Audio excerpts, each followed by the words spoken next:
is very obviously gay. I look at him, I'm like, well, you're gay. Yeah. Didn't help. God-awful bunch of malcontents. I hope you all kill each other. I'm white, you know? I'm white. All the way Virginia, bitch. Okay, faggot, what's next? Wow. Jews be Jewing. Niggas be nigga-ing. This is the type of shit we do, roll up on niggas at the goddamn barbershop. You should just fucking smile and blow me! You're a dishonest cunt! Who the fuck okayed that? Hold us hostage. Hold us hostage. Hold us hostage. Hold us hostage.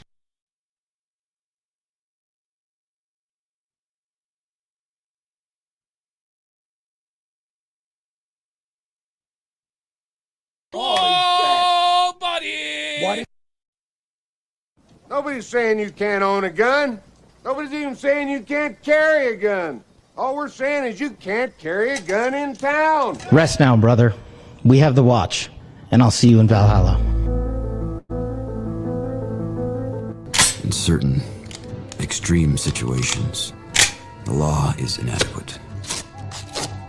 In order to shame its inadequacy, it is necessary to act outside the law, to pursue natural justice.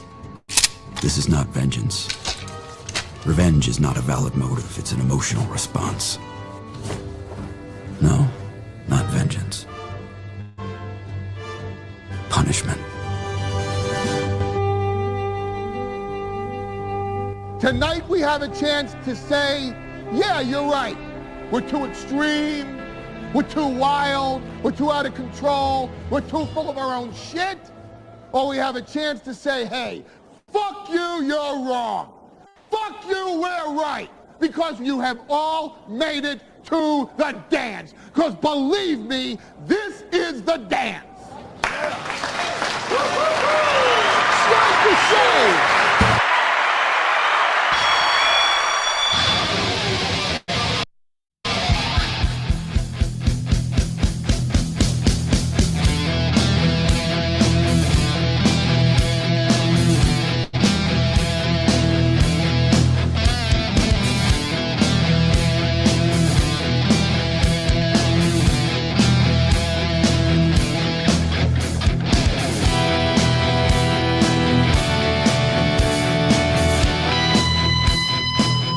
Oh, hi, Mark.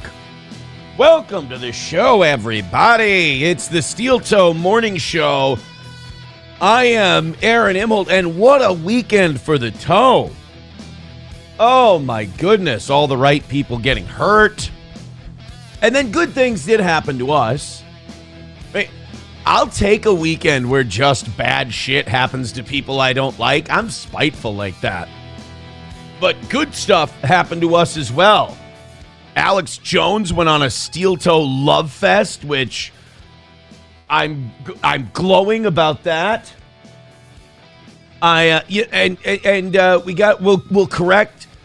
correct Kevin Brennan a little bit later today, but I want to say beforehand, with complete love and affection and respect, I love Kevin Brennan, and I partially love Kevin Brennan because of the wild shit he said yesterday that was almost 100% incorrect.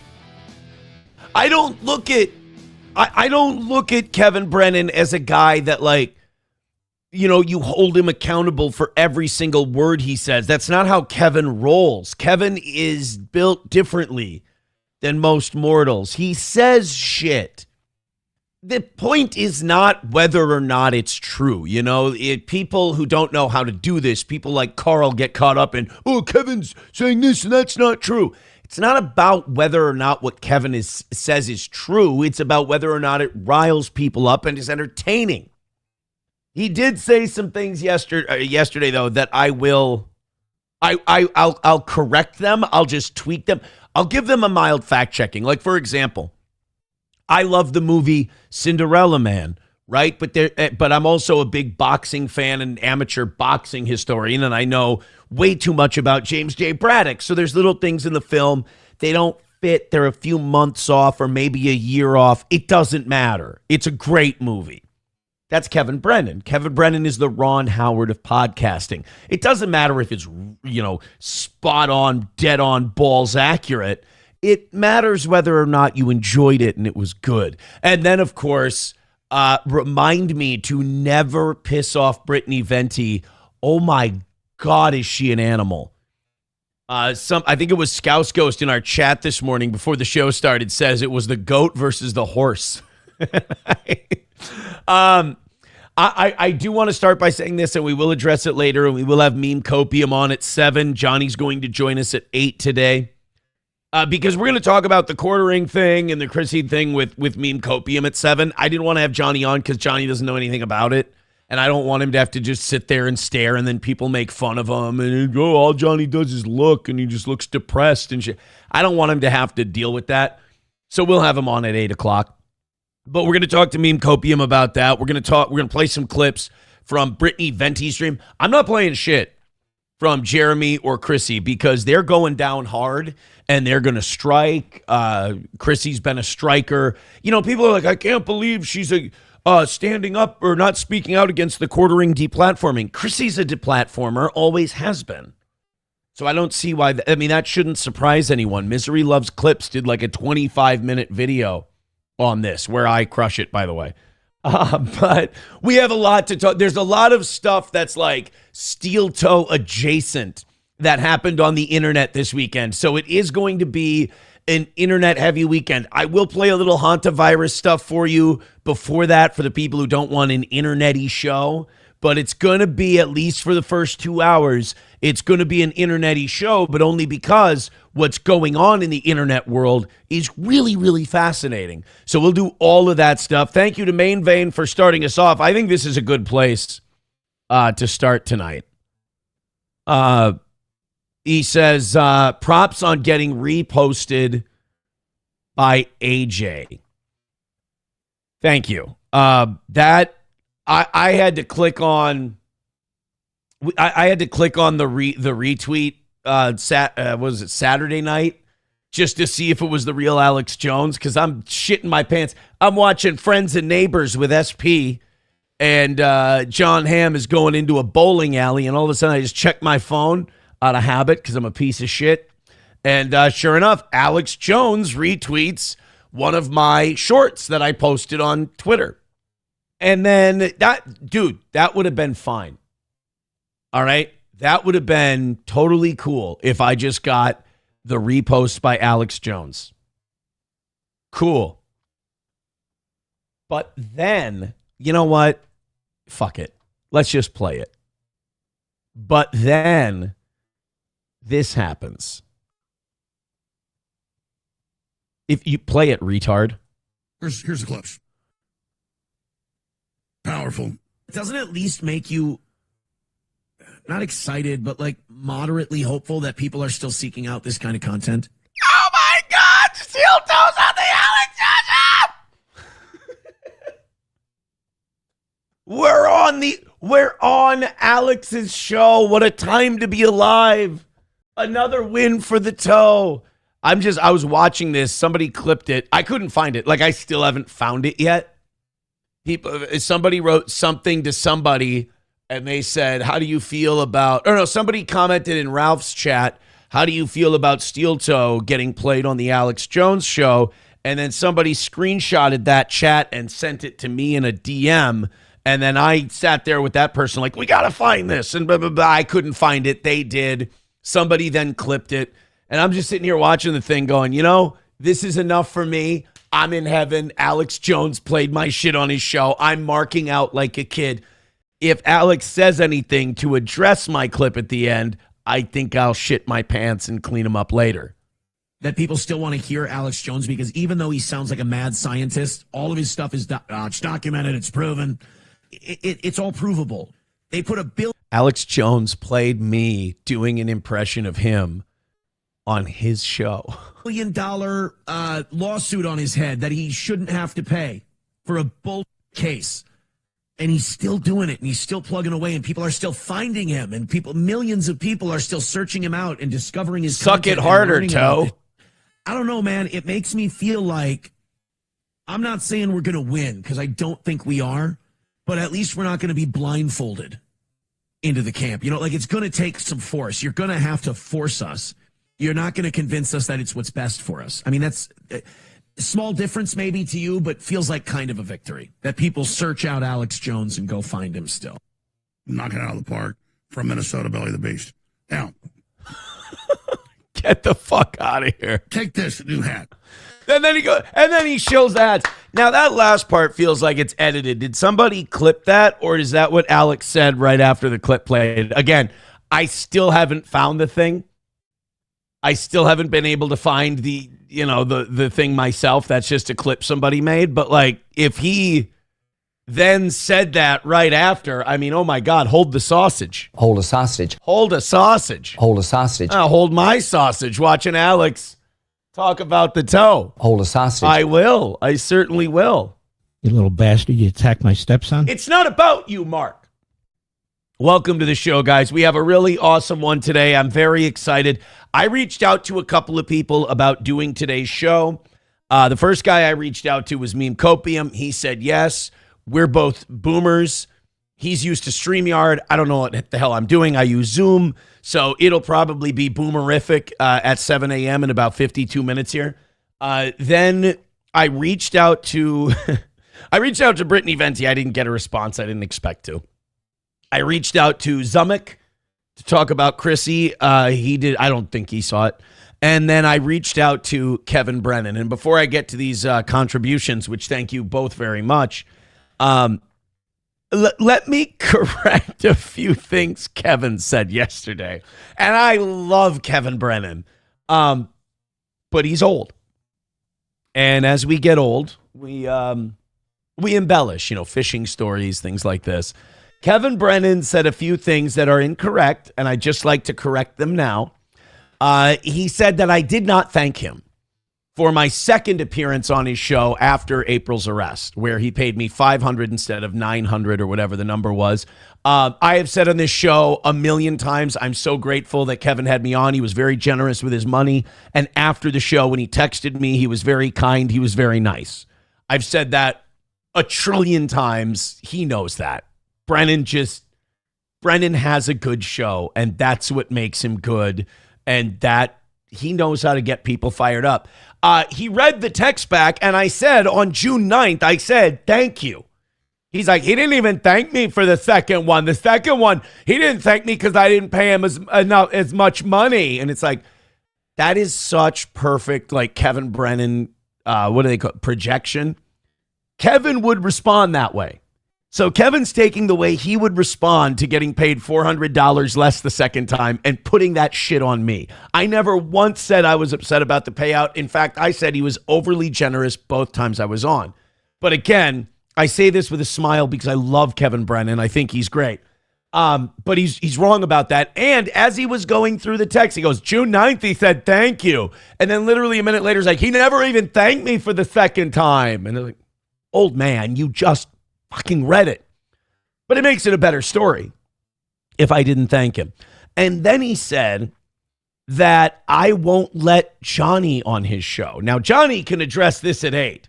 I have never told anyone that they can't go on Kevin's show. Kevin was motherfuckering me at one point, and he had Corey Adam on multiple times, and I was happy for Corey. I don't give a shit.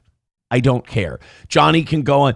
Not only can Johnny go on Kevin's show, if I said to Johnny, I'd rather he didn't go on Kevin's show, he could still go on Kevin's show. I've never told anyone not to go on something. So that's incorrect. I did thank Kevin. I've never trash talked Kevin, and I've never been upset about my payouts. However, I don't take it personally because that's what makes Kevin good. So Alex Jones, Kevin Brennan. I'm not even working. Steel toes all over the place this weekend. Let's throw a few thank yous out there. I might be going until 9 o'clock today because we are close to a membership trigger, if you will. I think we went way down over the weekend. We had a lot of expirations. We're 9 memberships right now away from 500. Yeah, so I'm definitely on the Rumble side.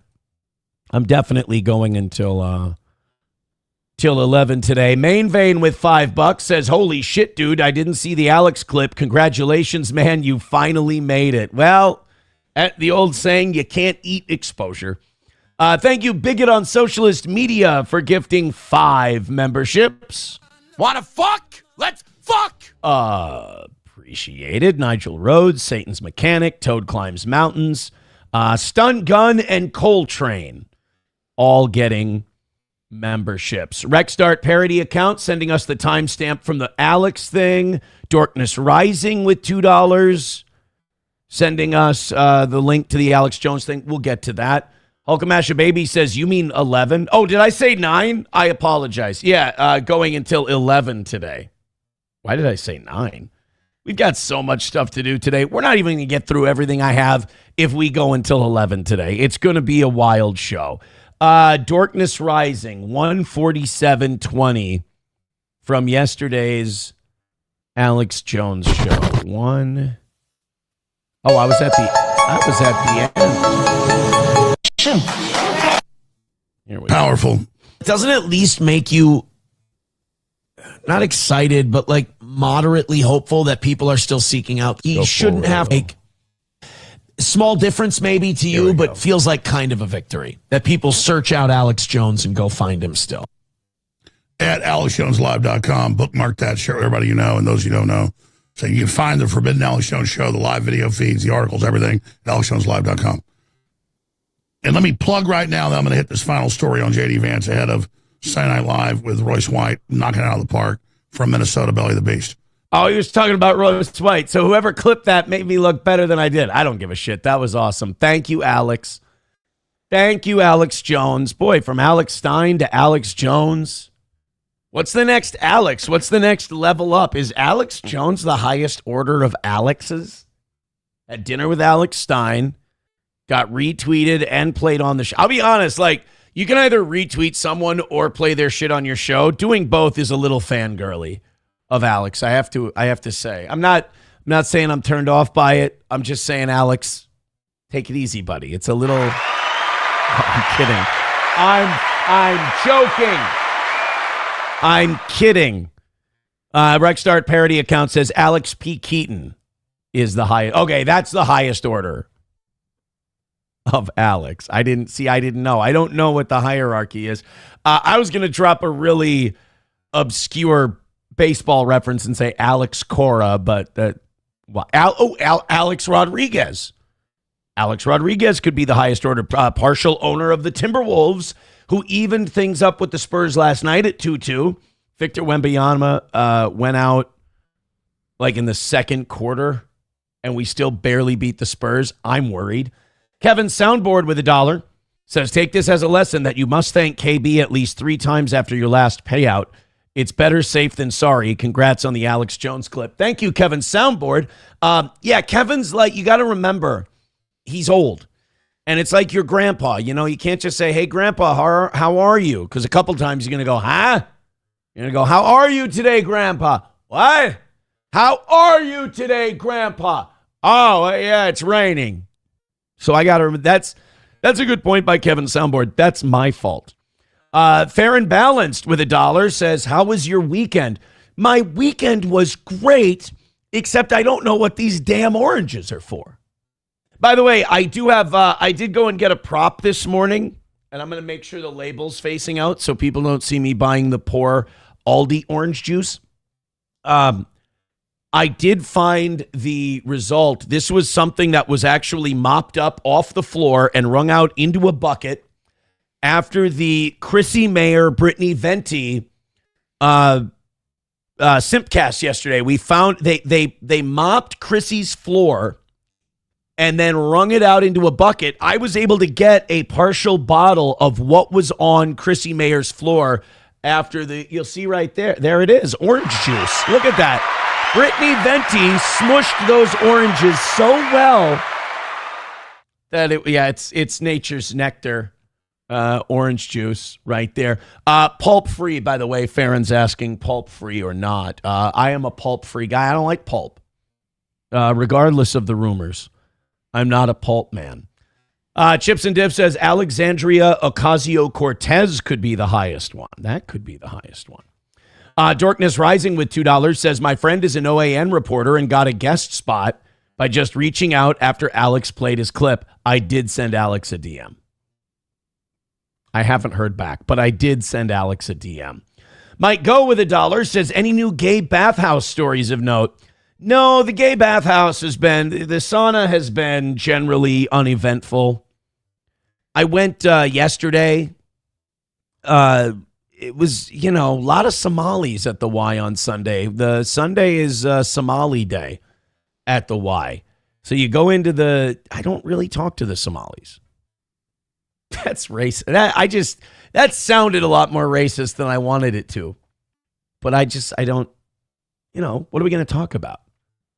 Hey, I just went to Mass. You want to hear about the readings that, because some of us are Catholic and we go to Mass every Sunday and we do our best and we try really hard. And some of us interview porn stars about how far they can fit their fist up their own asshole. Faith is different for everyone. Jesus Christ, he hung out with sinners. Yes, because he was offering them a path to repentance. He was letting them know how they could repent, not talking to them about their OnlyFans.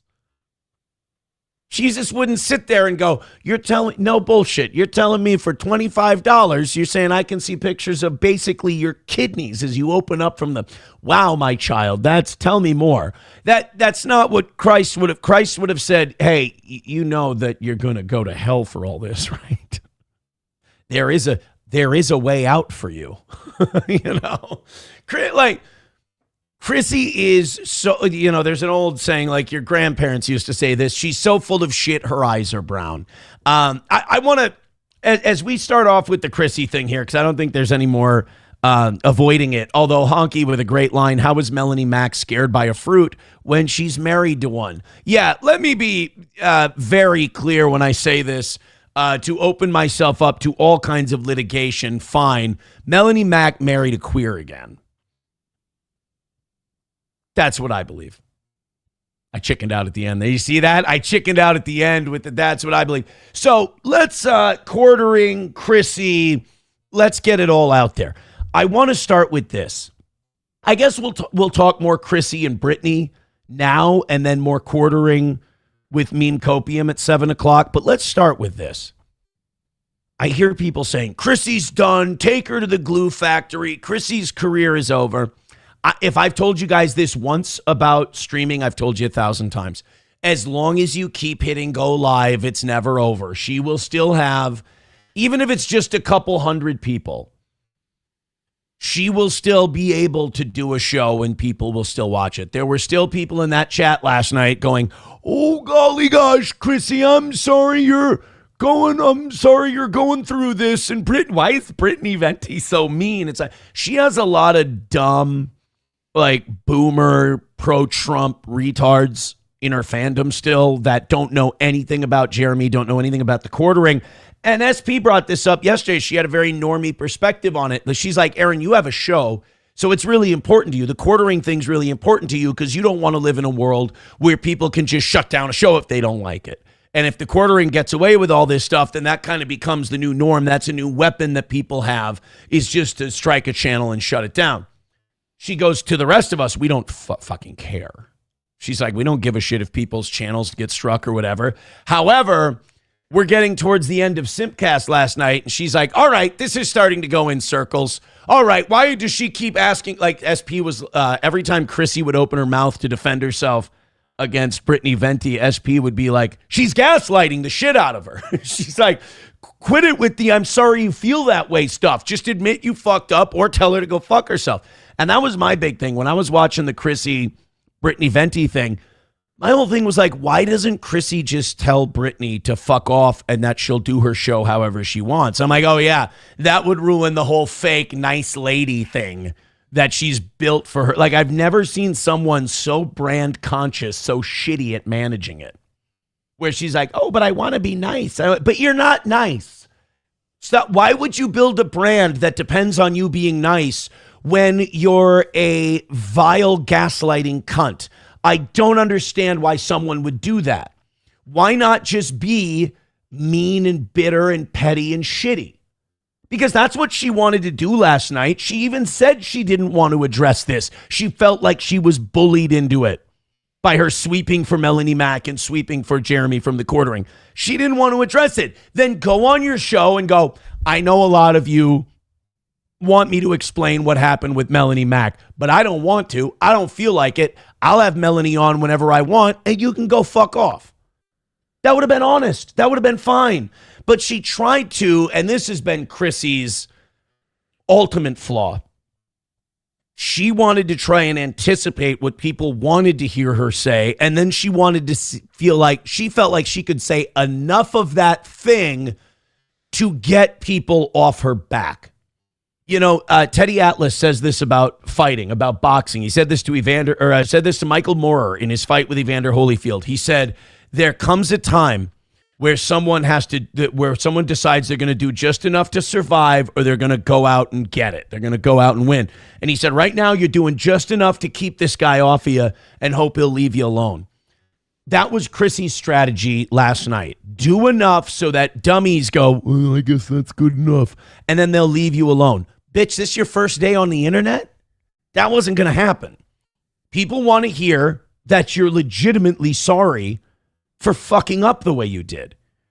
And, you know, creators more than fans, creators more than audience members, because let's be some people seem confused as to what it is Chrissy did. Chrissy brought Melanie Mack on fully aware of what was going on, that she was celebrating Keno Casino being deplatformed on YouTube. She brought Melanie Mack on knowing that she was fully co-signing all this weird, creepy shit that Jeremy was doing.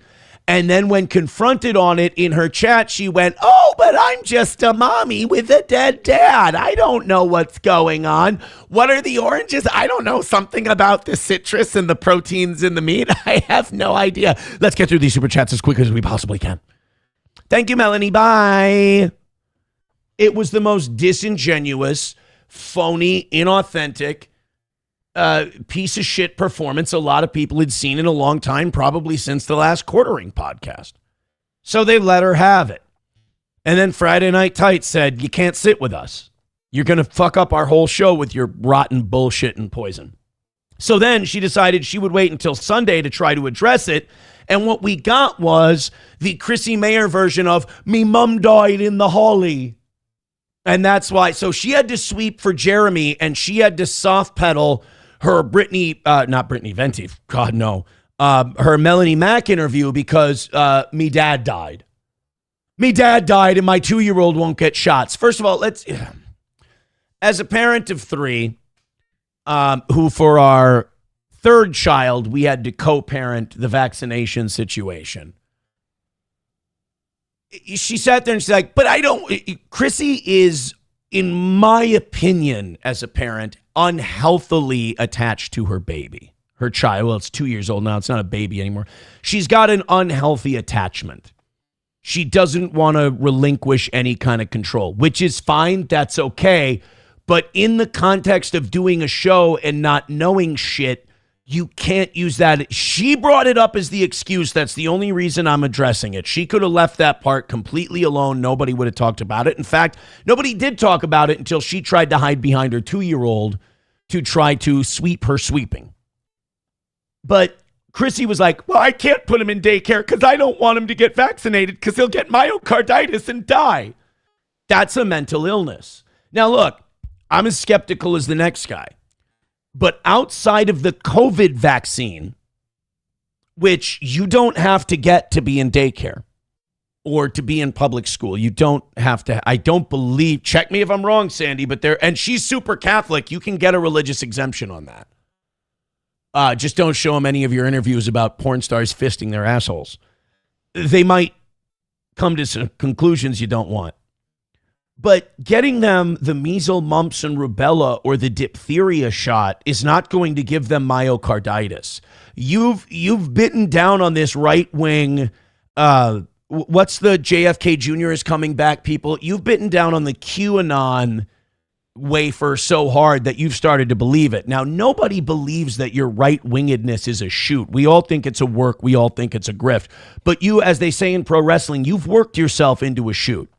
So hiding behind the kid for not knowing what was up, that was fucking pathetic. Hiding behind the dead dad for not knowing anything about the Melanie Mac thing when you've been told about the Melanie Mac thing is fucking pathetic. I think it was all being used as a ruse, as a distraction, as a sleight of hand to get people to stop talking about her. Oh, if I go with the me mum died in the Holly, well, we saw how well it worked out for that Finkelstein guy. There's songs out there now that are very, very catchy. But you tried to play it that way. That looked like shit. Then when Brittany Venti was going at you about confronting you with your lies, here's what you knew. Here's what they told you. Here's what you said about me. Here's the documentation that that's false. Chrissy went, well, I'm sorry you feel that way.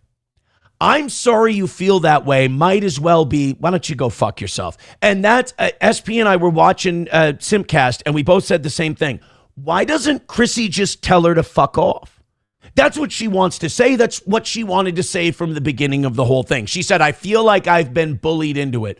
And Brittany kept saying, by whom? And also, by the way, I'm not going to play clips of it. I'll play clips of Brittany Venti in a second. I'm not going to play clips of Chrissy because she's going to have a crash out today. And there's a chance she starts striking channels. And I would not give her the satisfaction.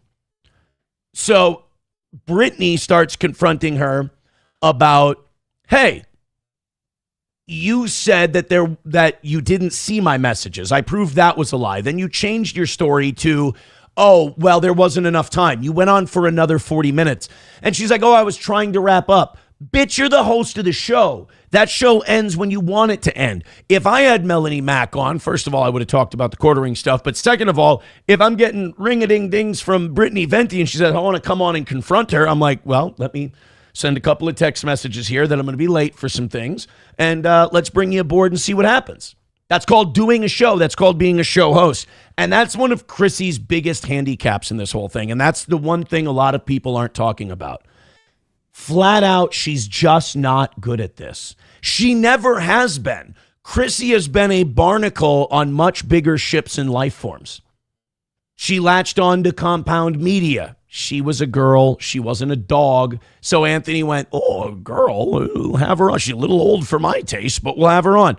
Friday Night Tights. Oh, a girl who makes fun of the blonde-haired chick from the old gaming show, Frost. Oh, she did a funny impression one time. Oh, Greta Thunberg. She did a funny impression one time. That's kind of Chrissy's MO. She did a funny thing once.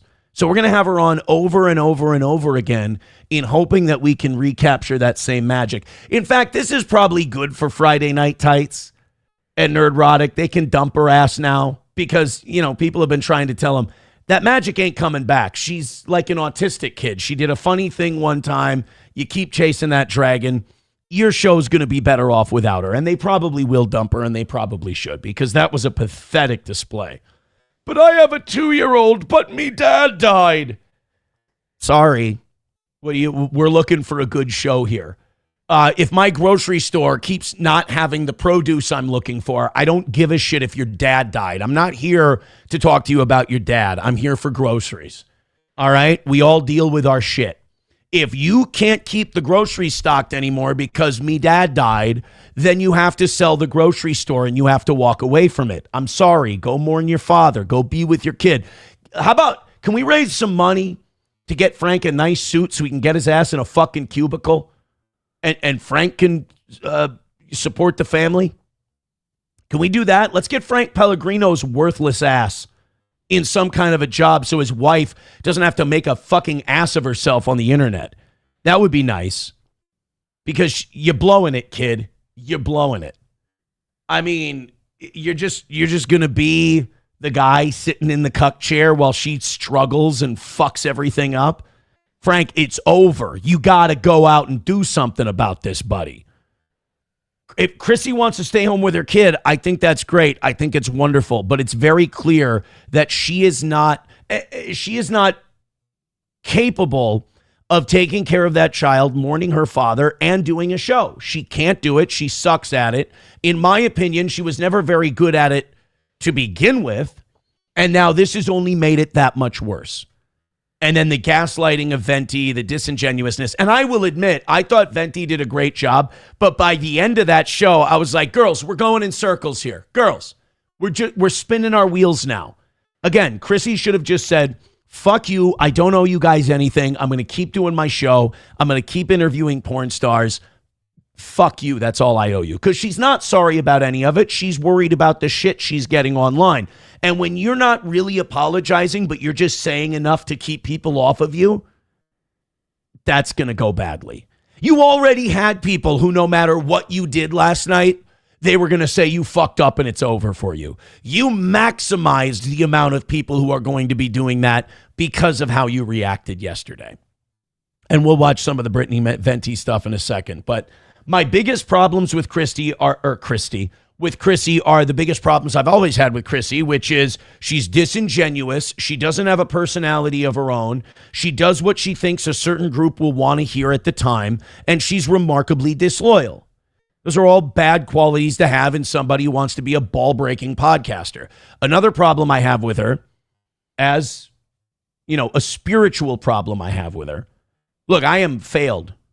I am failed in the eyes of the Lord. I am failed as a Catholic. I will continue to fail. I need to get my ass to confession more. I go to Mass every Sunday. I listen intently. I pray very hard, but God, do I fuck up a lot. I just did. And I'm too big of a chicken shit to go to confession. That's a fact. But I make an effort. And everyone else who's making an effort, boy, do I respect that. I'm not going to judge them. They're making an effort. Interviewing porn stars about what they can fit in their pussy is not making an effort. So please stop with the Catholicism shit. All right? Because I'm sure it's not a grift to you, but the way you present it makes it look like a grift. And this is a gift to part of my audience here. I'm probably going to stop talking about the things I do at church and Catholicism and a lot of that. I'm probably going to cease a lot of that now because of how bad Chrissy looks. Chrissy is so shitty at this religion thing that it's going to make people who really are open and honest about their faith, people like me, it's going to make us talk about it less, because lest I be compared to a piece of shit grifting liar like Chrissy Mayer. I'm a Catholic. Yeah, because it's fashionable. I was confirmed at 15. I went away from the church. My life went to shit. And I went, maybe turning back to this is a good idea. Maybe doing it on my own. It's kind of one of those 12-step things, me doing it by myself got me here, Luckily, my parents, brought me up in the Catholic Church, and I had something to go back to when my judgment wasn't getting it done. But to go, I'm a Catholic. All right, here's a bunch of porn whores. And then last night, I snapped. I had it when she went, Jesus talked to sinners to get them to repent. He didn't go, oh, you've got to leave our meeting because you've got to go suck a dick for 5 dinars. God bless. That's not what he did. He did it to offer them a path to repentance, to let them know that just because they did this sin doesn't mean that it's over for them. Nobody gets to the Father but through me. That's why he counseled them. Now, if Chrissy wanted to say, I'm a Catholic, it's not hypocritical that I bring these whores on, you would talk to them about denouncing OnlyFans, denouncing the adult film industry, leaving it today, and converting. That's what you would talk to them about. But you don't. You talk about the salacious stuff and the sin of the flesh stuff, and you go, oh, I support sex workers. I got news for you. The thing I love about Catholicism, Chrissy, is that there's rules. I like that. I like that there's rules. It holds me to a higher standard. It shows me when I'm failing. I like that. I break a lot of those rules. One of those rules is that you can't now be pro-sex worker. You can't. You can be pro the person doing the sex work, but you can't be pro-sex worker. It's over. You can be a Catholic, or you can be super progressive and say sex work is real work. It's not. Not in our eyes, not in the church's eyes, not in Christ's eyes. It's not okay. So, you guys, the one nice thing you're going to get out of this Chrissy thing is that I won't talk about the Catholic stuff as much because I don't want to be like Chrissy. Let's go through some of these Rumble rants and super chats. Thank you guys so much. And then we'll go to Brittany Venti. Fair and Balanced with $1 says, I'm sorry you feel that way. Dude, that was driving SP fucking bananas last night. Whenever Brittany Venti would get Chrissy with something and Chrissy would be like, well, I'm sorry you feel that way. Oh, such manipulative horseshit. $1 from Oops, should have listened to the OGs. Says, did you notice Alex chose to play a clip of you where you weren't cursing? How about making up for some of those Thursday reads, you Jew fuck? I gave you your Thursday reads, but I will do an even better job this Thursday, my friend. Thank you. Coltrane gifting a membership. I appreciate that. Very kind of you, Coltrane. Mommy, nice to see you again. Fair and Balanced with $1 says, what I don't get is why they are willing to throw it all away for the quartering of all people. You know, that's a great question, and thank you, Farron, for the $1. The reason Chrissy's not willing to throw it away is because Chrissy wants every account with millions of subscribers, no matter what the shape of their channel is currently, to like her, signal boost her, and push her to the next level. But the only people who ever pay her any attention are the big channels that are on the downslide or going through a controversy. She thought that sweeping for Rekieta was going to be her ticket to the next level. She didn't realize everybody hates Rekieta. Everybody thinks he's a piece of shit. Might have something to do with the fact that his kid tested positive for cocaine, legitimately. I mean, that's when I thought, you know, Chrissy can fuck off, because she let him go on there and say that I somehow planted the drugs, or it was somehow my fault that it got in the kid's hair. And she's like, oh, okay, I can see that. Yeah, fuck you. You're dead to me. Goodbye. I'll enjoy this. But she swept for him, and then she's like, I don't get it. People are saying I'm sweeping for him. When you give someone a platform and you let them say shit unchallenged, that's giving them a platform. When you have them on and you confront them, that's not giving them a platform. That's a confrontation. So why is she throwing it away for quartering of all people? Because she can't help herself. She's always been this. All this is doing is showing what she's been this entire time. I need to stress that. This is no Chrissy's changed. This is Chrissy's stressed about her dad died. Chrissy's stressed about having a 2-year-old. Chrissy can't hide it from the public anymore. That's what this is. And hiding behind the dead dad and the 2-year-old, that clearly did not work out the way she thought it would. Continuing on here, I've missed quite a bit. $1 from the Grand Poobah says, but what happened to the groceries? That's a good point. We never found out what happened to the groceries. What happened to the oranges? Is Maroon just navy red gifting a membership? Thank you very much. Again, we got Meme Copium coming on in 20 minutes, so I'm going to get to this Brittany Venti thing and then on to Meme. Thank you, is Maroon just navy red. Farron with another $1 says, real Catholics like myself who went to Catholic school from preschool to college. Ooh, you got me beat. We aren't preachy about being Catholic because we're too busy walking around with Catholic guilt. They got no idea.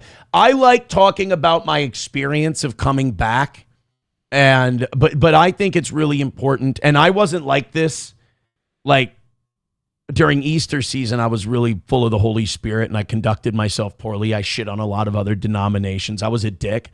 I'm trying to temper that quite a bit. In fact, when I get into the pew and I pray before Mass, I often, one of the things I say is, you know, please show me the way on how to be more humble and more accepting in my faith and blah, blah, all of that shit, because I do go a little hard in the paint. I think if you're going to talk about being Catholic, it's very important to talk about the shit you do wrong, and probably first.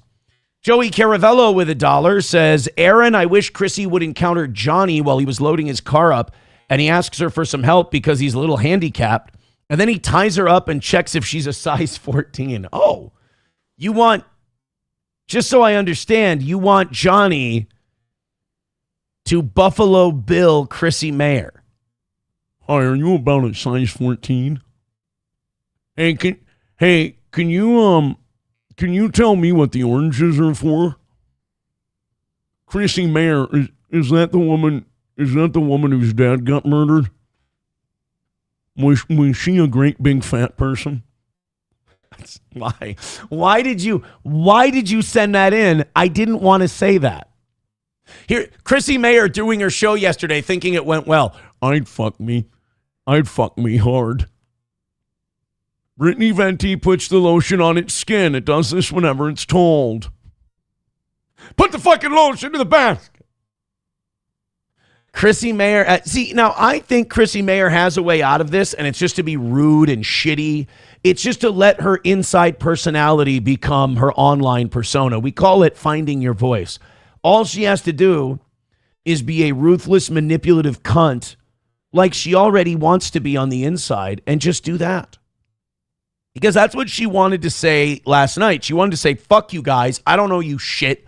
I'm going to keep doing my show the way I want to. And anyone who doesn't like it can suck my fucking chewed up titties.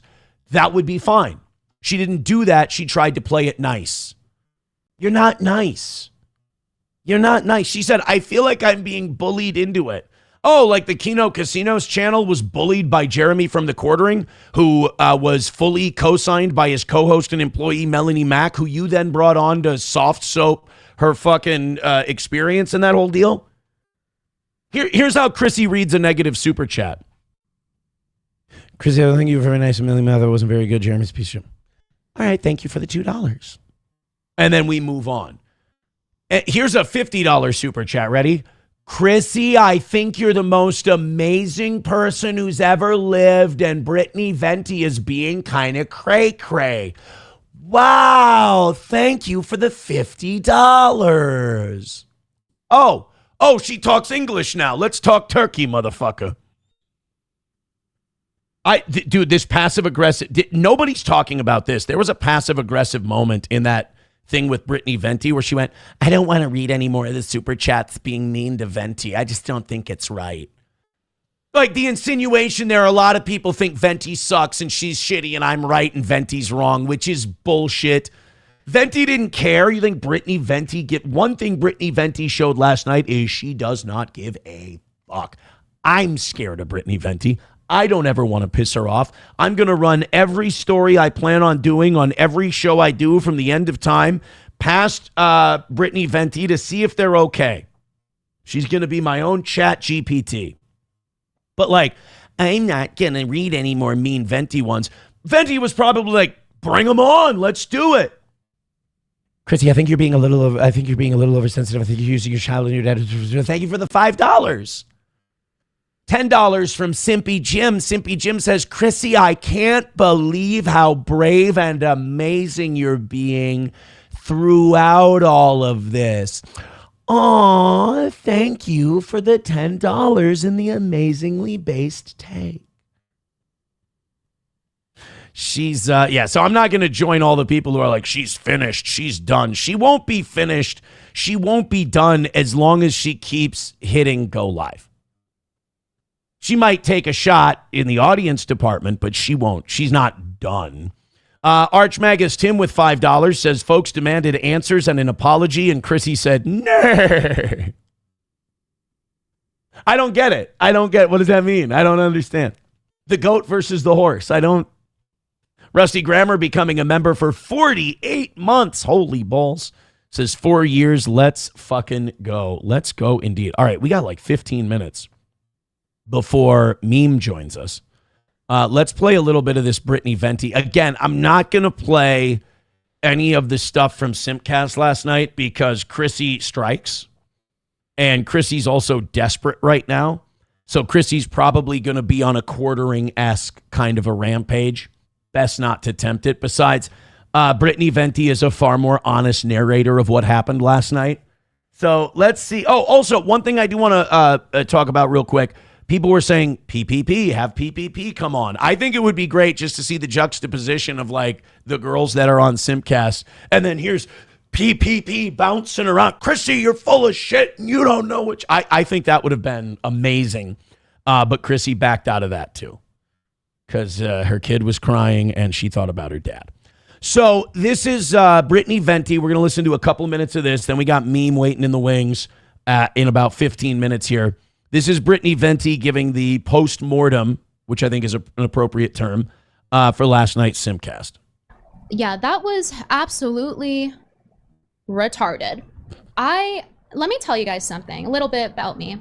I'm very used to being gaslit. In fact, that's why I'm so good at collecting receipts, because I just got to a point where I get so tired of people gaslighting me and telling me that I should question my reality when I see with my own truth-telling eyes, that I have developed the habit of cataloging things and being very careful to notice those things and to keep note of those things and to keep timelines in order. That's why I'm able to make the videos I do.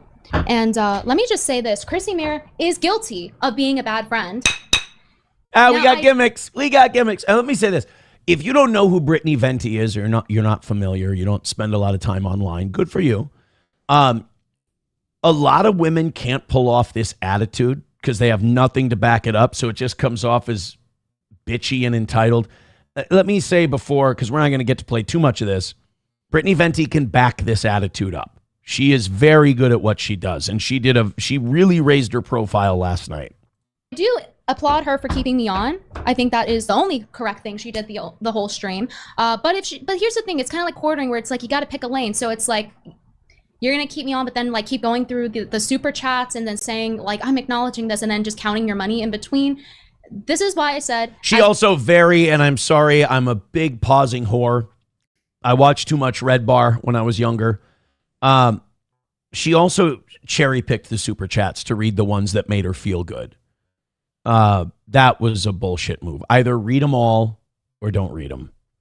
She made before YouTube's cut, she made $2,300. So that's, who wants to do some math? That's about $700. She made over 15. She cleared over 1,500 last night. I think Venti should get a piece of that, but I think you could donate a little bit to the because you were so worried about Keno Casino and you thought you should have their platform back. Why don't you give some of that $1,500 you cleared to their producer? Give them $200-300 and show that you're against what Jeremy's doing, or give a little to Venti, or donate it to Toys for Tots or whatever. Good advice to her. I just real quick, because I know we're gonna have issues. Meme, I did hear you, so that's a positive. To make it a charity stream. She did not take the advice. She didn't have to, but that's what she chose. And now the nuclear meltdown has happened. As expected. I did not expect this stream to go well. After I got off the phone with Chrissy, I did not have high hopes. She was already not acknowledging things. She was already not taking accountability for things. Hey, that's not true. She was really sorry that you felt that way. That was a common refrain. Chrissy went, I'm sorry you feel that way, Britt. I don't need you to be sorry. I need you to answer wait, where's the drop? Oh, not the Almighty says, don't change the subject, just answer the fucking question. Oh yeah, Johnny has that problem too with it's really hot on Zoom. I hate that. I'll work on that before we bring him in about the volume being really hot on Zoom. So Johnny just apparently deals with that like a fucking trooper. And I'm a cunt every day about it. Well, shoot. I almost accidentally played this drop. Oh, fart nigger. That would be the wrong one. All right, let's continue with this, and then we'll bring Mima. Mima will be here in a couple of minutes. Non-apologies, which is why I was already fed up going on there. And I tried to be reasonable with her. I really did. We had an 1.5 hour long conversation, calling me a bully. That's very interesting. Who was the bully during the Alex Stein thing when she didn't take my side? But now, you're being petty, girls. It's not about morality, because now she takes Melanie's side, even though she was in the wrong to let Jeremy just get away with deplatforming people. And there's an easy way to solve this mystery, Brittany. Do Jeremy and Melanie have more followers than you? That's why she took their side. Still accepting money from it. It seems like nobody understands. Yeah, Brittany the bully. Nobody seems to understand what the integrity is, or why, or how optics work. Or honey, it's the internet. Oh, you sweet summer child. Nobody knows what integrity is. Everybody knows what integrity is until it's time to feign cognitive dissonance, until it's time to save your own ass everybody remembers. You know what the weirdest thing is? And I know this from experience. People appreciate an apology. People appreciate you saying, I fucked up. They appreciate that. And then they'll make fun of you for a while, and then it'll stop eventually. But you know why you get that for a while? Because you fucked up. And when you fuck up, people get to make jokes about you fucking up. That's morally correct, and when you're supposed to apologize, or how to do it, or how to disagree with one another. It just turns into non-apologies, gaslighting, and it turns into, oh, well, you know, you're very emotional right now. I'm not going to take it. Do you know how many people I've had to deal with like that in my life? And I'm certainly not going to take it from Chrissy. You know, I did her a favor to even say yes to go on Sunday. It was to help her. Isn't one of the Quartering's big things, like he said he wanted to, like somebody brought up Brittany Venti. He's like, oh, I'd like to put a baby in her. I'd be fucking terrified to say something like that about Brittany Venti. I'd be afraid she'd find me, and with that same look on her face, beat the living shit out of me. And I probably outweigh her by 100 pounds, and I stand a foot taller than her. She has the demeanor of I'll rip your fucking throat out with my bare hands. I don't want anything to do with Brittany Venti's babies whatsoever. I don't want to look anywhere lower than her eyebrows. Sure. I don't make money from it. Am I getting the super chats, guys? Am I making the money? No. No, I'm not. So I'm doing her a service. I'm giving her good advice. I'm telling her on the phone, hey, like this is how the chat's going to react. You do this. It's not a good idea. I don't feel like you acknowledge this and this. You were irresponsible. You were told and you were irresponsible. No amount of being a mom is going to change that. You can't use your toddler as a shield. But she's it's a not mom. Right. If she needs to focus on being a mom, then she needs to log off the internet.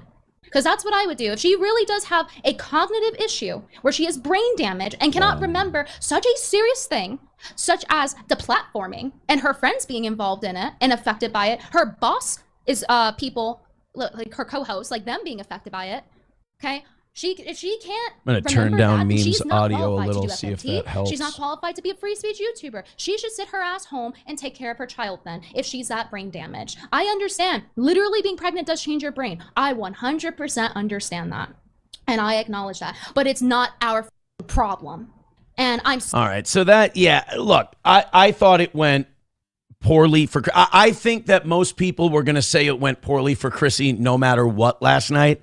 But I think she made it very easy for that to be the prevailing opinion. Let's bring in, this is the perfect time to bring him on. Let's bring him in a little bit early. Hopefully we're not blowing out his fucking eardrums. Meme Copium is here. What's going on, man? Can you hear me all right? It sounds all right on your end? You have the warble of a morning robin. Well, this is quite an experience. I'm seeing double. Seeing double. 4 Norwood Reapers. How's it going? He didn't mean it, guys. He didn't mean. He's joking. It feels so good when he jokes. Meme, I brought a prop today. Would you like to see a prop? Better not be a fucking orange. It's prop comedy. No, it's not. Hey, it's not an orange. All right, show me. What is it? All right, here's the prop. So last night, I don't know if you know this from playing clips of me on your show. I'm a bit long-winded in my setup. Just a touch sometimes. So last night, after the Chrissy Brittany thing, they mopped Chrissy's floor and wrung it out into a bucket, and I was able to get a jar of some of it. It is an orange joke. It's an orange. It's orange juice. It wasn't worth the. Well, I mean, I hope it was. Did you spend the whole weekend on that? How was the weekend? It literally, you know what? That got what it deserved. That was 2 minutes before the intro music started today. That was that idea. What do you think? Did you watch yourself a little Simpcast? Was it your first like watching a start to finish Simpcast episode? Go ahead. I think that Brittany Venti needs to be made an honorary male because she made so much fucking sense. And just watching her, I felt like I was taking crazy pills. It was insane, the gaslighting that they were doing to this chick. And like, I think like now she knows what it's like to be a man and talk to women because I was getting driven fucking nuts. There would be like a moment where she was like, no, that's not an answer. Can you tell me the answer? You're not apologizing. You're just saying you're sorry. I feel bad. It was like pathetic. And then she's like, and then you just read a super chat. And then Chrissy was like, okay. Anyway, $20 from Brittany Venti's a bitch. That was the funniest part. And Brittany did call her out on that, but that went right over her head. I think she did it towards the end, but like I think she really held her own very well there, and I think it's like unanimous Britney victory. And what a disappointing show from Chrissy. I hope the $2,500 she made from it was worth it, because like I can't see her being collaborating with anyone else in the future. Yeah, you think the Friday Night Tights thing is done? I would be very surprised Yeah. if they have her on again. It'd be at least for the foreseeable future. I mean, the next 6 weeks, their chat would just be a shit show. And I don't watch that program, but from what I understand from other people, they have like a really supportive chat. Yeah, I mean, they're one of the biggest shows on the internet. I'm not like Quartering was implying that they fired her, but I don't know if she gets paid for that. Like, I think it was just one of those shows where people kind of hang on. I mean, you're not paying me for this. It was wild though to watch Chrissy and Brittany and go like, oh my God, I'm watching some of my past relationship arguments, like right now in front of me. Even the other women on the pod, like those other two chicks, I don't know who they were. And one of them just didn't say anything. Right. One of them was like, I guess, pregnant, and she was like trying to be reasonable, which isn't working with Chrissy apparently. And I was just like, what is going on here? What is this? What's going on? Is this what it usually is like? Yeah, I think that's the biggest show that they've ever had. It's like 5,000 people or something. Yeah, like 5,500 at its peak. The other woman you're talking about, I don't remember her name either, but she gave off the vibe of like the child who's used to their mom and dad fighting, and their mom and dad just won't get a divorce, so they keep having to try to mediate the fights between the two of them. Oh, Yeah. And all anyone wanted was like, shut up, let Venti grill Chrissy. Like you two, like I was watching with my girlfriend yesterday, and I'm just like, I'm like, get rid of these two. You guys can handle this. These two can go, let them have a Sunday night. You two can take care of this. Realistically, it should have been Chrissy, Venti, Nina, who act like, I don't know very much about Nina Infinity, but like Chrissy was like crying as like, my dad died 2 years ago, guys. Can we take this seriously for a second? Like, what the fuck, first of all? But then I was watching like Nina and Camelot, and they were actually having a good conversation. I felt for Nina. Like, this is a person that's like, I'm losing a friend. What the fuck? Yeah. Like, why are you being such a obtuse harlot? I don't know. Like, I don't know what words I can use on your show. I want to drop a big, strong see you next Tuesday. Go nuts. Yeah, she's a disingenuous, obtuse cunt. There you go. How'd it feel? Yeah, pretty good. That felt good. That sounded good. No, for me now, like I'm sure you've seen it floating around Twitter and like clips on YouTube. This is not a lot of people aren't surprised that Chrissy is this way about this, because Chrissy has never outwardly been anti what Jeremy from the Quartering is doing. I mean, Chrissy has convinced Keanu to write people letters to not clip her and threaten action against them. And Chrissy and Frank have threatened action against people and wanted to strike their channels for clipping. Chrissy is not above censorship. So the reason I think the apology seems so disingenuous is because I don't think she really believes she did that much wrong. Well, I mean, I don't know about you, but personally, my interpretation was this: like the idea that she didn't know that the entire internet was like, this was trending higher than Iran shit. I mean, I don't give a shit about any nonsense going on in the Middle East. To be honest, I hope they'd all glass each other so I wouldn't have to listen to that anymore. But like, this has been trending for 2 weeks. Everybody knows about this, and she's friends with these people. And furthermore, she tried to gaslight the entire internet to say that no, like, I have no Quartering stuff. No, she was in Camelot's stream when he was talking specifically about the Renaissance Fair stuff, which you'd think as a new mother she would understand. It's not okay to go around and shove your camera down women's tops at the Renaissance Fair, for which Quartering got banned for being a danger. But then it turns out, I find out like this morning, that she was on a show with Nina Infinity and I think Verbal Riot. Yeah. And they talked about this for like 2 hours. No, Chrissy she not only knew about it, they laid it out chapter and verse. I mean, they gave her the whole thing in a way that I don't care how much time your 2-year-old needed, or I don't care how much time you spent thinking about your dad being killed. You were given the script so thoroughly that there's no way you could have forgotten about it in the time that you then interviewed Melanie Mack. And I think also when you go back and watch the Melanie Mack interview, she buzzes through those negative super chats so quick. You can tell she knew what the problem was. Well, yeah, I've never seen a woman so conflicted about getting negative attention and attention, but also counting it like putting a deposit down on her fucking boat. Because just like, oh, another one and another one. I'm gonna have to do a whole other stream to talk about this. Yes. Yeah. Right. But she felt bullied into it. Oh yeah. She was really unhappy to not go on Camelot's stream and have to push this onto her Sunday show, which had the biggest attendance of her entire life and probably career. And $2,300. And now, God, like you said, damn it, I'm gonna have to do a second one. Ah. Well, it's the only way, right? It's the only way. It's the only way is to get another one done. I mean, she reminds me of me after I left the Ricada stuff. Just milk it. Just keep dragging it out. Milk it, kid. I wouldn't know anything about that. No, you would have no idea. You know, Who? you were the amount of restraint you showed during that whole thing is really commendable. Hey, look, I don't like to pick on small channels. You know what I mean? Like, he's doing his best. I know what it's like to have 400 live concurrent. So, I don't want to be too much of a bully. That didn't age well. That criticism of you. That criticism of you did not age well at all. And you're being so humble about it. Well, yeah, of course. I'm a very magnanimous guy. I brought you on to talk mostly about the quartering stuff. I didn't, obviously we had to talk about the Chrissy and Venti shit show. You've followed this a lot closer than I have, so you can kind of, for the people who are normies who may have come to my show through more the radio thing and are like, why should I give a shit about this? Why should I care? Like, as a creator, we understand why we should care. This is a guy using nuclear weapons like they're BBs, I mean, he's just firing off one after the other, trying to get channels canceled, getting channels canceled. To kind of give people the elevator pitch on what's going on with the quartering, how would you inform them?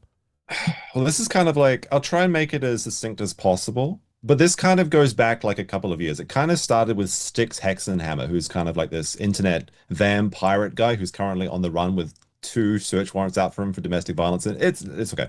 He was a co-host on the Quartering show. Now, the Kino Casino, they're a bunch of jokers, and they just they're internet jesters, and they cover whoever and whomever on the internet. Like you know a little bit about that, I'm sure. And yeah, I mean, like they make fun of everyone, they have a bit of a giggle, and then they move on. But then of 10% of people you make fun of the internet, 10% of those can't take the heat, and then they fire back. And then you know how it goes. You fire back and you fire back, and everyone has a bit of fun. But some people, very rarely you get these people, like the Quartering, who can't take the heat. And this is so funny because like his entire career is based around throwing shade. He made 260 videos about this Brie Larson character. His entire personality is basically, my channel's under attack. The woke left is infecting Hollywood.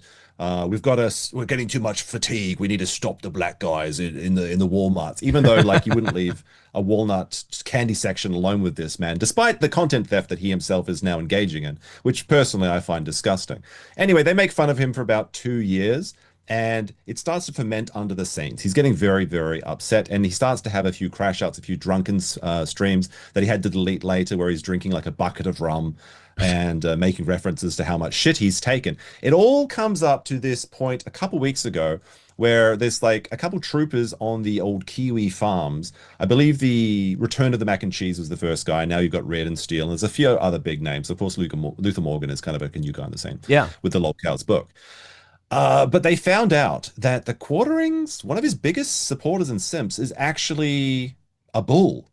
So maybe, I don't know anything about this, but like, there's this lifestyle, Aaron, where people will swap wives. And, go on. One of these people will be in the corner. They call him the cuck. And there's one of these people that sits in the corner. This is the bull. Now, this happens to be a Jewish man, so he's referred to as the Jew bull. Now, it turns out that this man also has domestic violence charges. Now, the Quartering was okay with you making fun of him shitting in a Walmart, him pissing on his dogs, him killing his fish, and then grifting the super chat goal for 10. Can we get 10 super chats to give the fish a funeral? Not even joking. This is all in the June the King documentary. But it turns out when you mention the bull, and of course, the Quartering was really one of those guys that was hitting hard on other internet cuckolds of, maybe there's a few out there you might know. But, the whole thing to me, Meme, I got to be honest, it sounds positively degenerate. Yeah, you probably know nothing about this. You seem like a nice, I'm disgusted just hearing about it. Well, anyway, there was this one guy, Jack Murphy, okay, and he was a big old internet grifter cuck. And it turns out that the quartering went pretty hard on this guy. And the quartering is also going pretty hard on people's family members, their wives and things like that. But the second they mention this guy's name, and I won't mention here because this guy's been losing like Google trend alerts to actually get like people's shares taken down. So I'll try and try not to mention his name, but we'll just call him the Jubal. As soon as this guy was mentioned, the quartering went into absolute, I don't know how to say it, retard goblin mode. Is that retard goblin? No, that works for me. Yeah, I think retard goblin mode works. Right. So then he starts throwing around this internet mafia stuff. He's contacting this guy called Josh Moon, who's the owner and operator of the Kiwi Farms, which is kind of like an internet gossip site that gets blamed for a lot of shit that they don't do. They basically just phone book people, look up information that's publicly available. Yeah. Anyway, he starts saying, "Hey, Josh, you got to call the casino boys and tell them to stop talking about my cuck and my bullying behavior." And this guy's like, all the stuff is confirmed. It's absolutely real. Like he's inviting this guy's wife over to come bounce her big old boobies in his hot tub. I mean, I don't know if you know about this hot tub situation. Sounds disgusting. Yeah. It's like, well, some people will put their wives together in a hot tub when they're swinging. I don't know. What this is what faggot involved in. I know it's the crazy stuff, right? It's like it's insane stuff. But he starts saying, "Look, Josh, if you don't get this taken down, if you don't broker a deal, I am going to use my back end." These are the quartering's words, not mine. "I'm going to use my back end quartering connections to have my non-Pajit YouTube rep take their channel down." And then he explains how he's going to do it. Now, first of all, the non-Pajit YouTube rep, kind of a weird thing to say, but it is what it is. We've got the Indians running the YouTube these days. Yeah. So we have to, but sir, please not my channel. No. Anyway. He's got a Jew bull and a non-Jeet rep. He sounds pretty official. Yes. Because like there's so much lore, it's very hard to condense down into this time frame, right? I'm trying to make it as digestible as possible, which is something that Cordy doesn't know about because he hasn't eaten vegetables in the last 10 years and he hasn't even read a book since elementary school. Somehow he got a master's degree. This is part of the deepest lore. Anyway, the quartering is also, his channel is dying and he's always been a content thief. He's always been a spineless, disgusting worm that stands for nothing and just rolls downstream the path of least resistance to get his bag. He's been stealing content. The only reason he survived is because he was not edgy enough while everyone else was getting banned from the internet. Yeah. But anyway, as his channel decided he's like, in my opinion, he decided to start buying views on YouTube. We're using the YouTube promote. Sure. Yeah. And he spent, we know for a fact that in 1 month he spent more than $60,000 doing this. And in 1 month he spent approximately $80,000. Now, when you spend these amounts of money on YouTube, they give you access to what's called an advertising rep. Now, did he use the advertising rep? We don't know because this all happened behind closed doors. But when you have an advertiser rep as opposed to a partner rep, it's not like Aaron trying to take down my show because I said something about his nightly behavior or something. When have you ever said anything bad about me? Oh, of course not. But if it's like Coke or Pepsi saying these guys are damaging my brand, they're more keen to listen. So this is the assumption as far as we know. Now, lo and behold, the Kino Casino clip channel gets taken down in the exact method that the quartering said would happen. No warning emails, no flags. In fact, the clip channel, which is run by Flake, the editor of the Kino Casino, who has a new baby. So they're actually quartering's taking money from a recently, a new father family. And I think they're in the EU or something. I'm not sure. It's not important. It happens 30 minutes before the YouTube doors close on a Friday. So that nobody can talk for an entire weekend. And then 5 to 30 minutes after this happens, he just happens to post this like, "You're a big deal" trophy where it has this casino. Oh, he's bragging about canceling the channel. Yeah. And it's weird because he's saying happy birthday to him, but his birthday was like 3 days later or 2 days later or something like that. So it's a little bit odd, a bit weird. Yeah. And it just happens to be the exact way that he was suggesting that would go down for ban evasion. Now, we'll clear this up right now. Kino Casino Clips is not ban evading because the Andy Warski channel was previously banned. Andy Warski, you may know him. He's been around on the internet for quite a while. I think you've talked to him before. Yeah. And his channel was banned previously, but it was unbanned. And since it's been unbanned by Human Review, he has not been banned or posted any content since. So Warski's not even banned because Chrissy's whole thing yesterday was if I have PPP or Warski on Warski's banned, I could get in trouble. So to clarify, Warski's not banned from YouTube. Well, The thing is, the Kino Casino Clip channel and the Warski channel went down at the same time. Oh, they both went to. Okay, all right. Well, that's so like the appeal's still running. Now, first of all, Chrissy is a lying bitch cunt because she had Ethan Ralph on her show. Yes. Who was banned from YouTube. She's had Cecil Says, or Cecil Says, I think, who's been banned from YouTube on her show multiple times. And she goes on Friday Night Tights that has had like Alex Jones and other people that have been banned. So this is just a blatant lie. The only difference with today's shows versus the other shows is that she happened to make $2,500 today. So like you got to protect that bag because, you know, if you get a YouTube stream taken down, you lose the money for that. Yeah. Let me jump to, because I think people have the gist of why he's a giant piece of shit, even though there's a ton more. I think this is just a fun, I just think this is a fun anecdote, this one here. Tell people about the process of Jeremy Hambly getting banned from Renaissance festivals.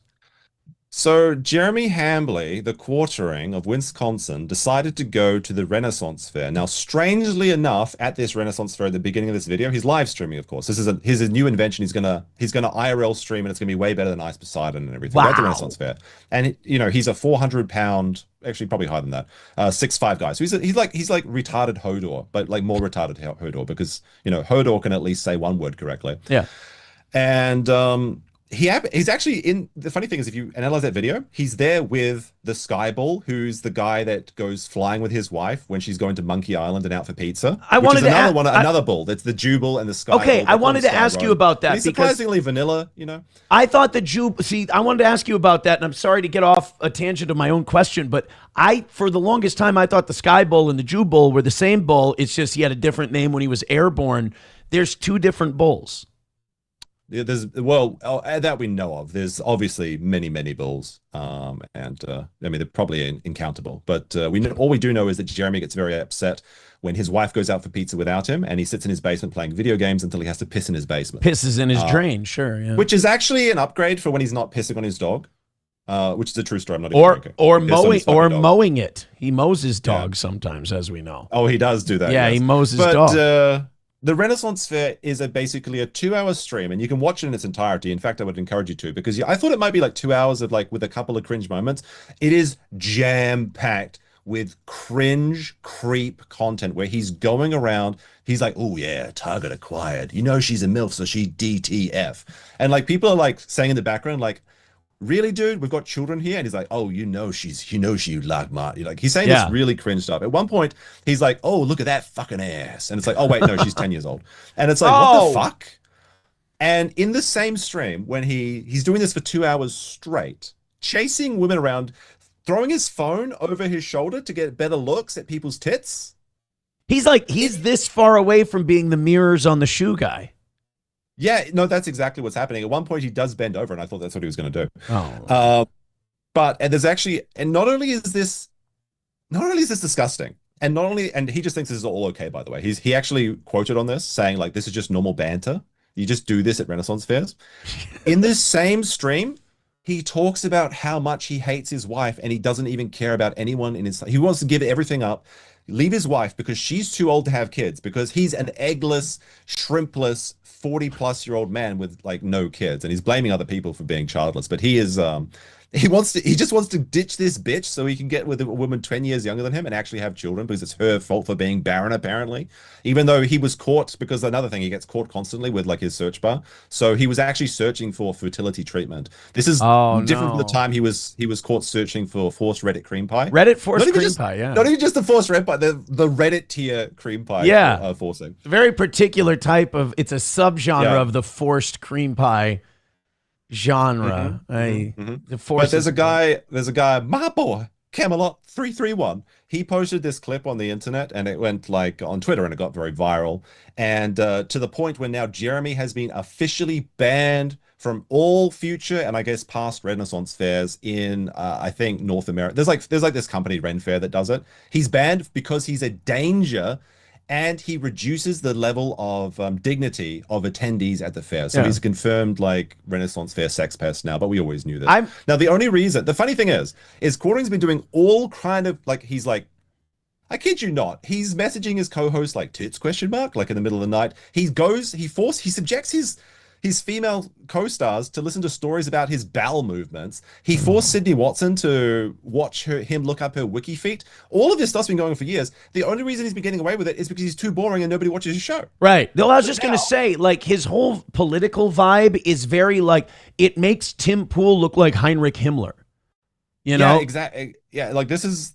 Oh, and he's a big simp for Tim Pool too. He like has been sucking Tim Pool's dick for the last... Like, he's like one of these internet parasites. He's like a leech, you know? He's a male Chrissy Mayer. Yeah, exactly, Yeah. exactly. And it got to the point where Tim Pool banned him, and he had to make a video about it. Like, you know when Tim Pool got raided or swatted? Yeah, yeah. He was posting $100 super chat saying to buy his fake brand coffee, which we've determined with the efforts of Luther Morgan and the internet detectives is a complete white label hack job. But he's scamming his audience for hundreds of thousands of dollars to buy coffee roasters that don't exist in his imaginary factory. Hasn't he told people that, like, he has an actual facility and he has, like, Mexicans making this coffee by hand and shit like that?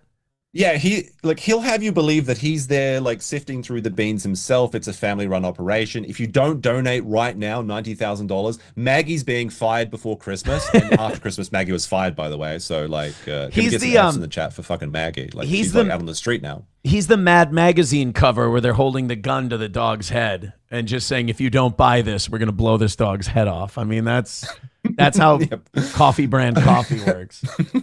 I mean, that's actually exactly how it is, except it's his fish in his $20,000 saltwater aquarium. God. But, like, the thing is, all of this would have gone under the rug if he just had ignored the haters, because people they hate him so much because he's like this Schrodinger's beggar, where it's like every time he needs help, because he's a millionaire, but he can't go to Amfest without 10,000 donations from his Jubal supporters. But then when he's arguing on the internet, he's got 5 Rolexes and he's complaining, and he's got a Tesla, a Cybertruck, he's got all of this shit, and he's complaining about the price of gas when he has an electric truck. Like, this man, I don't know what to tell you. But at the same time, he's a massive simp, and he's paying Melanie Mack and Janny Claire Sweepalo $500 a show every day. Yeah. Like, I gotta be honest. I find that kind of behavior so disgusting that I can barely remind you guys that you're doing a great job on the goal this morning. So anyway, the thing I wanted to ask you about his staff, obviously we know about the Melanie Mac Chrissy stuff. In your opinion, because you not to sweep for meme as it were, but you do have really insightful takes on this stuff. I don't know about that. I think you do. I think a lot of the stuff you say comes to fruition. The Hannah Claire situation. So now she hasn't been as front facing as Melanie Mack is, and like aggressively. She's kind of been the one trying to sneak out of the bunker and make it to Argentina, whereas Melanie Mack is going full Goebbels. That's my third Hitler reference in this quartering thing now. Do you see a way out of this for her, or is this so Fukushima? Is this so Chernobyl that nobody's escaping out of this without being completely poisoned by Jeremy? I'm not sure it's Chernobyl, but it's definitely Chernobyl. No, sorry, I stole that from my chat. Sorry, I'm not that smart.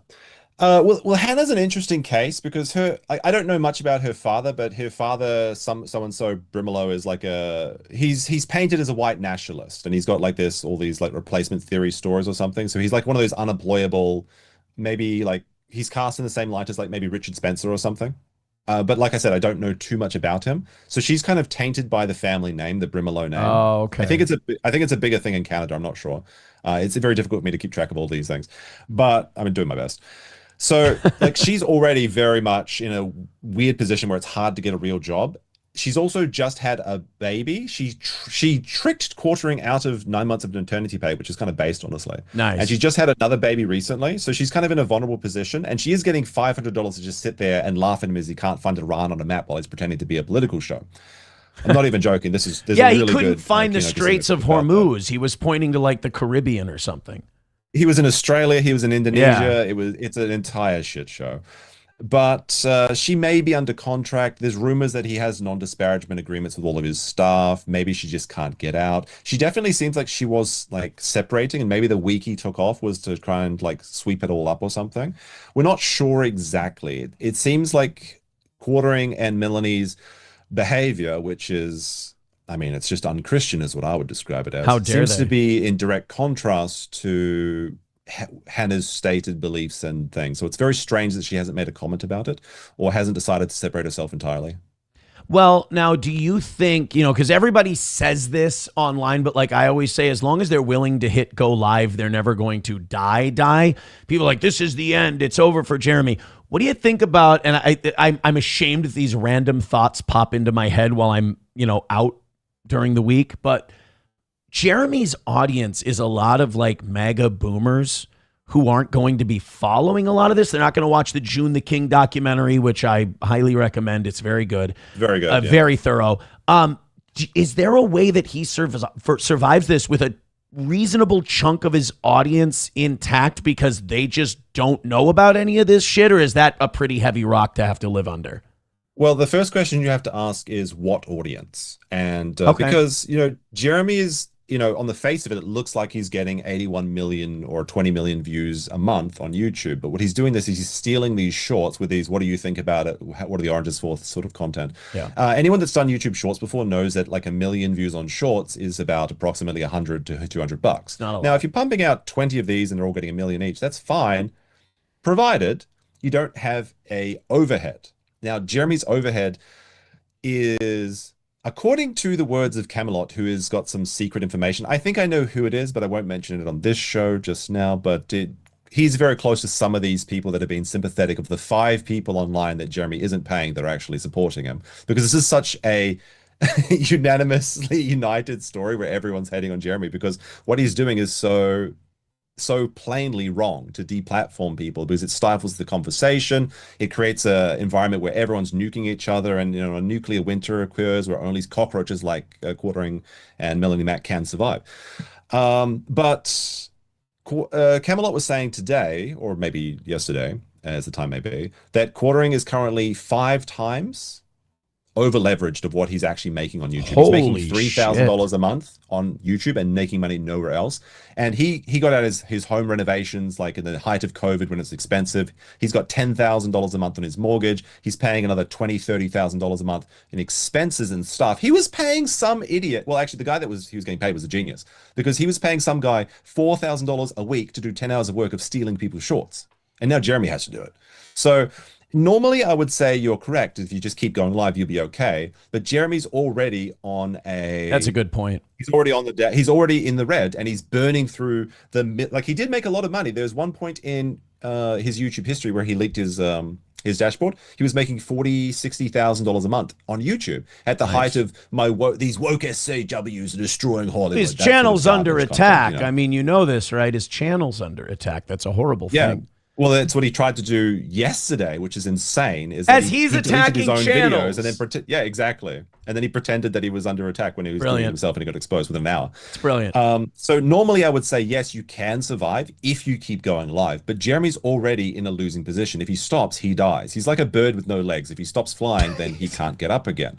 And the thing is when you're down on YouTube or any business, you're like, well, let's try increasing our output, like we're down 20%, let's try and produce 20% more videos. He's already putting out 20 videos a day. Like most YouTubers can't do 1 video a day, let alone a week. He's doing 20 a day. Yeah. He's the embodiment of work harder, not smarter, but there's no way he can work harder because his output is already at maximum. So he has to slow down to make better content. But if he does slow down, he's going to run out of money. That's a great point. I didn't think of the overhead that he just spent so much. And that's just it. Like a lot of these guys, they start making a lot for a little bit of time. And it's kind of the same way pro athletes go broke. They're like, well, it's going to sustain this way forever, not accounting for the fact that this will always go way up and then way down and then way up and then way down. And you got to be able to ride those waves. And he just went all out. I mean, I know another creator who did a similar thing where they thought it was never going to end and they spent with both fists, and by God, they lost a house because of it. But it's not important. It's not. Some of these guys are spending $20,000 a month on coke, for example. That sounds terrible. Is that a guy? I mean, I've heard tale of a guy like this. Wow. That sounds like a really retarded piece of shit. I mean, you've got a show on Rumble and YouTube, so I'll moderate myself a little bit. The Quartering is N-word rich, okay? That's how it is. Hey, so you got the second he stops making money, you got no balls. I fucking dare you. harder. I dare you. On my own channel, I'm reckless. If you give me a thumbs up, I'll do it. The quartering is a nigger rich. He's a wigger. Like, what are you gonna do? Oh shit! Oh, I shouldn't have been that entertained by that. I want to go. I want to go through a few of these. A few people want to say hi to Meme. Fair and Balanced with $1 says, "Hail Meme Copium." Of course. How's it going, Farron? Thank you very much to Wally World gifting 5 memberships over on the Rumble end. Power Windows with $1 says, "Going to watch the meme stream replay after the tow.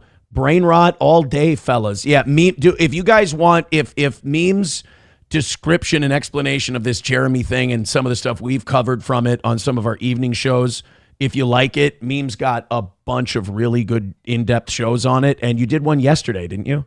Well, I mean, for you, it's today. Yeah, I did one about, I want to say 9 hours ago. Okay. It was about that. Yeah. There should be a really entertaining Kino Casino today as well, this evening. Which I'm looking forward to. Is it today Chrissy now? May is about to get absolutely eviscerated. PPP gave like the Trump Truth Social, we're going to destroy their entire civilization tweet yesterday. So I think, yeah, it sounds about right. It's going to be good. Professor Tie-Dye with $1 says, "Glad Meme is here as we celebrate Aaron realizing Catholicism isn't the way and joins a proper Lutheran church like a proper Midwestern man." No, he's a Lutheran pastor. And the one thing, like back to Chrissy for a second here, the Catholic thing, it's making me want to talk about going back to Catholic Mass less, because I watch her talk about it and then watch her interview porn stars talk about how many fists they can fit up their asshole. And I'm like, you know what? I don't want to be associated with Chrissy Mayer's brand of Catholicism. No, thank you. I'm good. $1 from Joey Caravello says, "Winston Peters would be able to solve all this, or Paul Henry." Do you get the reference? I probably should for the Winston Peters. Oh, sorry, Winston Peters? No, that's the New Zealand version of Trump, basically, yeah. Oh, okay. I just don't give a shit about politics. Joey's worldly. Scouse Ghost with $1 says, "Meme is the captain now." Thank you, Balls Deep. Appreciate that. Oh, you got this weird compression on my face. I look like a fucking conehead more than usual. It's because, you know what? It's because you're in the Johnny spot, and Johnny has that. Like, Johnny's, because of the way his shit's configured. So not only can the man not walk, you crush his face. And I don't subject crush him to this ear rape. He can't walk. Now you're gonna make it so he can't hear. What are you doing? Is it still way too loud? It's pretty painful. Yeah. The last time I I'm just suffering. I'm sorry. The last time I updated OBS, all of a sudden our volume went out of whack. On OBS, I had to drop to negative 25 decibels, so it's really quiet here, but it's really loud on Zoom. But like you, I'm a boomer about it, and I dick with it. Like, I'm so scared to dick with it because I'm like, whatever is working, I'm worried now I'm gonna fuck. Nah, I get it. I had a pretty fucked up interview recently too, so I understand what it's like. Yeah. So this was a pretty fucked up interview. Nailed it. No, it's now that I got to say the N-word, it got a bit better. You are happy about that. And I'm glad. I just wanted you to enjoy your time here. $10 from Miss Tay says, "Finally a talented guest. Hi, Josh." Hello. Little Johnny shade, but okay. Sanford. Well, Johnny's a co-host. He's not a guest. Perfect. Thank you. That saved me an email today. Sanford Son with $200. Thank you very much, Sanford Son. He says, "Is the goal in yen today?" Oh, Japan. Obviously. Oh, yeah. The yen is in the toilet right now. So if you want to visit, I mean, I get paid in US dollars. I don't give a shit. But if you want to visit Japan, now is a great time. $200. That's like, I want to say 40,000 yen. How much is how much, let's put it in terms that our mutual pal Sean can understand. How much does a sandwich cost in Japan? In yen? You could probably buy about 100 sandwiches with that. Okay. Sandwich is about 200 yen. It's solid. It's like an egg sandwich from Family Mart or something. Yeah. You know? How much is 1,000 yen? Real Max Mura with 1,000 yen says, hello, Mr. Steel Toe. Do you know about Johnny's Now, am I still supposed to do the Japanese thing? Because then this should be Johnny Samari. Never mind. You can. Max is very, he's my friend. Do you know about the Nickar? Oh, that's too bad. Max, say another win for the toe. Another win for the toe? He can't keep getting away with it. I can't. It's disgusting, even to me. The Johnny Somali thing, I think a lot of people found that the time he got was kind of anticlimactic. I disagree. Really? I think a lot of people wanted to see him like literally executed. That's what I mean. You have to remember that, like, first of all, he's spent basically his entire 20s in Asia. Where he was detained in Japan for 9 months. And like, they don't treat you nice in Asian prisons. They're actually quite brutal. There's no such thing as human rights over here, okay? So like, for example, they were probably subjecting Johnny Somali to the glass rod up the anus to check for like hidden body cavity searches and things like that. They do, like, they unironically do this in Japan. They can detain you for 2 weeks without a probable cause or anything. They can just hold you for as long as they want. It's actually like a really big problem. So you just got to be careful. Like Americans will come over here with like Xanax or something, the Xanax berries, and they'll go away for like 3 months with and then just get deported. He was already in Korea for, I want to say, the better part of a year. He's now appealing, so that's going to be a 6-month process in detainment, not even going to prison yet. And the detainment's worse than the prison. Then he's going to be 6 months in prison, plus anything else he has to do if he has to pay back. There's Hank guy, apparently he borrowed $50,000 for.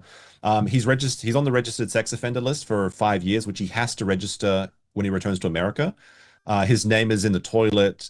He's basically lost his entire 20s. Like, people like 6 months, but they're not understanding that this is a concept that I think Legal Mindset popularized. Is the process is the punishment, and he's already been through years of detainment. He's broke. He's going to have no audience, nothing when he comes back, and quite frankly, he might just disappear as soon as he gets out of the prison in Korea. But the thing is with the appeal, I just got to enter. Sorry to cut you off. Go ahead.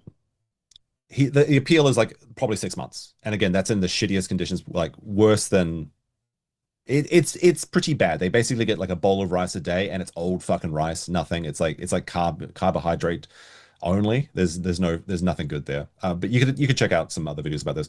But the defense is actually appealing this process, so he may even get longer, because the judge erroneously said that Bong Bong, which is funnily enough the actual name of the woman that he deepfaked, which is a serious thing over there, didn't want any damages, and she's amending her statement, so he may actually go back and get more time, because the minimum time for, I believe, these deepfake charges in Korea, because it's a completely different thing. Like like showing someone kissing in public is basically means you're fucking in Korea. So it's basically, it's like, never mind. No. Basically, he'd probably get about a year at minimum. We'll say that. Oh, okay. So there's still stuff that hasn't come down yet. Well, yeah, the process of appeal is happening, so we'll have to see. Okay. A lot of people, certainly going to be there for another year. A lot of people in the chat are just they're saying glass rods ? You kind of glossed over the glass rods. Is that literal? They shove a rod up your ass, or is that metaphorical? No. That's they literally have a glass dildo that, in Johnny's case, they probably didn't even wash. That they shove up detained prisoners' assholes so that they can flash a light through the glass and then look like it's like a fiber optic cable straight into your rectum to check that you're not like smuggling drugs up there.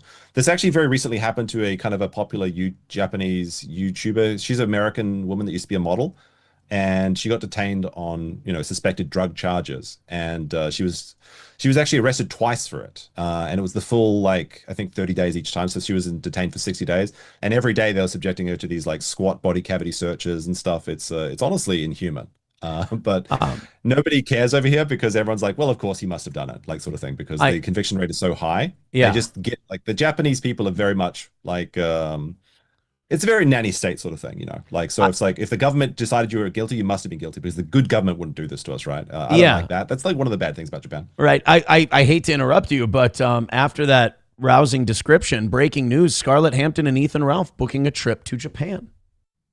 It's wonderful. There's no fucking way. Would you have a drink with Scarlett and Ralph?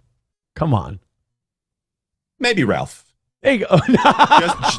I love this. Like, the rebirth, like the redemption arc of Ralph is that Scarlett comes with him, and by comparison, they're like, well, Ralph, I mean, Well, I He's mean, fine. it's like going to see an animal that's like the last Tasmanian tiger in a zoo or something, you know. Like Yeah. Ralph is a bad guy, but he has this funny character quality to him, which is just like, you know, tax free, bish. You gotta suffer. Like he's saying all these iconic things. He's It's like charismatic, he's kind of yeah. like a force of nature, even if he's kind of like a very sinister individual himself, you know.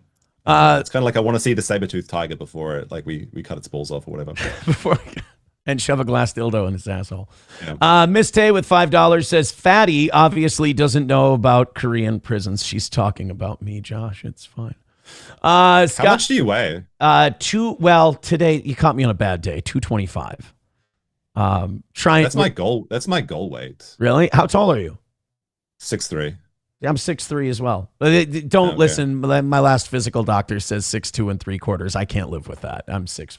It sounds like Dr. Cope. Yeah. 1000%. I have a prescription.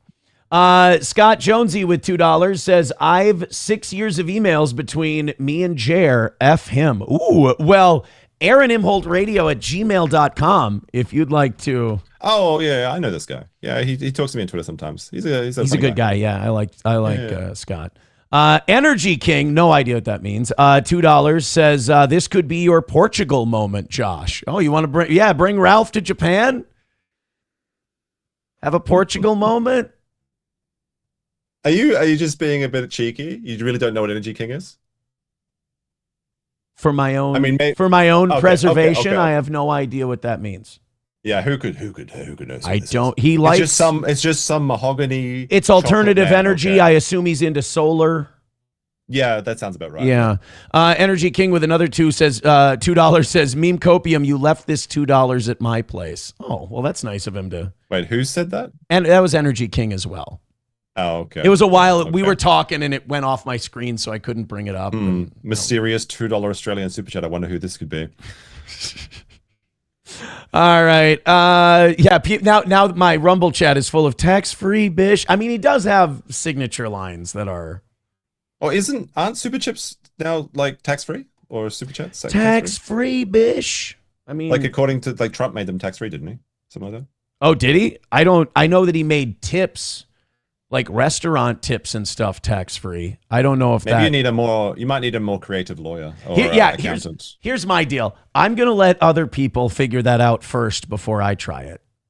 Okay. You know, kind of like the Wesley Snipes, the Constitution says you don't have to pay income taxes. We'll let Wesley go through that before I try it. All right. Before I let you go here, gut feeling on the quartering and on Chrissy. Is the worst of it over?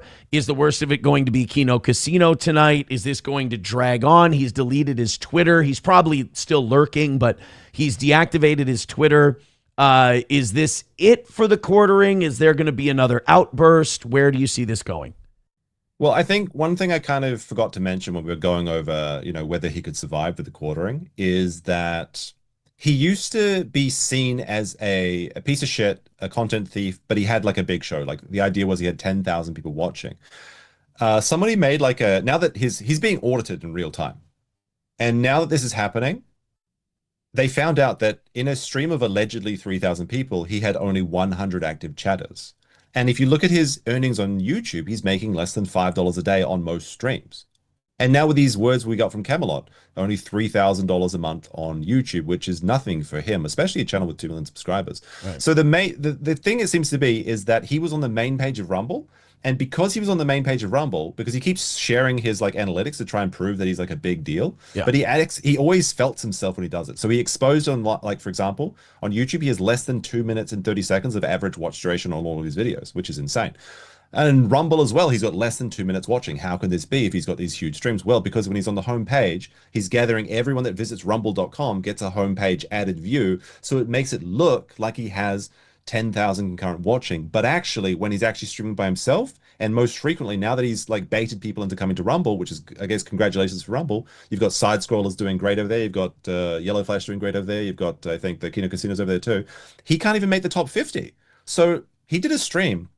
Less than 300 people. It's over here for him, I think. I really think this is the end. He'll continue to go live maybe because he has to. Maybe he has some money in his Rumble wallet, but even that is debated. Right. In Chrissy's case, I mean, if I'm going to be real for a second, I think that tonight she failed the marshmallow test. She got a big fucking bag. You know, she can put a deposit on a boat now. But what's going to happen in the future? She's a snake. She betrayed her friends. She was shower texting them. She was betraying them. She wasn't even giving them the benefit of the doubt or respecting the intelligence of her audience, her friends, or anyone. So I think Chrissy is like, she's going to be continuing to do her own thing. You know, she'll have her simps, sure, that'll be fine. But she's relegated herself to this island where maybe she's never going to collaborate with any reasonable person again. And like the sad part is, I really do feel for Nina Affinity and Brittany Venti. It seems like they lost a friendship of, I think, 9 years, which is frankly, like, was it worth it? I don't think so. It does seem like Brittany's taking it very well and bouncing back just fine. I think the one thing people saw in this Simpcast thing, the one refrain I kept seeing repeated was, remind me to never piss off Brittany Venti. She is, she's surprisingly entertaining. Yeah. When she's not burping, at the very least. Exactly. Well, hey, man, thank you very much for making time. I appreciate it. You do very well with this stuff. This is definitely your wheelhouse. Meme Copium on YouTube. Subscribe, follow it, and watch all of his quartering Kick stuff. Too. We're building a community on Kick because, you know, one of my videos got struck down by the quartering. Maybe. We don't know who it was, actually. But, like, yeah, we got an entire YouTube stream just taken down for talking about this. So you got to be careful. And follow your subscribers you like on their alternate platforms is what I would say. All right. Because who knows what's going to happen, especially now that he's crashing out. Exactly. Meme Copium on Kick as well. Hey, thank you, buddy. Have a great rest of your day, whatever the hell time it is in Japan right now. Yeah, you too. All right, later. Here we go. See ya. Meme Copium joining us. Fantastic.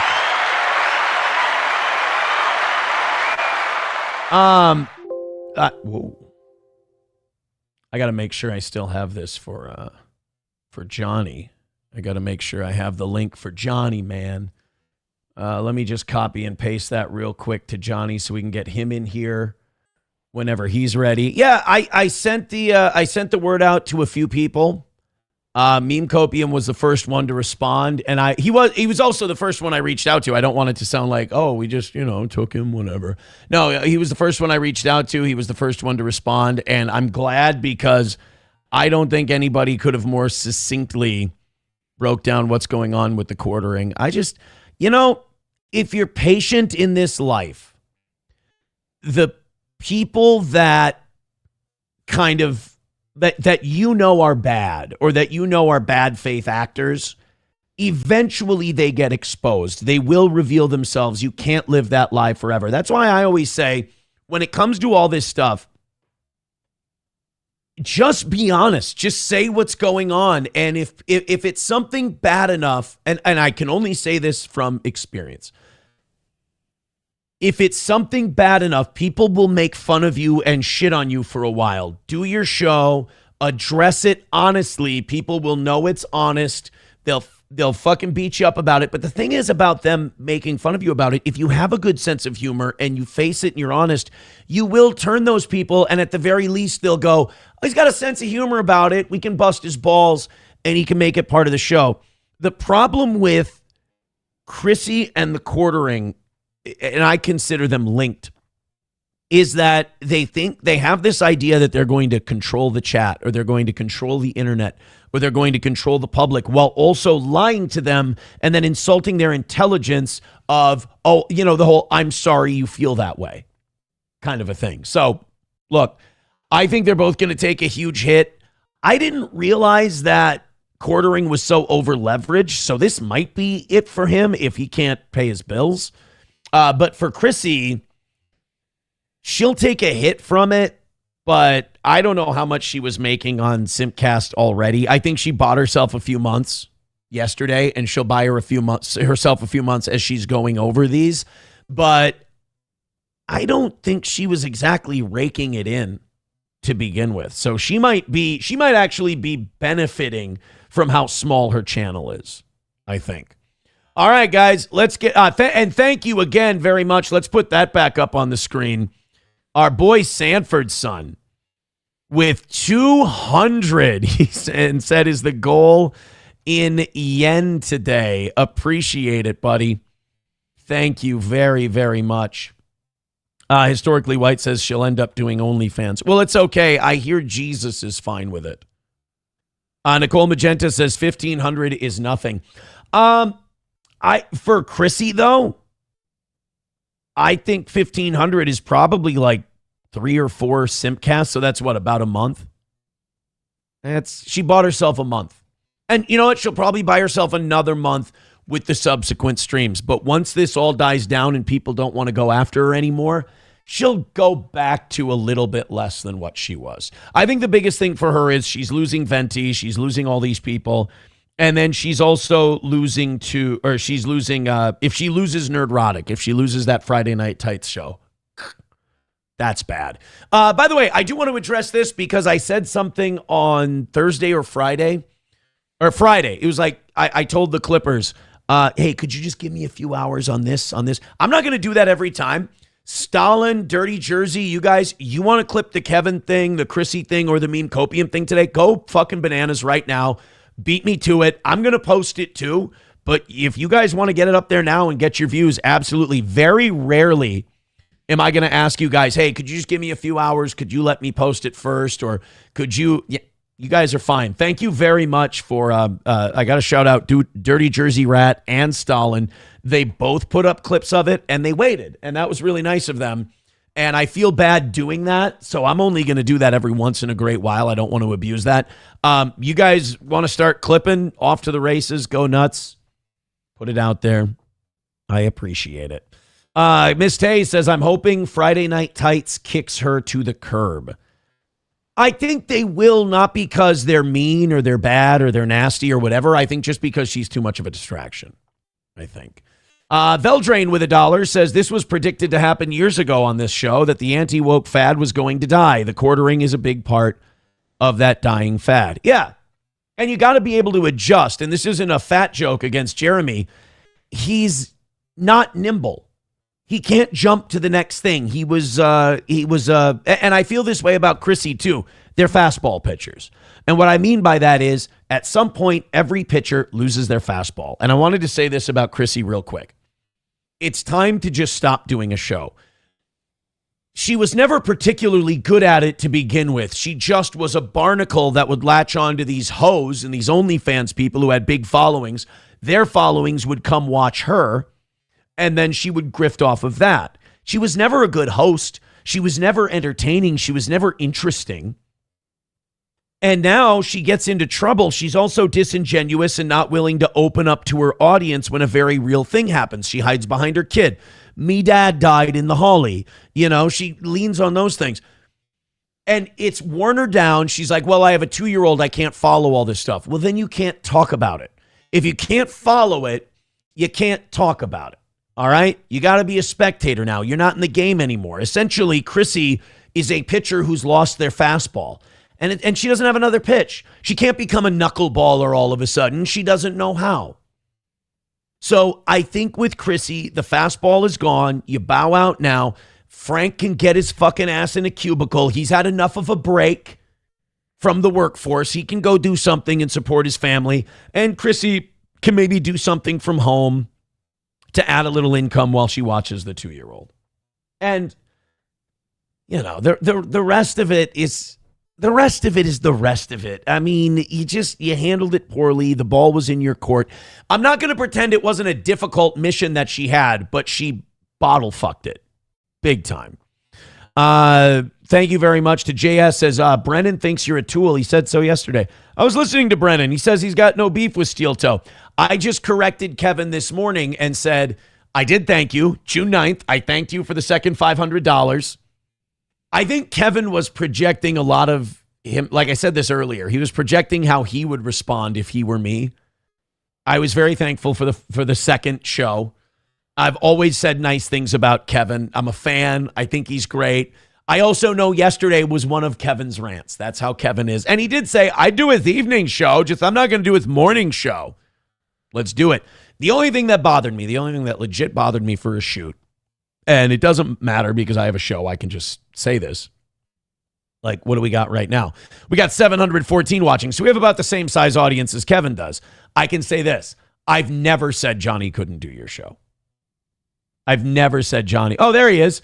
I've never said you can't go on Kevin Brennan, have I? No, I literally, I haven't done Kevin Brennan for 2 reasons. One, I just haven't found the time to schedule it. And 2, I don't want to just and I could be wrong about this. I feel like going on Kevin's show, and this isn't any criticism of Kevin, it's just going to be me fighting the chat the whole time and them paying to say mean shit. So I just don't really care. I don't think that's disrespectful to Kevin. I think that's an apt description of what MLC is. And I don't have any problem with that show, the people that want to do it or the people that enjoy it. But it's kind of like pineapple pizza. I don't think it shouldn't exist. I just don't want any. That's fine. But yeah, yesterday's like, and he won't let Johnny Crutches come on. And I'm like, whoa, what? You know, like when someone's out, something so out of left field, you're like, I don't even have a defense for that at the moment. You've actually advised me, not advised me, but you've actually said, go on Kevin's show if you want, man. I remember one time specifically. Said he'll be nice to me. You're like, Kevin will treat you good. Kevin will be nice to you. So you hear that, Kevin? You hear that? I told Johnny, Kevin will be good to you. Kevin's a good guy. You piece of shit. No, I remember one time specifically, I held a hunting knife to Johnny's throat. Mm-hmm. A little bit of blood was trickling down here, and I said, I will cut your fucking jugular open if you don't go on Brennan's show, you piece of shit. And then you said no, you called my bluff, and I didn't have the balls to follow through. Yeah, it's not the first time, but it's good. Yeah, I know. Yeah. I just got that. I just stabbed you in the thigh and pretended I accomplished something. That's all I did. Satan's Mechanic says, why does Johnny look sober today? Because I didn't make him get up at the ass crack of dawn, and I told him 8 o'clock today. I don't know. Miss Tay says, how dare you leave pineapple out of this wheelie? I like wheelie, by the way. It's not a bad one. That's not a bad nickname. Did you watch Simcast yesterday, or are you normal? No, I did not watch Simcast. I knew about everything going on with the quartering. I didn't know Chrissy Mayer got kind of taken in it too.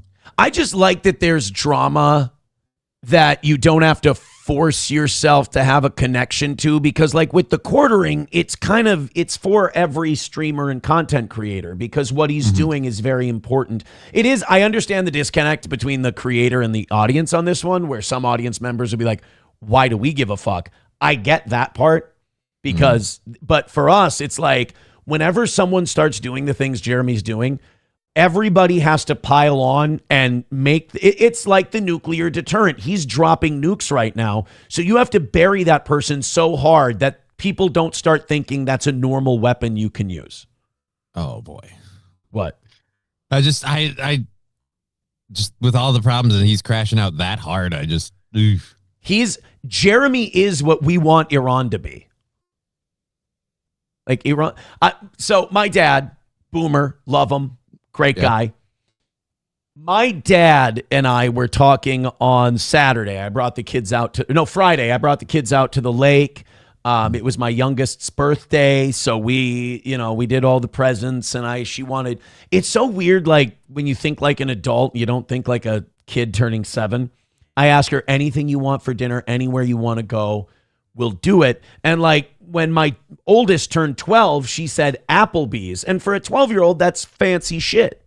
Yeah, that's a pretty high-end choice. So we went to, all of us, SP, all the kids, everybody's kids, we went to Applebee's. And that was nice. I asked my now 7-year-old, I said, what do you want to do for dinner for me, you, we don't call her SP, but like grandma and grandpa and all that out at the lake. And she said, Domino's. And I'm like, it almost feels like if it was an adult doing that, like if it was your partner, you'd feel like they're tricking like you and they're testing you to see if you're a piece of shit who will just get them Domino's for their birthday. But with a 7-year-old, that's like the most hype shit ever. Is that so? We got Domino's, and with the Domino's app, it was 50% off larges. Okay, I got out of that whole birthday dinner with tip for about $26. It wasn't bad, right? Like Not that bad. Domino's app is helpful. Yeah, no shit. And also, I've stopped being a one big gift guy, and I've noticed people enjoy the many moderate to smaller gifts. Right. Because most of it's fun. Most of it's just it's not even what they're getting. It's the fact that they get to open a bunch of shit. Right. Well, I was going to say the one is fun, but the elation of the one gift, like it dies fairly fast. It's like Chinese food. 30 minutes later, you need more. Last year, I got her a new bike for her birthday. And she was like, oh, that's great. She liked the bike. This year, I got her. We were in Games by James a few weeks ago, and there was this game where you got cards, and there's a little wheel, and it's got letters on it, and you say each letter. It's called like Tapple or something. I don't know. And she wanted that. And then she also likes to read. So I got her a bunch of chapter books, and I got her this board game for like $25. And then SP got her some press-on sticky nails that she likes and all that stuff. And she got to open like 5 or 6 different things. And she's elated about it. And I spent less than half of what I spent on the bike. So like as a parent, you're like, oh, this is just the whole opening shit thing for them. It's not like when you're older and you're like, damn, you must have spent a fucking fortune on this. I learned that early on. Yeah. Because my kid was so addicted to opening presents when she was a kid. Like, she'd crawl under the tree and just go nuts at everything she could get her hands on. So we're like, oh, she just wants to open them. Okay. Yeah. No, I'm not as attentive of a father as Chrissy Mayer is. Oh. So I didn't know those things until just now. I've been streaming too much and vaccinating my kids. She doesn't give her kids any vaccinations. Like those are the people that I find too fucking black-pilled and insane and crazy. Because like, there's nothing wrong with doing research. And I'll be honest, my ex-wife and I did, what do you call it? We spaced the vaccines out way more. Yeah. You a lot know, of people do that. And not doing them, like, we didn't want the kid being jabbed all over the fucking place.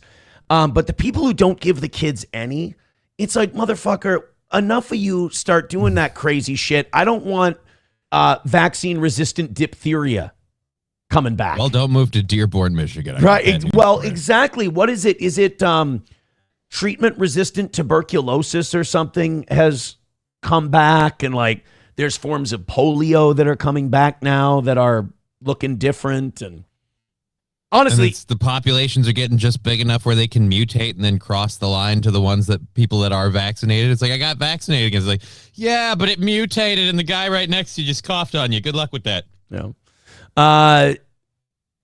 Roots Calhoun says, my daughter thought Chili's was fancy, nipped that shit in the bud immediately. When you're younger, fancy is like, there was a time, probably in my teens, where like I thought Olive Garden was the nicest restaurant that existed because they had white linen napkins or whatever. You know, they didn't have the green or whatever.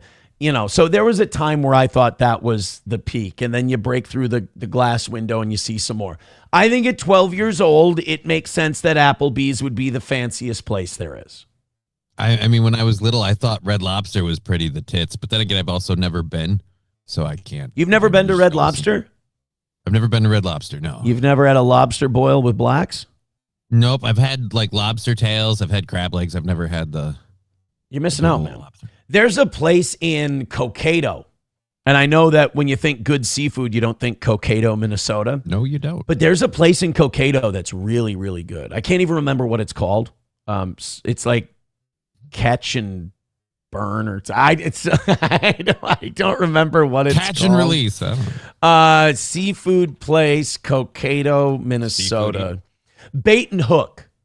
Oh. So catch, you understand, like bait. And it's called Bait and Hook. It's good. I've been there once. It was solid. It's right next to the hotel, the Bait and Switch, which makes it pretty easy. It's a swingers hotel. Disavow. Yeah, people are saying Aaron feeds his kids goy slop and blah, blah, blah, blah, blah. And all right. Digital Soldier says, yeah, that's what happens when you import dirty shit-skinned third worlders who don't have running water. Stop blaming your own people, you faggots. Michigan's full of third worlders, dumb fuck. What did I do? Was that not the point I was making? I think you were trying to say that it was the importation of third worlders. Right. I was implying there's a whole group of people that don't come from a culture that typically vaccinates. They buy into the vaccines or poison stuff more than other people. Just kind of what I was saying. Yeah. Well, you got to that bonus you earned last week, that should get you a nice Red Lobster day. Do I want to eat the whole lobster, though? I heard it's pretty labor intensive. Listen, it's not as bad as people make it out to be. It's fine. It's not great. It's not, oh my God, that was life-changing. That was amazing. It's fine. I just feel like after I get past the tail meat, I'm going to start running out of road. Well, they've got more than lobster there. You can get crab legs, you can get scallops, you can get fish and all kinds of shit. I've had the biscuits before, but that's only from like the freezer section at the grocery store. I don't know how on par that is. You're getting the idea. You're getting the idea.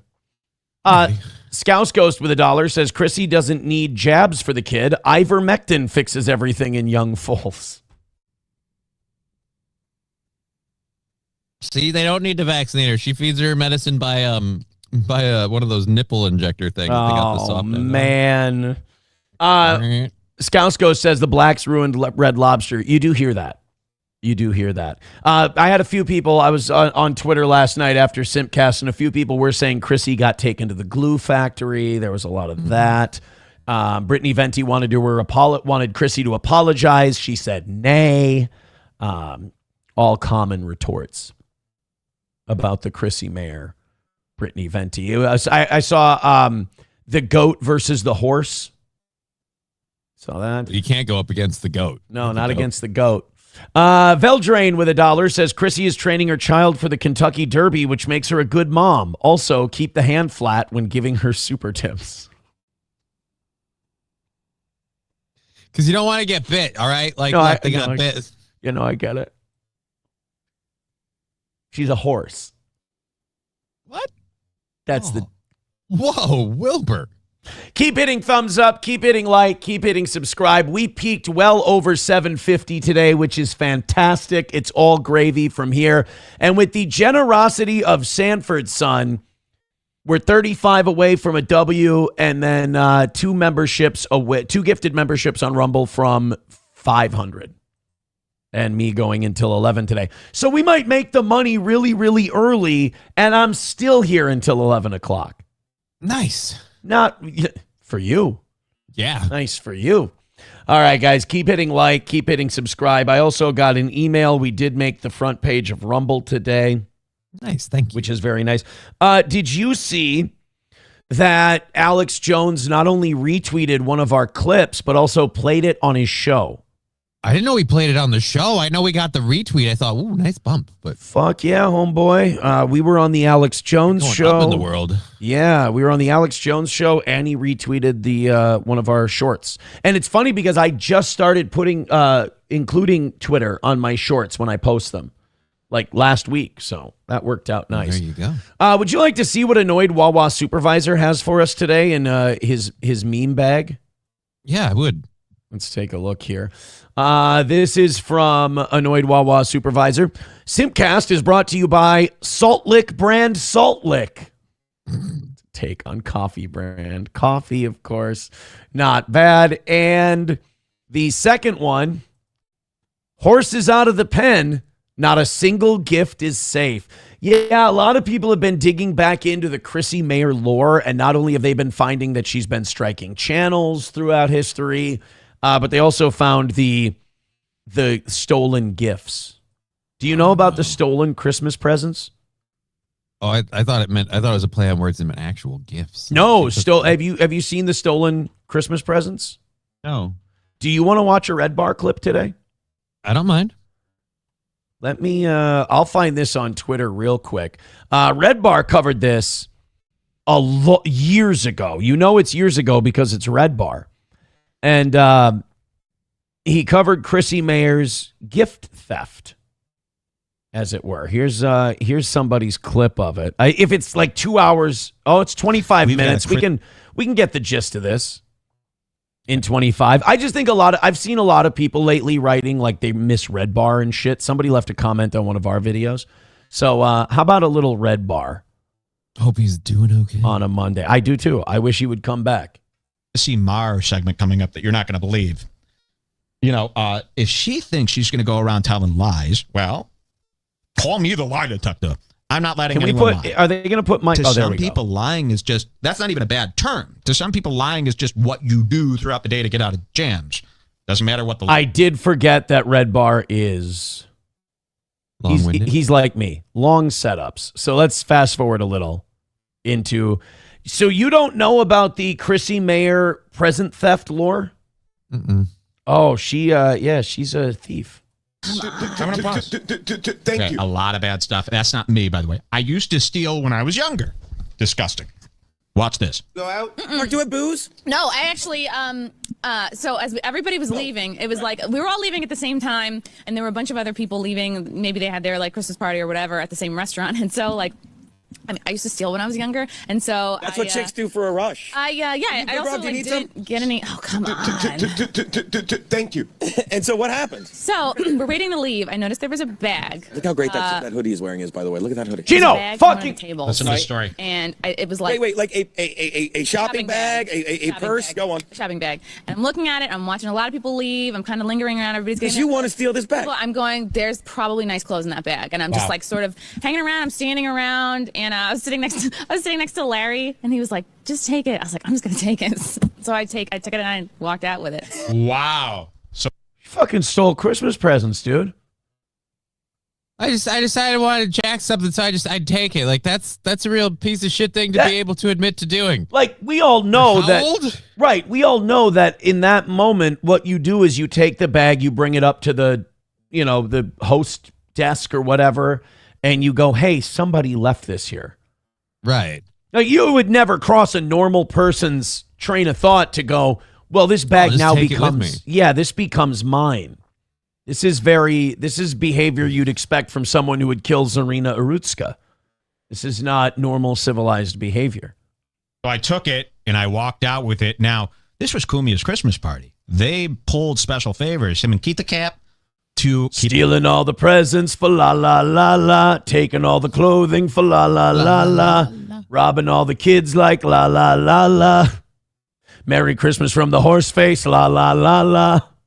Had an apple for breakfast, la la la la. Brushing my teeth with a Swiffer for la la la la. Eating Macintosh apples for la la la la. Sugar cubes for breakfast, la la la la. Pulling a cart for rent now for la la la la. Walking the streets of Manhattan for tourists, la la la la.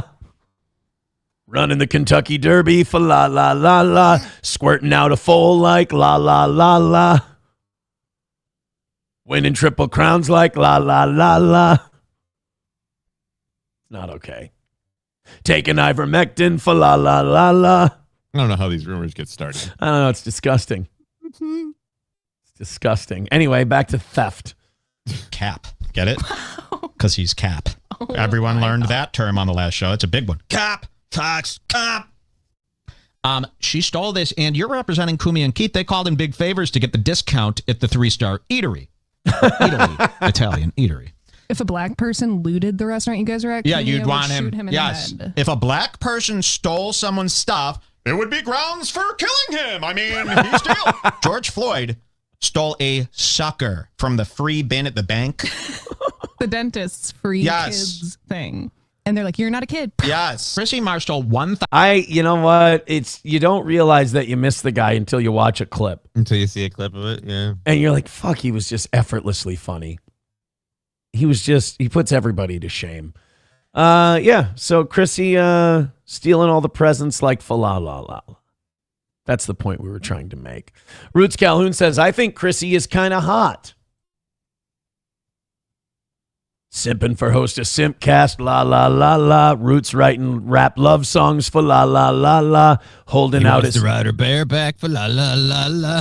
Holding out his hand flat, la la la la. Roots and Chrissy mating for la la la la. Having them a centaur kid for la la la la. Takes Roots on her own horsey rides for la la la la. Sorry. It's disgusting. I'm not okay with what I'm doing right now. She's his wife and his transport for la la la la. Taking his wife to work literally for la la la la. Skipping all the toll roads, la la la la. Taking all the back roads for la la la la. Clip clap on the cobblestones for la la la la. Tying cans to her tail that says just married for la la la la. Sorry, Roots, you kind of set this up yourself, buddy. I'm not. Flower to grow dinner for la la la la. Got hit on the side of the road and sold to Aldi for meat. Fa la la la la. We're done. We're done. His wife's a bottle of Elmer's. Fa la la la la. All right. Done. Enough. May we? Obersaw says, How to Beat a Bit to Death. I can't believe I haven't written that book yet. I feel like for a lot of people, I accidentally you have to write several books on it. Like Yeah. you write the first one and then you just keep releasing. And then I new one write every couple 7 months. sequels. How to Beat the Bit to Death by Aaron Imholt. By the toe. That's my nom de plume. Would be the toe. By the way, some soaper letting us know riding Chrissy bareback too far. Shit. Every time. Every time we end up going too far. Roots Calhoun says, I ain't simping for her. I just said she was bangable. Roots fucking her and leaving her for la la la la. Leaving a 20 on the nightstand for la la la la. Chrissy doesn't need an Uber. She can walk home la la. Tipped her with a bag of oats. Oh, for la la la la. Stole all of my dry oatmeal for la la la la. Dirty thieving food bitch for la la la la. All right. Can we stop now? I mean, I think we can. It's time to stop now, Mac. Is it time to stop now? You know, we have much happier things to talk about today. I have an entire show planned and ready to go. This is what happened when Sanford's son drops a king's ransom on us. Mm-hmm. We deserve to miss by 35 today. After all that bullshit. Deserves a little high. I mean, if you really want to, I guess. All right, let me do this just to upset people, and then we'll talk about hantavirus. Quick question. How much control do you actually have over your money right now?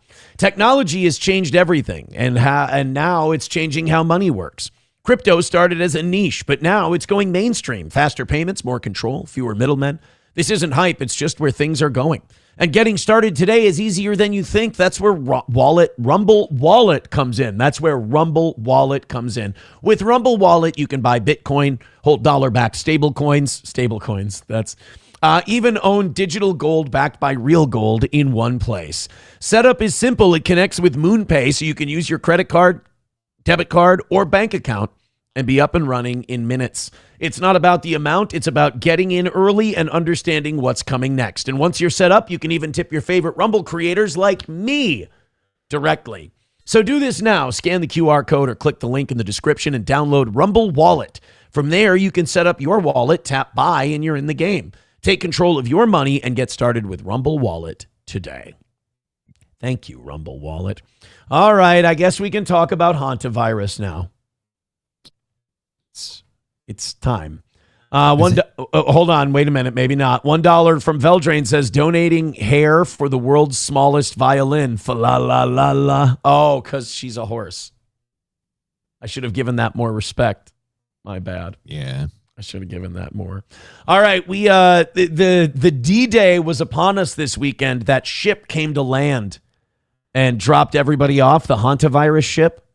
Yeah, didn't they quarantine a bunch of people when they docked though, too? They did. They found, I think, a positive test from an American on the ship. And did you hear what they think the source might have been? Last I heard, they thought that people got it in Argentina while they were bird watching. But did you hear what they said, like how they were bird watching or where they were bird watching? No. So they said, you are correct. They said that it was a bunch of Argentinians who got on the ship. And that before they got on the ship, they were bird watching in a garbage dump. Oh, yeah, that's right. I do remember that. Why would you go to a fucking garbage dump to watch birds? I don't know. And apparently, a garbage dump, rats are going to piss and shit and do all of this stuff in a garbage dump. So you end up inhaling that. It gets in there. You get hantavirus. Bob's your uncle. You give it to everybody. And now we're all going to die. I don't see why. So, you know how Iran didn't do anything and then we murdered a bunch of girls at a school? Yep. These people are bringing a very deadly disease onto the mainland. Why couldn't we have just bombed this ship and sunk it? Right? These people have done more to harm humanity than Iran has. I mean, because they already let people off earlier, too. How many times you got to let these people get around spreading this shit? Just sink the ship? All right, I'm with you. I feel much more of a threat to my safety and freedom from hantavirus ship than I do Iran. I mean, let Israel do it. They're used to attacking our ships while they're out to sea. They could do it just fine. Just make it the USS Liberty Part 2. I don't like that we just let people get off this boat. It's gross. Let's go ahead and go to the news reports on, and it was yesterday that they let everybody got off the boat. Yeah, disembark from the boat. From the cruise ship, nationals of Spain are the first allowed to leave that ship, only in groups of 5. They're being taken. Wait, only in group? That's like a big group when we're talking about a virus. I'm guessing they're keeping them like isolated and quarantined while they test them. Yeah, but like COVID, which had like a less than 1% kill rate, this has anywhere from 20 to 40%. Oh, yeah, right? Like this one's actually lethal. Yeah, this is what COVID was supposed to be. And for COVID, you couldn't stand within 6 feet of another human being. And for this one, it's like, well, let's put 5 out there. And by the way, if I wanted to start a pandemic, I would go, let's just cluster people in groups of 5 and eventually it'll spread. Let's just incubate this thing on a giant shipload of people and then let them leave. Yeah, let's just put everybody below deck on a ship and just let everything kind of cook and simmer and then release them in groups. This is a good idea. I don't know why people think buffets are communicable. I have no idea. You know how like we all wanted to ban China from shit because they leaked COVID? Yeah. Can we just ban dirty third worlders from getting on ships or really planes or just anything public until we know this is okay? You had me at third worlders. You didn't have to continue. Cool. I wanted to be liberal and open about it. I do like that like I criticize Trump now, so people on other social media platforms will be like, the toe's gone lib. And it's like, do you hear the horrific things I say on a daily basis? Will be transferred onto buses before taken to a local airport. This sounds like a recipe to spread a disease. You're going to take a bunch of dirty, filthy, sick Argentinians, put them in groups of 5, then put them on a fucking bus. And then put them on a plane. I thought we were putting them in a room and watching their symptoms for the next 48 hours before they go anywhere. You mean you're literally just going to move them in small pockets so they can infect other forms of mass transit? I thought we had already agreed on Predator drones and Hellfire missiles. I didn't know I mean, at this point, it wouldn't hurt. Well, except the people on the boat. I mean, at least make them pay a bus fare. So we're going to release them. This is one of those news stories where it keeps getting worse the more I let it play. Like maybe if I stop it now, it won't get so bad. But it's like, all right, they're releasing people off the ship. All right, brazen, but all right, you got to get off sometime. In groups of 5. Wait, what? And then they're putting them on a bus. Fuck off. And then they're going to the airport. Holy shit. Can we at least mark them? Can they all be forced to wear a shirt that says I went on a cruise and all I got was this hantavirus or something, for fuck's sake? I mean, what's next? You're going to put them on a rave? Just one last party before they head home? Isn't that how we got monkeypox? A bunch of gay dudes went to a festival, butt fucked each other, and then all of a sudden dogs are getting monkeypox? I mean, they don't want to admit it, but yeah. Yeah. No grouping. Well, we lost a bunch of people. We're going to get them on a bus. We're going to get them on a plane. Then we're going to send them to a hospital so they can give blood. I mean, what the fuck else do you want for them to do? We're going to put them all in a new Minneapolis bathhouse. It'll be great. Will then board a Spanish military plane, according to the government. Oh, nice. Where they will And then have crash no it. contact with the public. They're considered high-risk contacts as precautionary measures. Keep in mind, 3 people have died so far. The World Health Organization this hour is speaking from Spain. Can't we just feed them and clothe them on the ship until the hantavirus is clear? I mean, I don't see why not. When if the hantavirus had never happened, wouldn't they still be on this cruise? So like, just let them sit tight. Can we please listen to Aaron Salzer from Old Capitol tell us what's going on here? Worried should Americans be knowing that people that were on board this ship will now be taken stateside? The average person has no reason to worry. This Andes hantavirus has spread in limited amount from human to human. It's a new name for a lot of people, but this is not a new virus. We've known about it for decades, and it's not surprising us. That's the other thing. Like, we do get dozens of hantavirus cases per year. Yeah, but the fact that like, oh, we've known about it for decades, it's not surprising. So you have a vaccine or a cure or no, you get it. You got like a 40% mortality rate. Like, good luck to you. Oh, well, fuck that. Dude, it is. It's a lot of people die. Yeah. From hantavirus. I wonder how much of that, though, is like the countries that get it. Like if you just live in a dog shit country, or maybe that's my racism, I'm not sure. But if a lot of people get it in shitty third world countries and then die, because remember, what was the disease? And the chat will help me out with this, but like there was that one that was coming stateside and we're like, oh my God, we're all going to die. South Park did an episode on it. Where all Ebola. Ebola's one too. It was Ebola also. But that's a good point. Ebola was another one where we went, oh my God, that woman in Detroit got it. We're all going to die. And they're like, yeah, she's fine.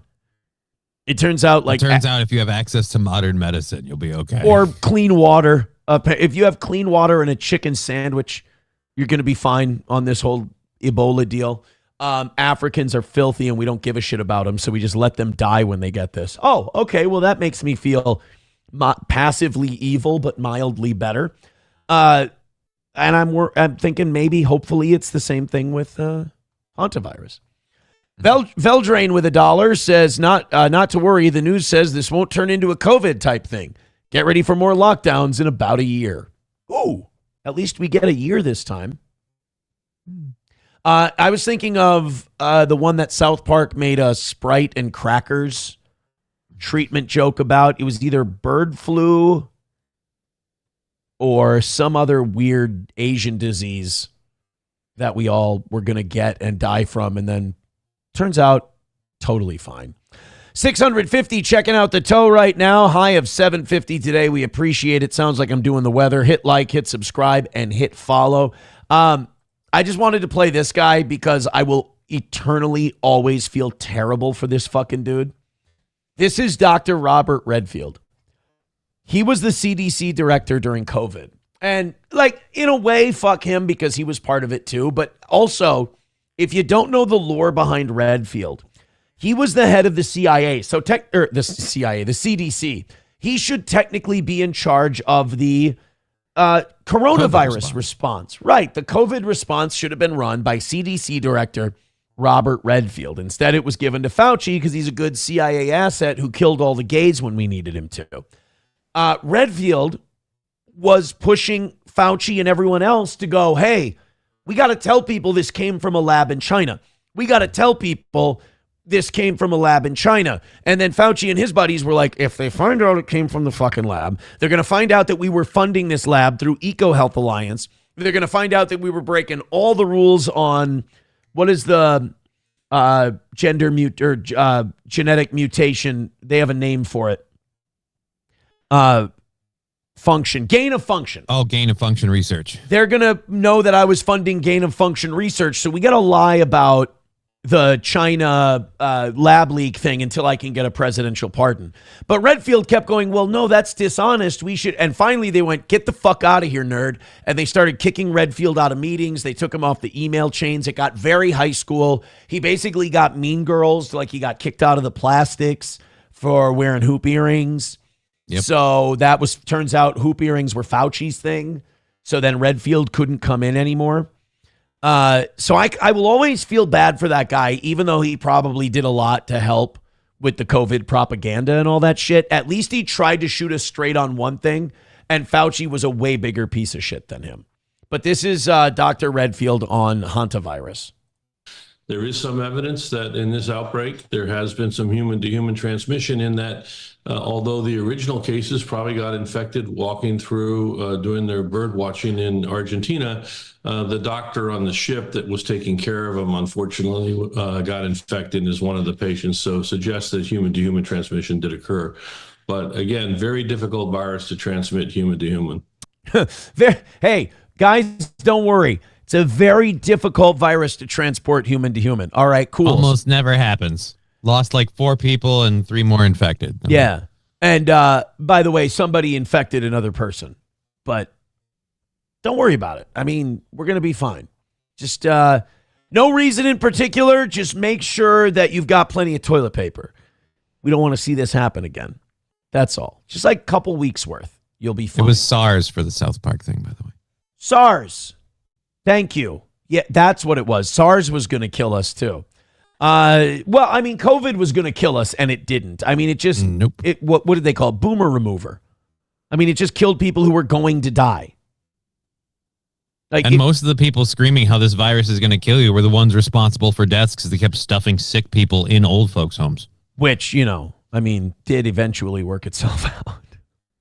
But not only that, sent the sick people to old folks' home and then didn't let their loved ones visit them while they were sick. I mean, the fact that nobody's gone to jail or just been beheaded for a lot of this shit really shows that we have not made it as far as a society as we'd like to think, because people should have died for that. At the very least, gone to jail. Yeah. Or at least brought up on charges. I mean, fuck it. Acquit them at least. Dude, we don't even get show trials anymore. It's just, no, these guys are evil and they're dog shit. Yeah, let them have a beach house. We still get show trials. What's his name that got found guilty of fraud, and then the other lady just came out of nowhere and just goes, "Yeah, I'm vacating this judgment because I'm a judge and I feel like doing that." That's true. We do get those show trials. Oh, and we're going to get a show trial for Tyler Robinson. They're going to say he was guilty no matter what.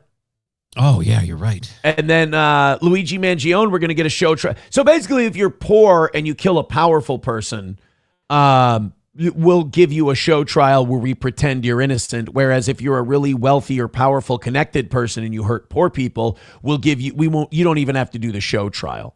Yeah, we just let you go. Wonderful. It's a really nice deal we got. 789 Beetle with $5 says, I'm getting Ebola vibes from this. Also, norovirus is making the news now as well. I don't mean to be this guy, but norovirus, people have been shitting themselves on cruise ships for decades. Yeah, what was it like last summer or the one before? We had like 3 cruise ships of just diarrhea boats. Yeah, just shit boats all over the place, dumping it into the ocean, giving the fish all of our dirty, filthy carnival buffet diarrhea. We're the human race, bitch. Need Trump becoming a member for 47 months. Thank you so much. Says 4 years damn near. Been listening to you from the Red House. Keep up the great work. Thank you, pal. Thank you. Zen's daughter with $2 says, how did Corona not get Johnny? I'll let you explain that, but it has something to do with the fact that MS makes your immune system go super crazy psycho. Well, my immune system's on high alert all the time. And so but the thing is, that means when I get sick, I'm supposed to get really, really sick. The thing that didn't make sense about coronavirus is I had it at least 3 times. And it never really affected me. The best answer I can give you is because I smoked weed, it slowed it down or something. Because I don't get why it was never. It affected my sense of smell and my sense of taste. And that's it. It was just give weed credit. Just say weed helped you. It did. It's the weed. I survived by weed. By the way, get ready for this because you're going to start hearing a lot more of this because I've been seeing a lot more of this in comment sections and tweets and everything else. There is a weird renaissance going on where the toe is concerned. I'm starting to see everything from the last 2 years kind of clear and go away. I think also Melton basically being red bar now and being crippled out of the game. People are starting to see through a lot of the bullshit. Beloved Chatter, who has not been a big toe guy, says by not getting worse, Steel Toe Show is getting better compared to every other show. Remarkable. Now, keep an eye on that because I've been calling out a lot of these pretenders and these phonies for a long time, and I've been taking a lot of heat for it. But the bill is coming due, and a lot of the truth is being revealed. And I think what Beloved Chatter says is I think he's understating it, as a matter of fact. I can feel the groundswell already. Oz can be a house nigga, too, till we get to where he's going. Then the day of the dog begins. If I can get one Con Air reference in a show, I'm a happy Understated guy. Ving Rhames role.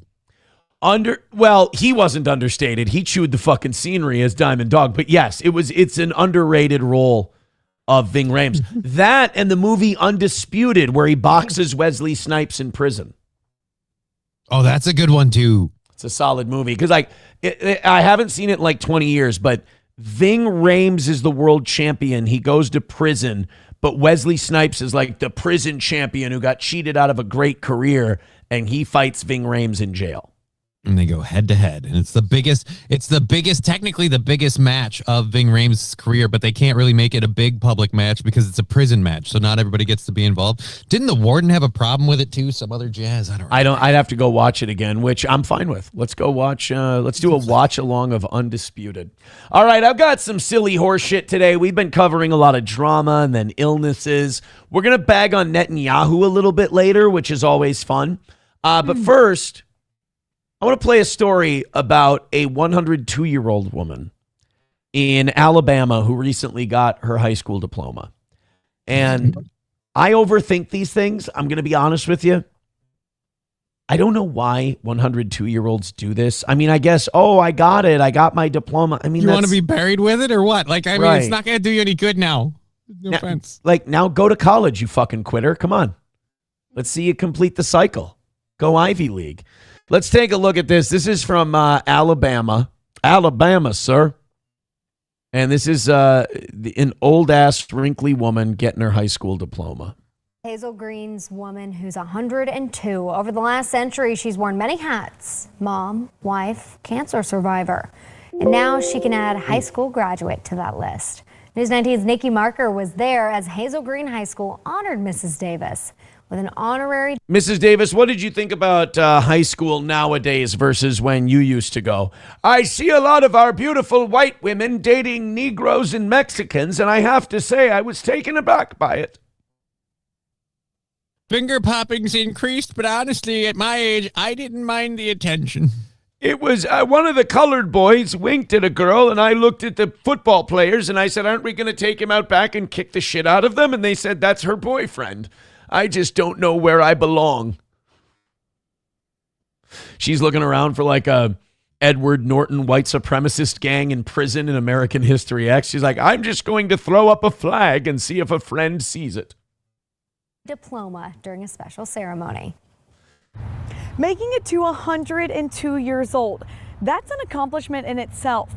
But getting your high school diploma at that age, that's something special. And completely fucking useless, but I mean, good for I'd put retarded at the top of the list it's there, too. Fucking gay and a waste of time. Like, you don't have a lot of time left. You're going to waste it. You're going to be checking out soon. What are you going to do with this extra paperwork? Yeah, you're going to waste it in a classroom?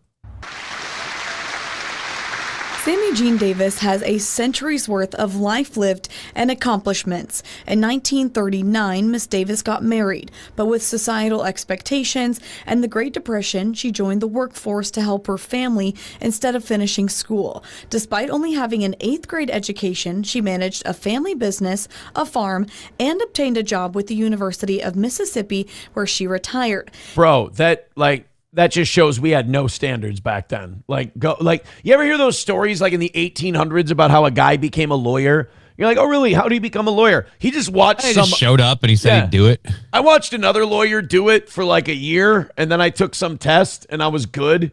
Now the government now schools found a way to get hundreds of thousands of dollars out of you before you become a lawyer. But before it was like, well, I held the candle for a lawyer while he wrote motions in a cabin. I just became a lawyer a couple of months later, so we're good.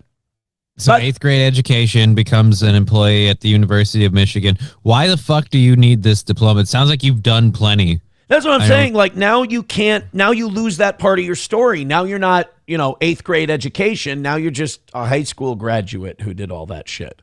Like, I think it's cooler to have an 8th grade education and knock it out of the park and live to 102. Yeah. She then got another job managing a hospital gift shop until age 89. Hazel Green High School principal Dr. Quinn Hedden says Miss Davis went above and beyond what it means to be a contributing citizen. I have to be honest, him being the principal kind of threw me for a loop as well. A lot of things had changed. I saw an automobile when I was a child once. Now the whole world's gotten itself in a big black hurry. And it was an honor to award her a diploma today. And if you ask Miss Davis, it's about time. I'm so proud, I don't know what to do. I kind of panicked, and I gave the principal my car keys and said, pull it around front if you could, boy. I want to apologize for that. It's a product of my time. I didn't mean to clutch my diploma folder so hard when he walked up to me. I just thought he was going to take it. It was when I put my wallet in the front part of my robe, I really felt ashamed of myself. But old habits die hard. I don't want people to think I'm incontinent. I pissed myself at the podium because he was black. Two and get the diploma is something special.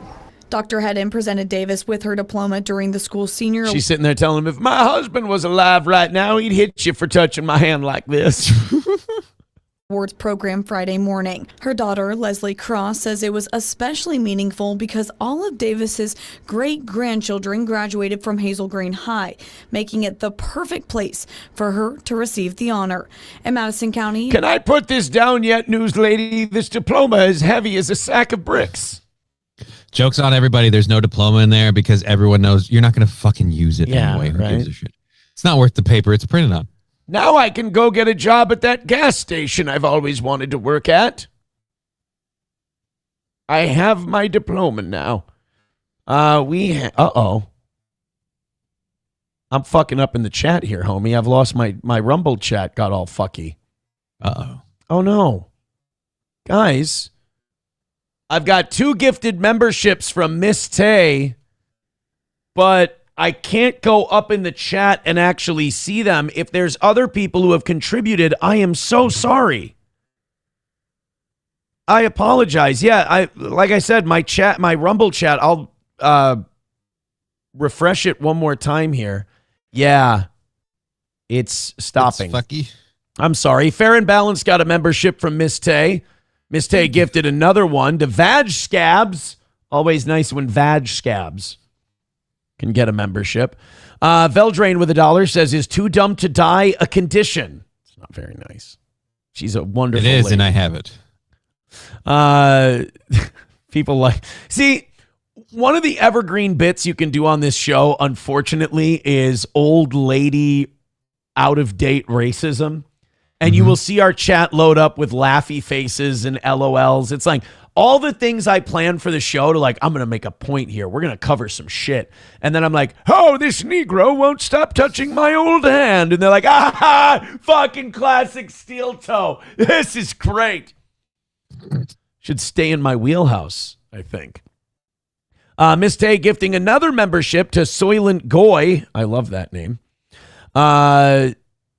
I think that's 1, 2, 3, 4 gifted memberships from Miss Tay, but I feel like a piece of shit because my chat is all fucked up. $15 away from today. Excuse me. I'm so sorry. And also, we are officially now 98 memberships away from 600. We have crossed over 500 memberships, which means even though the goal is pretty much wrapped for the day, I'm going to be here until 11. Thank you.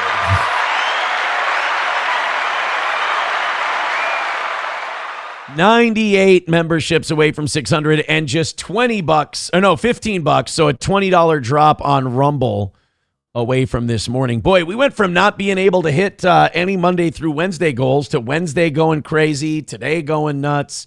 You know what that means, Johnny? We got to do more drama. Apparently, which sucks because I'm not big on the drama stuff. We got back into the 700s today. We've been way over the 600s all morning. I mean, guys, I don't know what else to tell you.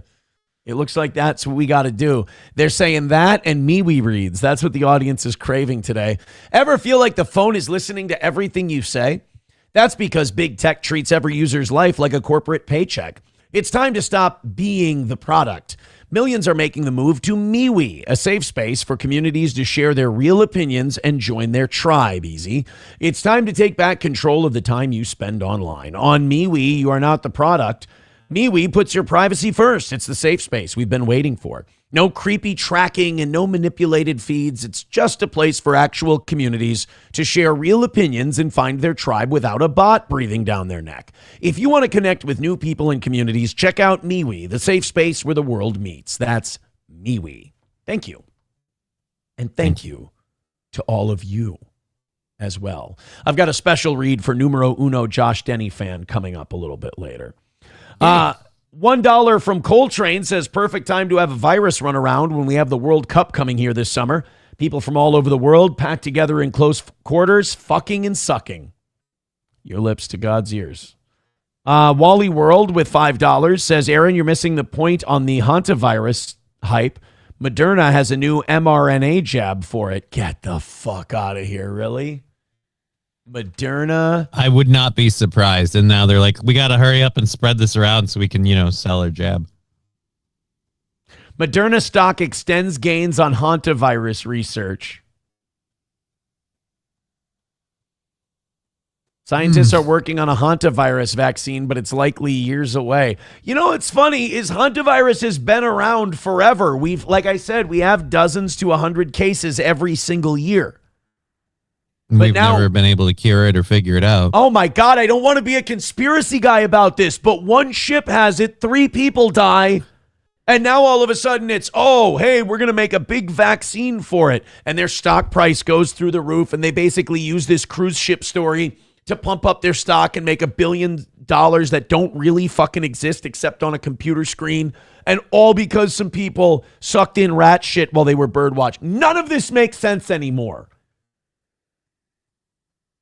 I just don't understand the premise of let's go bird watching. Hey, look at that lovely landfill over there. Why is everything gay? Can't anything be not gay? Can't anything just happen? Now Moderna's working on a hantavirus vaccine, but that by the time it comes out, people will go, what the fuck is a hantavirus? I don't know what a hantavirus is. So in order to drum up some investors, they got to, poison a cruise ship or two. Scott Jonesy with $1 says, Jeremy hasn't made this much money in a stream this year. The Johnny AI is looking better than ever. I often think about him wheeling himself out the window last year. He's with the Angels now. Yeah, you're fake. Oh. Piece of rat shit. Fuck. I didn't know I was fake. Your AI, well, AI often doesn't know that it's fake. Need Trump says, Aaron, you made me laugh so fucking hard to look on your face when talking about that old lady. That's, I get into character. That's all. Hey, you want to see the coolest fucking teacher who's ever existed, bro? Yeah, what'd he do? Oh, man, this guy's like the coolest. This guy's such a rad, bad dad Chad. This is a Giga Chad teacher. All right, take a look at him. Guy. What do you think he did? Or do you know? Oh, I know. You know what this guy did? Well, then why don't we just stop wasting everybody's time and hit play? Videos of a teacher snorting drugs inside a Collier County classroom help local deputies make an arrest. Of course, we all know the most famous person to come out of Collier County, Florida. Don't know who the first. Ray Finkel. Oh, dear Lord. Ray Finkel from Collier County, one goddamn hell of a model American. We are getting new insight into the allegations that sent a Lely High School math teacher from the head of the class to behind bars. 2 lines plus 2 lines equals teachers too fucked up to teach class today. We're watching a movie. That's what math is, boys and girls. We're going to watch 21. It's a math movie in a way. We're going to teach you guys how to count cards. They're all afraid, not even talking, but he's hearing voices. So he's like, who the fuck said that? All right, that's it. Pop quiz. And they're like, what the? None of us said anything. All right. If teacher takes 2 Cokes with 1 cut with fentanyl, how long does he have to live? And how big of pussies are you guys that you're not willing to die?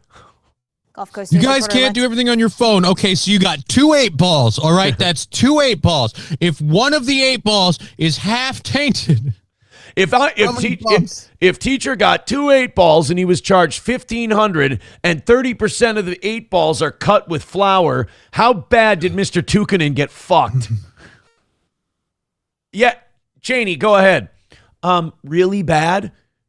Perfect. Absolutely. You get a bump in your grade. In your grade. I don't share. Davella has just got her hands on the new report. He turned the chemistry teacher into a stripper. He gave her coke and she started table dancing. He's a terrible force on this. He's a terrible influence on this school. Students at Lely High School are shocked to hear that one of their teachers was arrested for allegedly having cocaine and fentanyl inside the classroom. I'm shocked. How is a teacher affording cocaine on his salary? Well, I'm shocked at that, but I'm just saying nobody that interacted with a teacher that does stuff like this, like you've seen this coming for a while. You're not shocked that he was doing cocaine and fentanyl. Guys, that's just chalk dust. That's chalk dust on my desk, but it's a dry erase board.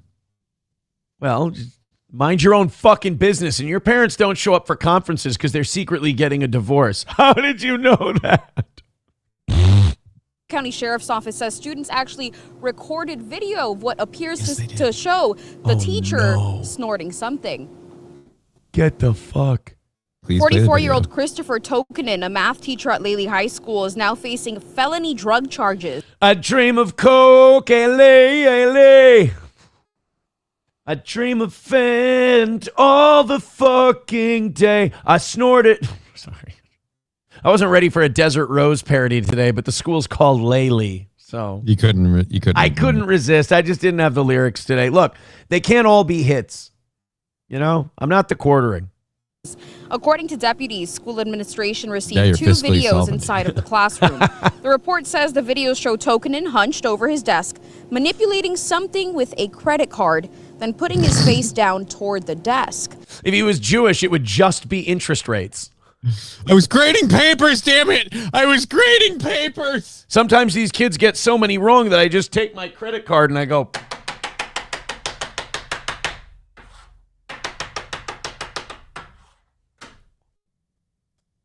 Then he licks the credit card. Deputies okay, sorry, I tried. I tried. All right. You know what? I was devil's advocating this, but now I can't. He confessed at that point. Order of operations, you little fuckers. I didn't really lick it. That would be disgusting. His behavior was consistent with snorting narcotics. Students I spoke to say they had Tokenen. At one point during the class, he said anime Copen Sneeds 17 times in a row.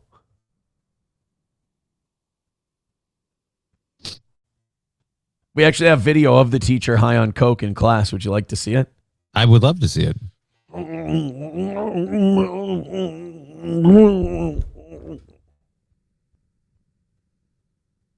It's what amazing. It's what we call a callback in the biz.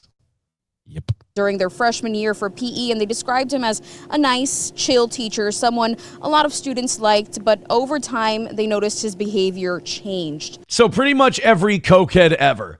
Like at first, you're like, he's a really likable guy. Yeah, he's okay. He's pretty good. And then eventually you're like, oh, wait. No.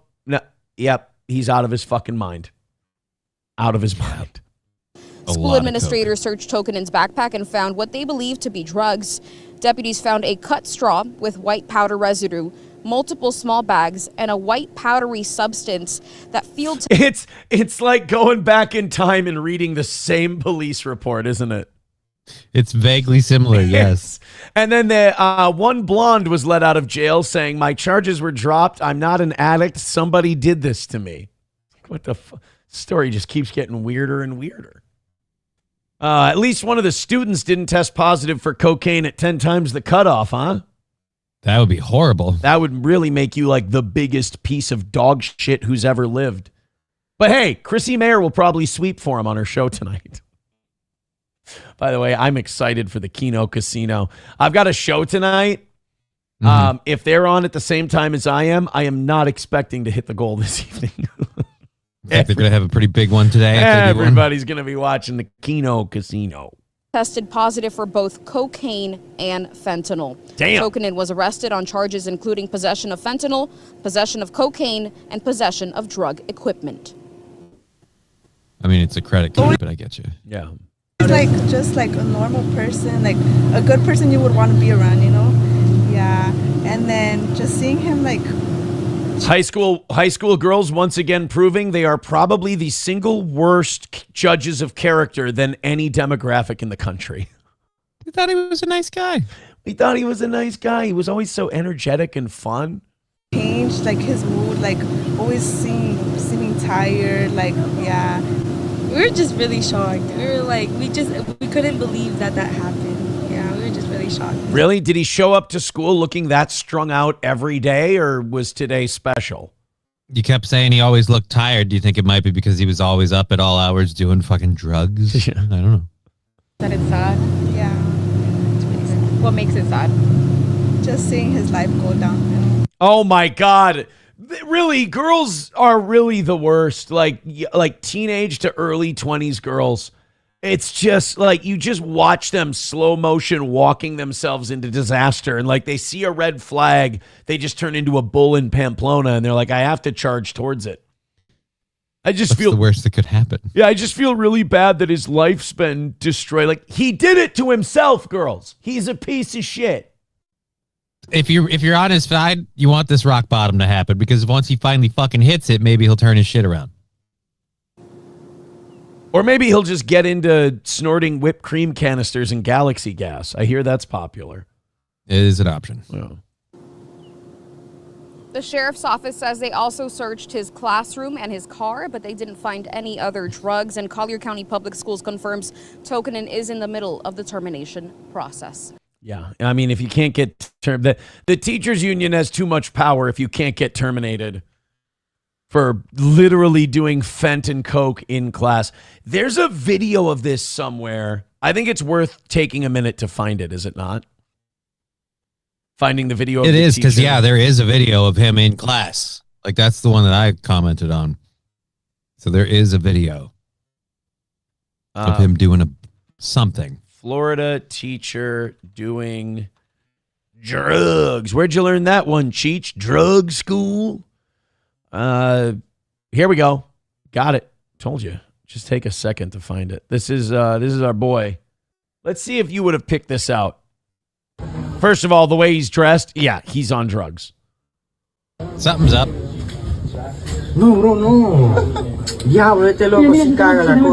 Oh, they're looking at him through the door, so he thinks there's no class. He thinks he's got some time. He's going to do a little snort ski. By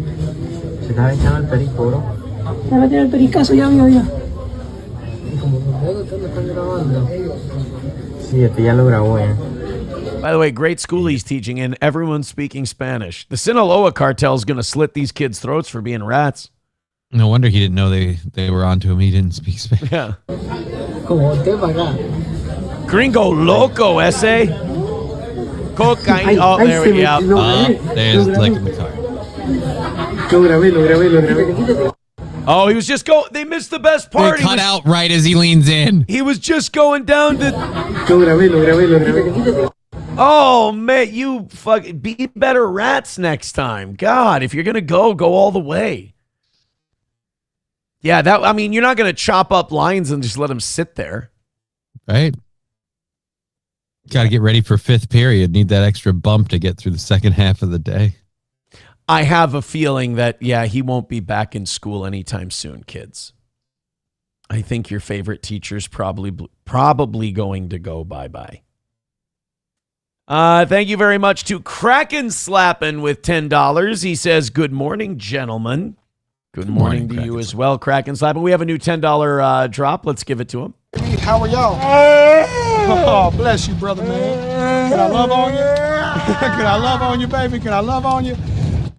He just wants to love on him. That's all. Can I love on you? $1 from Hulkamasha Baby says, okay, you got 4 variables and WXY are snorting the coke. How fucked will Party Z get when they stop? But Aaron, check the surname. It's Tokenen. Tokenen. Yeah. I mean, Tokenen would have been funnier if it was weed. Tokenen doesn't work as well for cocaine, if you will. Thank you guys very much for that. We're a whopping $10 away from well, never mind. Main Vein with $10. Thank you very, very much. How are y'all? Oh, bless you, brother, man. Can I love on you? Can I love on you, baby? Can I love on you? By the way, that is officially another win for the Toe. Thank you.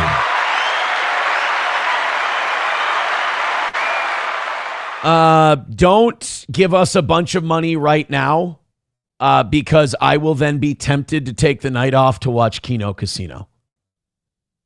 Like if somebody dropped in, like if the rest of the day, so we have an hour, I have 2 hours left.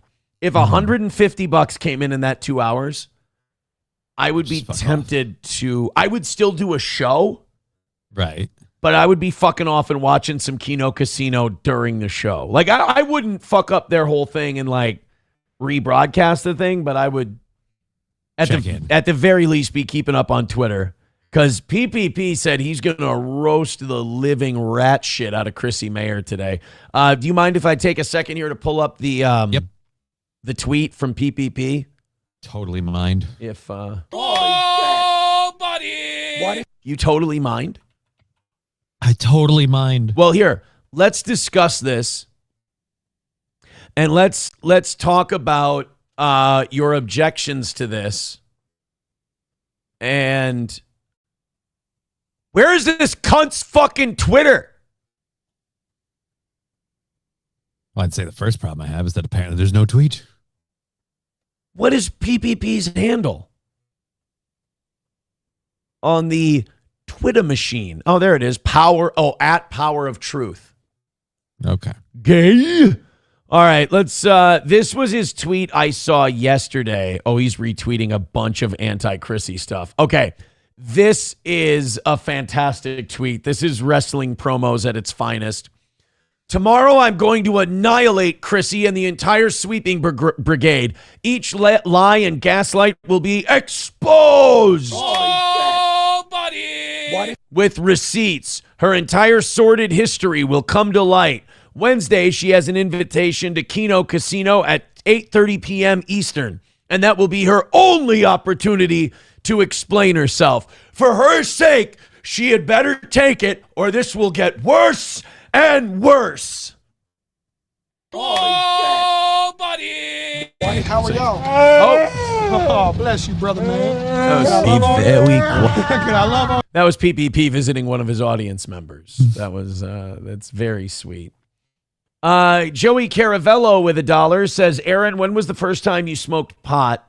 And have you ever smoked it with Johnny? Also, Johnny, when was the moment you fell in love with Digger? Let me do first time I smoked pot. I don't remember. I was probably 19, 20. So I might have, you know what? I might have been drinking age. It was a long, I didn't like it. Johnny, when was the moment you fell in love with Digger? We had a conversation about a nightlight that was funny that we were both laughing at, and then I saw something that reminded me of the nightlight, and I texted her a picture, and I said, thinking of you, and it was, she responded with just laughing her ass off. So that was kind of the moment where I was like, we have the same sense of humor, and we totally get what I'm doing here. So that's awesome. That'd be the moment.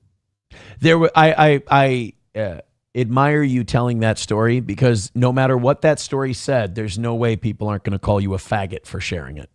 Well, I mean, I kind of earned it on that one. Yeah, that story could have been like, I killed a fucking badger and then I skinned it alive, and they'd be like, you're gay. Yeah, but I mean, you're going to tell if I'm faking it too. Sanford's son with $5 says, is KB's $500 negotiable? What? Oh, Kevin saying that he would want $500 to do the morning show? Oh, like you guys would pay the $500 to bring Kevin on? No, I wouldn't ask you guys to pay the $500 if I was going to bring Kevin on in the morning. I'd give him the $500 to come on the show. You don't need to do that, Sanford and Son. I appreciate what you've already done for this program with the $200 earlier today, and everybody, throwing in what they've been throwing in. No, you don't need to do that. I would have KB on and just pay the $500, and then let the super chats and the Rumble rants do what they do, and, land where they land. See how close we get. Oh, it's a terrible movie to turn on to fall asleep to? What? Scarface. Yeah, I could imagine that'd be a difficult one to fall asleep to with all the shooting and the violence. Well, no. That's not even the worst part. I fell asleep to it, but I wake up and it's Gina in Tony's office going, fuck me, Tony, and then her just getting lit the fuck up and killed. And I'm like, all right, I got to turn this off, and I'm not going to get back to bed, because it was just getting to the shootout scene. Yeah, you're just getting there now. Yeah. Bro, I didn't even I fell asleep during the interview at Freedom Town, like the very opening scene. I was out like a light. Because they got, Scarface has that 10-minute opening credit intro of the Muriel boat lift. It feels itself a little bit. Yeah. So I didn't even get to Emilio. Tonight, Attorney General Keith. Shut up! I'm not ready for you yet, you bitch. Sorry, Mom. Yesterday was Mother's Day. But yeah, I didn't even get to the Rebenga hit or any of that stuff. Just falling asleep. Sanford Son with $2 says, what's the cut rate for the evening? Did KB have a number for the evening show? I don't remember if he did. But Sanford Son, don't worry. Whatever it is, I will pay it. You are generous enough, and I appreciate it. You want to do anything, cover tonight, and I'll watch Kino Casino. No. Don't you fucking dare. Joey Caravello says, Sosa died of AIDS. He did. The guy who played Sosa did die of AIDS. We do know that. Yeah, people in the chat, Ravenga! Dude, Stephen Bauer is versatile as all shit. You can make him play a Cuban, a Mexican. He played an Israeli in Ray Donovan. And was he an Italian in the Richard Gere, Edward Norton movie? He was a mob guy of some sort. What was his name? Joey Panero. Yeah, Joey Panero. Well, that sounds sounds generic Italian. In Primal Fear, Stephen Bauer was Joey Panero because Richard Gere says to Frasier's dad, he goes, that's for Joey Panero, you little shit. Because Frasier's dad had Joey Panero. I can't remember what the actor's name is. It's just, it's Frasier's dad. Yeah. I know I disappoint a lot of people when I don't know a rare, like a character actor's name. It's Ed something. It's like Ed Mahoney. Right, like you're supposed to have it on hand. This is what we expect from you. You had one goddamn job, man. Come on. Actor who played Fraser dad, Mahoney. It was Ed Mahoney. Oh, John Mahoney! You were so close. You had the last name. Dude, Ed and John are like the same name. As someone named John, I take that offensively, but okay. It's like Muhammad and Abdullah. It's like Bob and Bill, You're saying they're in the same generic neighborhood. Yeah, Ed and John. Oh, if I would have fucked up the first and last name, I would have no problem with it. But the fact that I had Mahoney the fact that you right, nailed the one you weren't sure of is probably burning you a bit. Asshole cunt face. There's a lot of good character actors in that movie too. Like I said, Stephen Bauer is great. Laura Linney is fantastic. Maura Tierney is in that movie. One of my favorites. I would put Primal Fear top 25. Okay.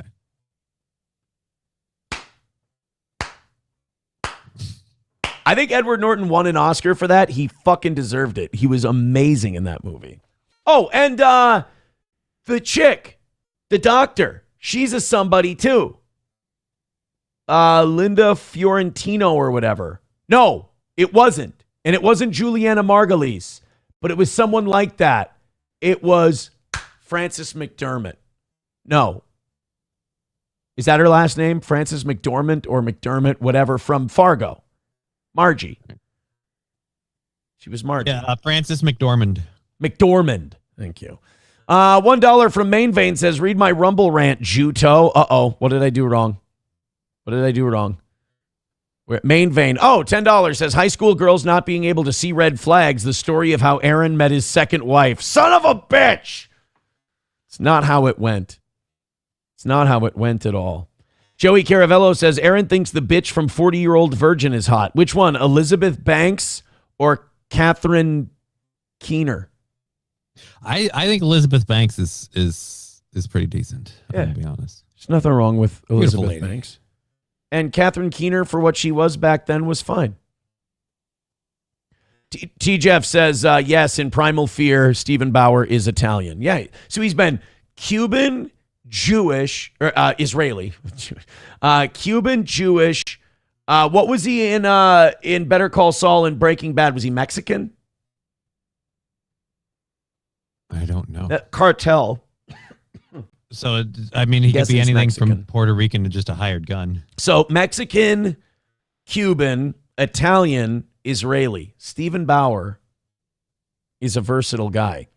Let's continue on. I'm sitting here talking about movies like I'm fucking not being boring as all shit. All right, this is a fun one. We get to make fun of Minnesota, and we get to introduce this, because I guarantee this isn't like Somali fraud, where like a lot of people around the country are aware of it.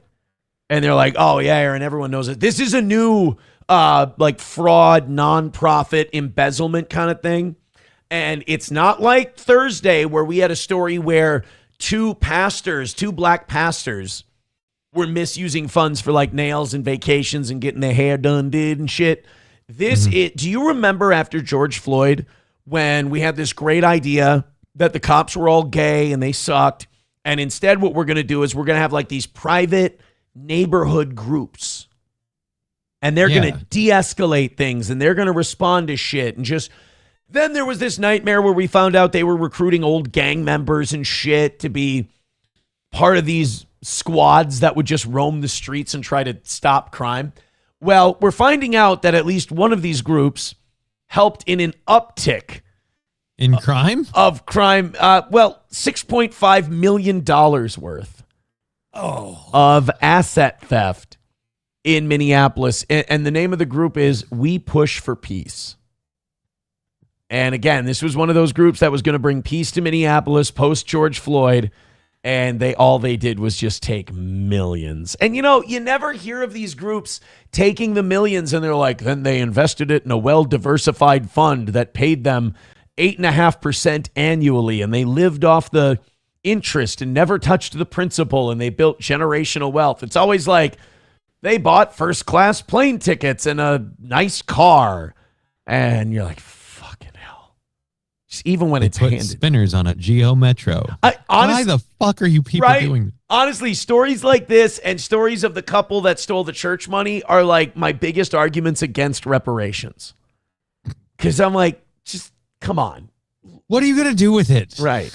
You're going to waste it. No, we ain't going to waste it. We was kings. You're going to fucking waste it. But fine, I'm giving up. You beat me down. White man's going to sit in a lawn chair. You get your reparations.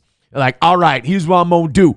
I'm going to buy first-class tickets to Vegas. I'm going to buy me a bunch of cartons of cigarettes before the price goes up. I'm going to buy a nice car, and I'm going to buy 2 mansions. But you only made $1.5 million.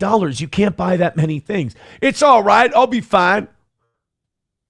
Knew this was going to happen. You get it on a payment plan. Yeah, but you're forgetting the part where you won't have any money for the future payments. You have to make more money now to make the payments. Yeah, but I still got $900,000 left over because of all the payments. Yeah, the payments are going to suck that up over time. You know what? I knew this was going to happen. I should have been more forceful. Attorney General Keith Ellison is suing a now defunct violence prevention group in Minneapolis. It's black on black crime. The complaint filed in Hennepin County accuses We Push for Peace and 2 of its former directors of misusing more than $6 million. That's funny because we have a pro-LGBTQ group who's actually lobbying for the bathhouses. It's called We Push for a Peace. We push against a peace. We push yours was better than mine. Fuck. Our Callan Gray is live in the newsroom to explain. This is what I tune into Minnesota Nightly News for. 2 white ladies bagging on black people. All right. And they both look guilty about it. Right. It's great. Let's talk about it. The blonde goes to the brunette as she looks guilty. The blonde goes, tell me what these beasts did to our community. It's like, whoa. Lindsay, this lawsuit lays out more than half a dozen counts from violations of the Nonprofit Act to deceptive solicitations to false filings. The Attorney General's office saying tonight it started investigating after receiving a complaint. A visible presence in the community for years. Now we can get down to the underlying issue. We Push for Peace has had grant contracts with Hennepin County and the city of Minneapolis to provide. Look at that. I mean, really, you're like, it's a great idea to make peace in the neighborhood. We're going to get these do-rag wearing dudes in here instead of trained uniformed police officers. We're just going to replace the government thugs with just regular street thugs that have none of the training, none of the responsibility, but they're all wearing matching hoodies. And also, we don't give them paychecks that disperse payroll every week. Instead, we just let their organization have millions of dollars in grants and just assume they're doing what they need to do with it. This is a great idea. And also, I know for a fact 3 of those guys did not pay their light rail fare. Interruption services for young offenders, a work readiness program, and others, bringing hundreds of thousands of dollars of revenue into the nonprofit each year. Yeah, didn't help. according to a new lawsuit filed by the Minnesota Attorney General. It says the vast majority of what the nonprofit does, though, is community engagement at stores, including Whole Foods and Cup Foods, resulting in millions of dollars in revenue each year. This 37-page complaint now accusing two former directors, Traherne Pollard and Jacqueline McGuigan, of siphoning more than $6.5 million away from the nonprofit. Oh, God. That's the other thing. You got to take like 50 grand a year for a while. Nobody learns, man. They always grab heavy. How many times do we have to see this? What is it? Black Lives Matter and all these. Every time. It's not the man that comes and gets you and shuts you down and fucks you over. It's the people in your own group that are like, no, I'm here to help you. Right. And while I'm at it, I'll take all your fucking money and I'm going to leave. That's just it. Like, how many times does Whitey have to be on the sideline for this shit before we're like, hey, can we get a fucking apology? And you find, like, this is what all people with giant pots of money accessible to them do. They fucking steal it. Like, whether it's Enron, WorldCom, Bernie Madoff, or some black guy running a fucking neighborhood peace program, or a Somali running a daycare. You give people who are unaccountable and undeserving millions of dollars, they're going to steal it from you. 2020 to 2025, with most of that going to Pollard, who the Attorney General's office says used it for luxury cars, trips to Vegas, child support payments. I was kidding! You know, necessities. That's the worst part about your racist humors. It's so off the mark. You look into it, it's completely fucking true. I said trips to Vegas and sports cars, and I was being racist. I want to let it be known We're also being accurate. When I said that, though, I was doing racial humor. I was doing stereotypical racial humor that would be so ridiculous, the story itself would be tame in comparison. That's the humor that we do on this show. We highlight the absurdity and expose it to the nth degree, and then listen to the story where it's going to be less than that. I can't keep being right, or it's going to fuck up my whole gimmick. Right? Blacks. Stop being so black. You're ruining my career. By the way, they asked this guy why the company kept losing money every year, and he did give us we were able to get a response out of him. What was the answer? Well, why you do it then, baby Billy? Well, because I'm selfless. Oh, that's so nice. And funding for his liquor store and car dealer. Son of a bitch! I'm leaving! Right? No. What the if he owns a fucking vape store, I quit for the day. Press play again. Says used it for luxury cars, trips to Vegas, child support payments, and funding for his liquor store and car dealership. All right, car dealership. It's not a GM dealership or a Chrysler or a Ford dealership. It's a buy here, pay here. It's a fucking, Lawsuit outlines a lack of oversight. I'll sit down. No board ever formally approved any compensation or loans to the pair. Quote, Pollard admitted that he treated the nonprofit's revenue from the store contracts as his own private money. So basically, he shook down Whole Foods and just pocketed the money. Dude, Jesse Jackson would be so proud.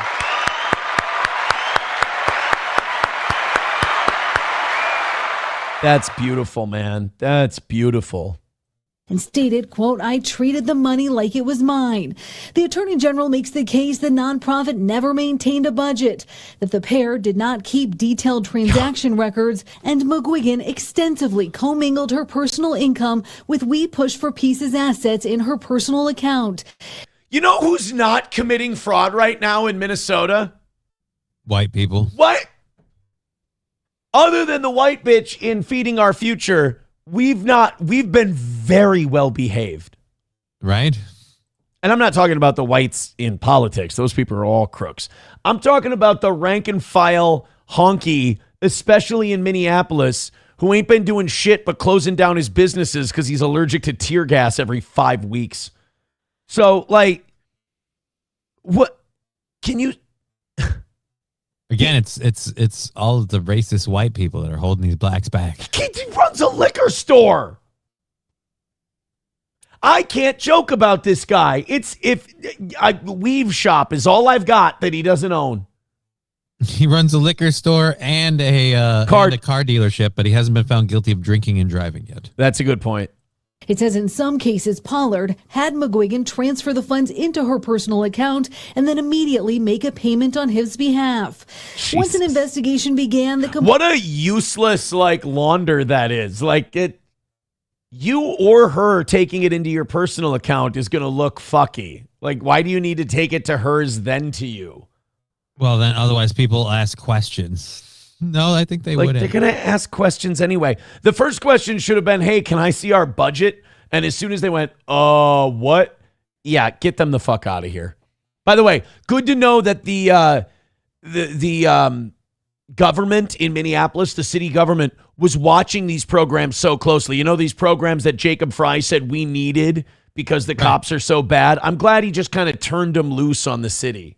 Well, because it's one thing you don't have with police is any sort of oversight or any way to look into it. Complaint says they lied to authorities, continued to take substantial sums of the nonprofit's money, and ultimately ran the nonprofit into the ground to usurp the nonprofit's business and revenue away through a separate for-profit business. Wow, you guys are selling a lot of Hennessy on paper here. Yeah, business is good. What can I tell you? Well, it's apparently this is going to shock the shit out of you. You are they did not prevent any crime, it turns out. What? No. You mean the fucking red-clad fucking elderly people didn't prevent crime? That's the other thing. They dressed in Curtis Sliwa's guardian angel garb. They even culturally appropriated the whites. Right. As white as Curtis Sliwa can be. I mean, I think he's, But still, again, that's the whole thing we did. And nobody committed crime when they were no, rampant crime.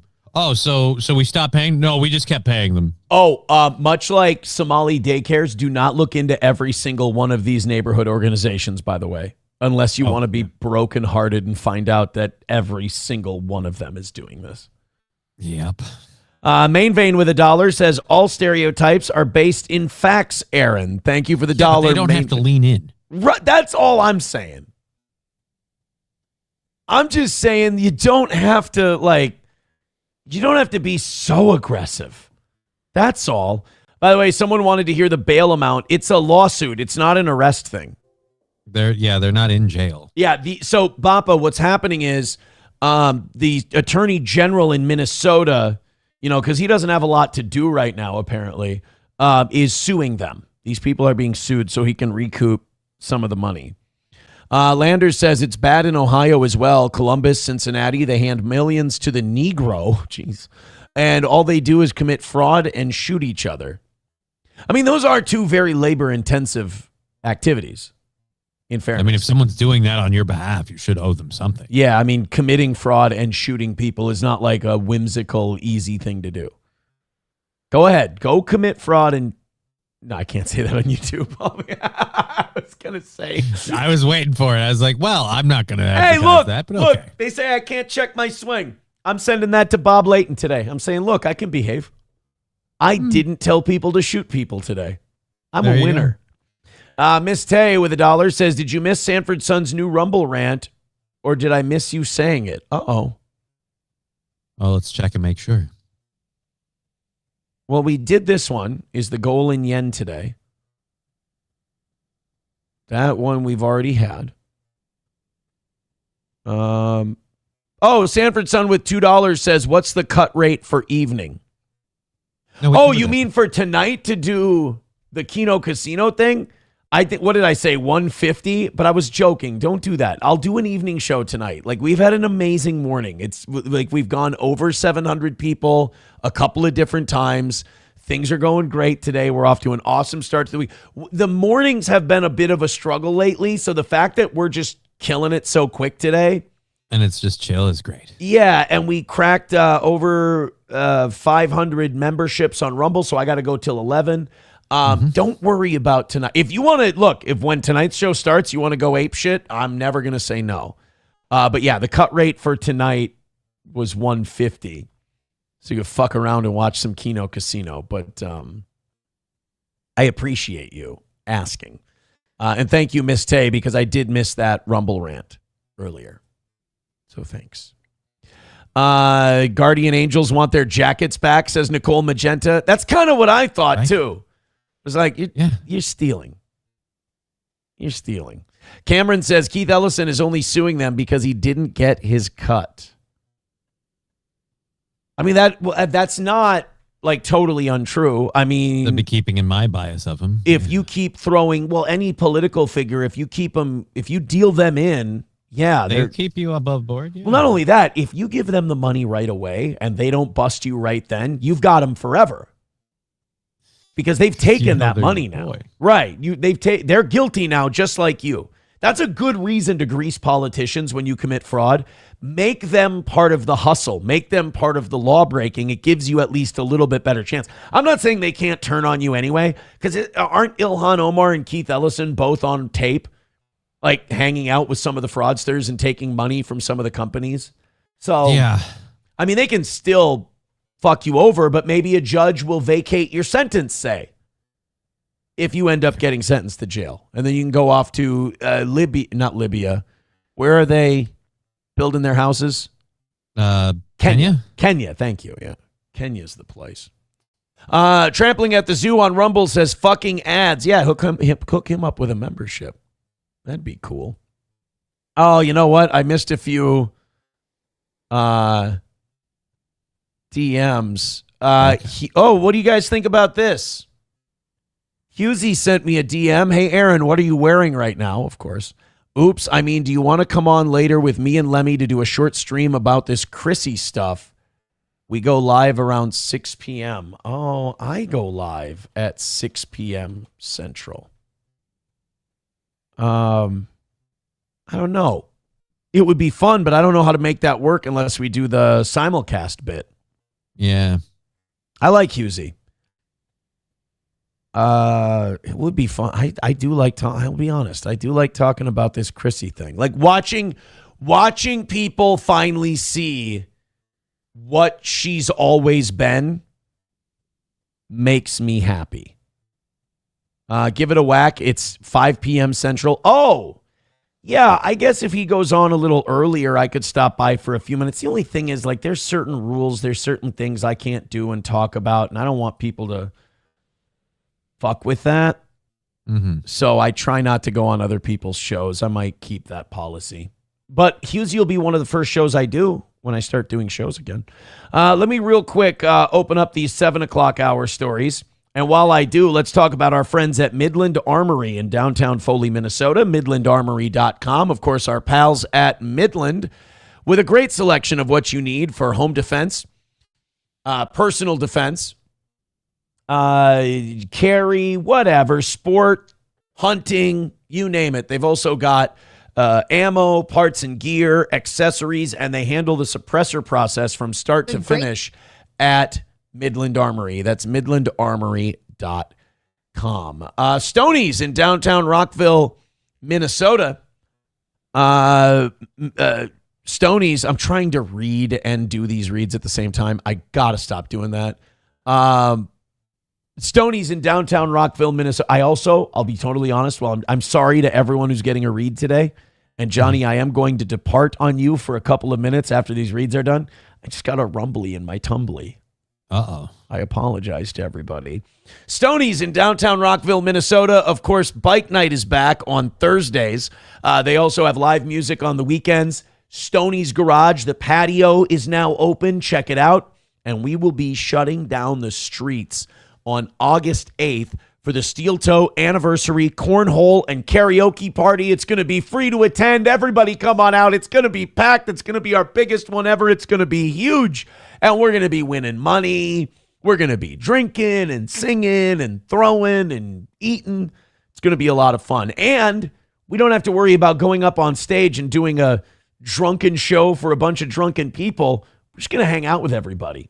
So come on out. Like a better place. Oh, yeah. Oh, absolutely. That's Stoney's in downtown Rockville, Minnesota. And All Care Towing, 320-253-5203 for All Care Towing of St. Cloud. Our pals at All Care have you taken care of no matter what happens to your vehicle, accident, stuck in the ditch, you name it, they'll come get you as quick as possible. Dave and the team at All Care Towing, 320-253-5203 for All Care Towing. And one last of these, this is for numero uno Josh Denny fan.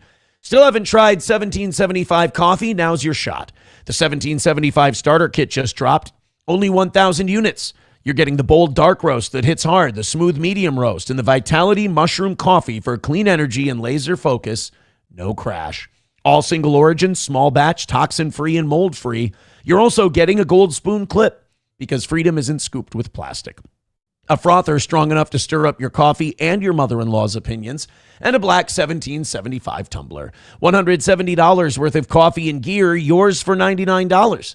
This is for the ones who've been watching 1775 blow up on Rumble, wondering if it's actually worth it. Spoiler, it is. Go to 1775coffee.com/studio and grab your starter kit before they're gone. Bold beans, clean fuel, and a morning routine that stands for something, just like Rumble does. Thank you, 1775 Coffee. All right. Yes, thank you.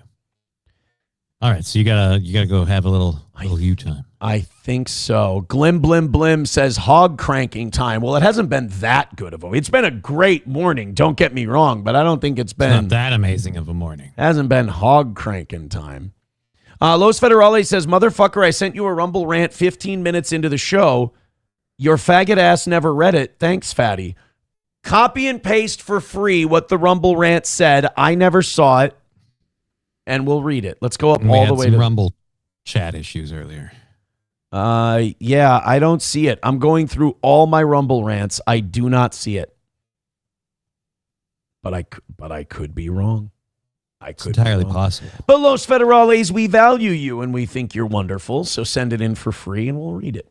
Need Trump with 5 gifted memberships over on YouTube. All these YouTube people trying to catch up with the Rumble people on memberships. We're over 300 on YouTube now.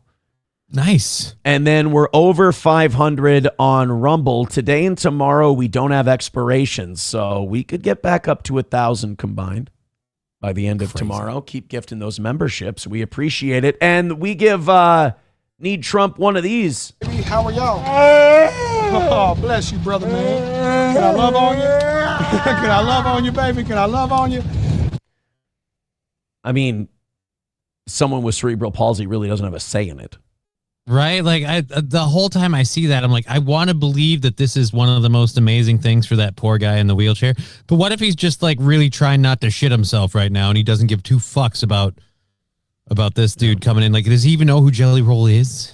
Main Vein says, you've been fucking up on that all morning, Aaron. I like I said, there's been some issues with the chat on Rumble this morning. So if I fucked anything up, please let me know. I will make good. I apologize. On me. All right, 633 of you checking out the show. Here's what I want. Thumbs up in the chat. Lots of likes. You guys have been great today. I'm going to be right back. You take over, talk about your show, talk about what you're talking about. And then when I come back, of course, in Minnesota, they want to make it legal to vote from your phone. Oh, great. That's literally, with no sense of irony, the state of fraud wants it to be okay to vote from your phone. And then, speaking of fraud, don't worry. The House of Representatives in Minnesota has passed the answer. It's gonna. We're gonna be fine. We're finally gonna do something. Oh, okay, cool. Yeah, and this is gonna fix everything. All right, take it easy, guys. I'll be right back, and God knows how long. Johnny's got it from there. All right. I will be live today at 1 p.m. Central Standard Time. Me and Digger will be on again doing our usual afternoon show. We have a lot of stuff left over from Friday's show, even because we didn't get into anywhere near as many things when we did our crazy show Friday. So we'll have a bunch of things to talk about. I thought I talked about the teacher, the Florida teacher, the math teacher. I know I had it on the sheet. I can't believe the guy was doing fucking bumps in school. Kids will totally keep that secret, buddy. That'll work out for you. Great. Fabulous. So yes, Digger and I will be going over all of that as well as the newest stuff. We'll be talking about what's going on. Because she's Canadian, we get a lot of viewpoints of stuff happening in Canada, which I don't care for a lot of. But supposedly, depending on who you talk to, Alberta is going to separate from Canada. But then again, also, depending on who you talk to, Albertan secession has nothing to do with leaving the government. So it's very, very confusing. Depending on who you ask, they're fighting for their freedom from their tyrannical government, or they're fighting for the right to ask, can we not have to obey what our tyrannical government is doing? Why? Meanwhile, all the time is being held up by... apparently, according to Digger, a rule that went into court and got taken care of a long time ago, it's now still being held up on that rule because the government is just deciding, well, we don't want to go forward with this. If we give you the right to secede, then you might actually do it. So we'll see how that goes. And then I'll be done with that. I'll be able to check out Kino Casino. I might want to actually watch that one tonight to see what happens with the Chrissy Mayer stuff. Check out how that goes down. And of course, our lovely lady Digger does a show tonight as well, so I might be on that this evening. I don't know. I like letting her have her own time. Don't want to, monopolize all of that shit. Do my show on my show, and then I do this one, and then we just kind of call it a day. It's a lot to sandwich in together. But I'm so grateful I got to have that time off this morning because Meme Copium was in. It's a nice mellow wake up. It was super mellow for me. I didn't even have to set an alarm. It was fabulous. So thank you very, very much for all of that. And thank you so much for the support, helping keeping the show going. I really, really appreciate that. And of course, we are going for another hour and a half. I don't know. Am I on? Because I started late. Am I on deck for another hour? I don't know. But either way, he's going until 11. So I hope he gets everything he needs out in this one and done scenario. Because I personally do not want to have to give him a second potty break. So, he doesn't even drink coffee, right? Like you cut out the Celsius, you cut out the coffee. You don't have any caffeine. What's giving you the Trotskys, my friend? It's all that Domino's. That's what did it to you. Greasy food in, greasy food out. It's like a freaking conveyor belt at that point. I don't know why you would go for it. Well, we do know. He picked the reason. It was someone else's choice. But yeah, the Domino's. Uh-oh. Do you have another couple minutes? Because as I was walking back here, I got one of those. You go ahead and you handle things. You. Yeah, you do you before it does you against your will. Go ahead. Can I start a discussion on the show though here real quick? Can I start a discussion piece? Yeah.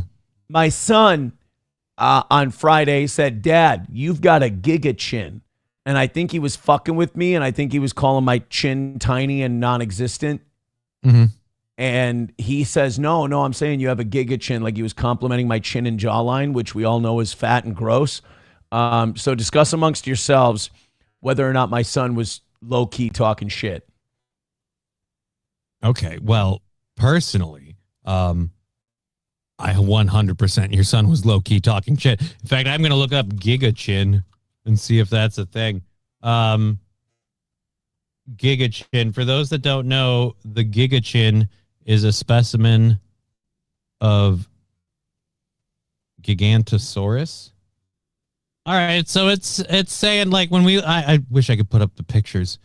It's saying people with a giga chin have a big chin. So he's saying he's shitting on you by knowingly lying to you, telling you your chin is so huge and it's not even close to that. Like that's like telling somebody in a fucking two-door sedan that they're driving a stretch limo. Like, you're lying your ass off. We know for a fact. Yeah, I'm sorry. I'm looking at the pictures. You do not have, like, that's your kid. And bravo to him. That's amazing. That's your kid fucking with you. You do not have a giga chin. I am looking at all of these pictures right now. You do not have a giga chin. In fact, all right, this is going to be a little weird, and I apologize, but I think I can actually do this. Let's pull up a picture here. And let's just go for one.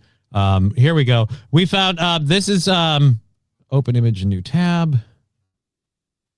This is what this is what a giga chin apparently looks like if Aaron had a giga chin.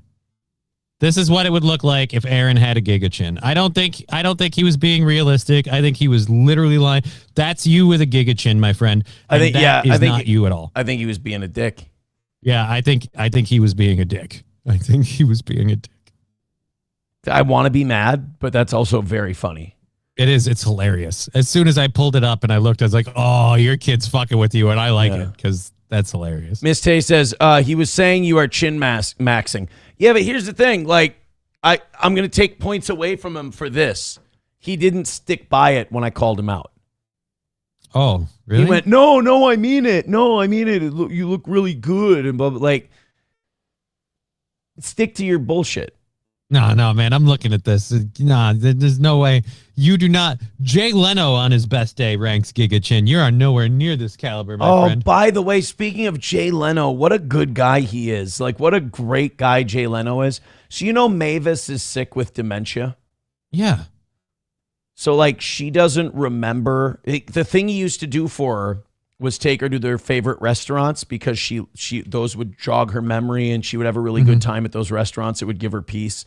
Now she doesn't remember them. So he takes her on these short walks multiple times a day. Okay. And apparently that really helps her and everything. And like Jay Leno is just, I think I know why Hollywood tried to like really or like the personalities in comedy really wanted to hate Jay Leno and all that. I think because in a world of comedy where everything is like dry and ironic and nothing's cool or whatever, Jay Leno was a genuinely nice guy.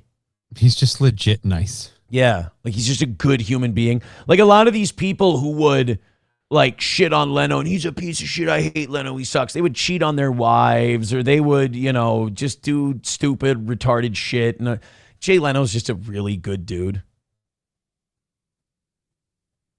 Right. It's weird then. At the end of as things come down, his lady's got dementia. He's falling down hills and getting 3rd-degree burns from steam engines. It's weird. He really is turning into one of the Three Stooges. Kind of, yeah. Obersauce with $1 says he probably meant Giga Chins. Well, then I couldn't be mad because we went to the lake after, and I put the Timberwolves game on my phone and then projected it onto the television in my parents' camper. And my dad, my son, and I were all watching the Timberwolves game. And my son's just yapping away about all the players, and he's yapping away about what the Timberwolves need to do, and Victor Wembanyama and all this shit. And my dad and I call him Wemby because we can't pronounce the cunt's name, but my son's got to be cool and pronounce Victor Wembanyama's like full name perfectly, yeah, right, for the Spurs. And like he's just talking, and he's excited, and he's like moving seats and everything. And my mom's like, oh my God, it's like watching you when you were that age. And I'm like, I did not spurg out this much while I was watching sports. She's like, oh, the same. Oh shit.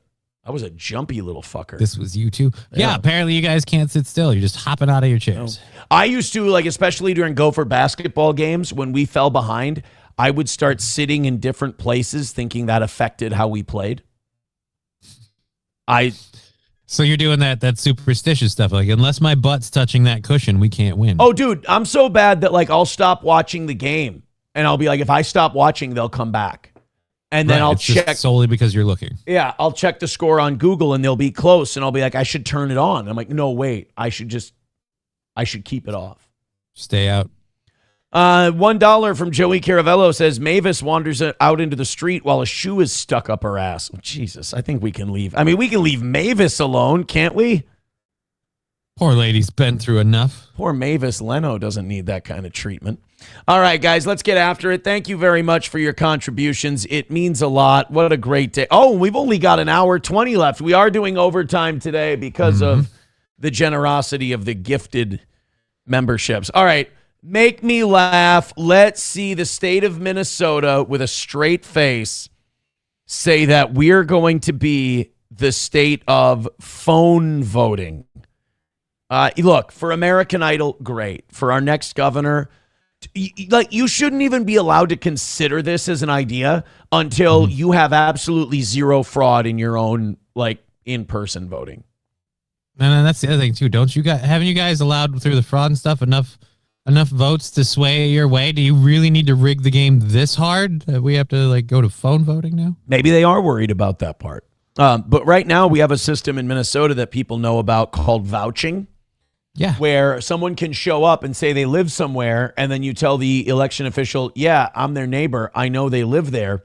And now they're registered to vote and they can take a ballot and go in. I mean, how many places do you think you can hit that day pulling that shit?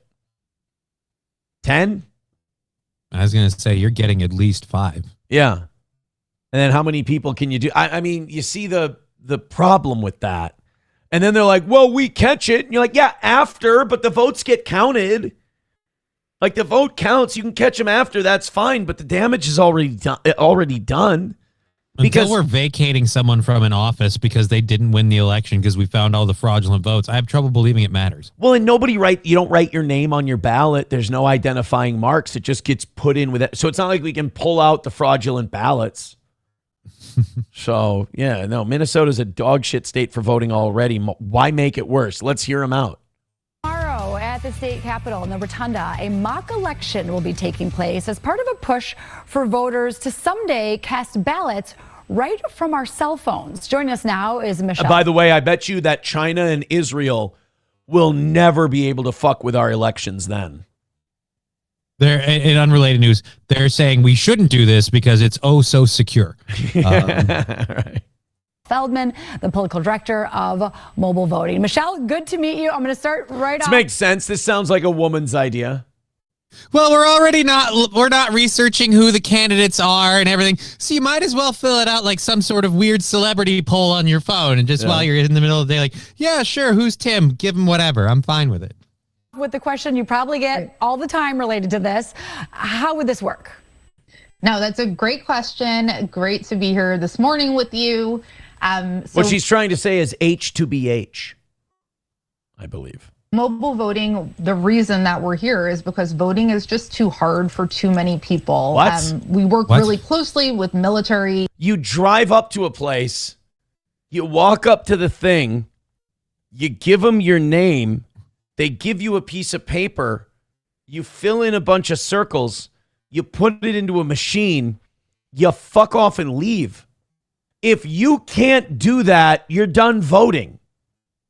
Dude, I have a disability that prevents me from going up flights of stairs, and even I had to bend over backwards and still made up an excuse to not vote. Like you can go vote. It's totally doable. Voting, it's not hard. Voting is so retardedly easy that if you can't pull it off, I would rather you don't vote. Right. You shouldn't be making these decisions if you can't figure out how this system works. I'm so gimped out, I can't make it to the polling place and vote. Well, then you shouldn't have a say in the future because it doesn't sound like you're going to be around for it. That's all. If you can't figure out the voting, I very much doubt you've looked into any of the people you're picking anyway. Members, military families, folks that are overseas, disabled people, rural communities, and it's simply the traditional ways of voting are just not working. So that's why military people have always had absentee ballots. You fill them out, you mail them from the base, and they get counted. Yeah, we had this problem solved already. Yeah. Yeah, it's not like the military's too disabled to get a ballot.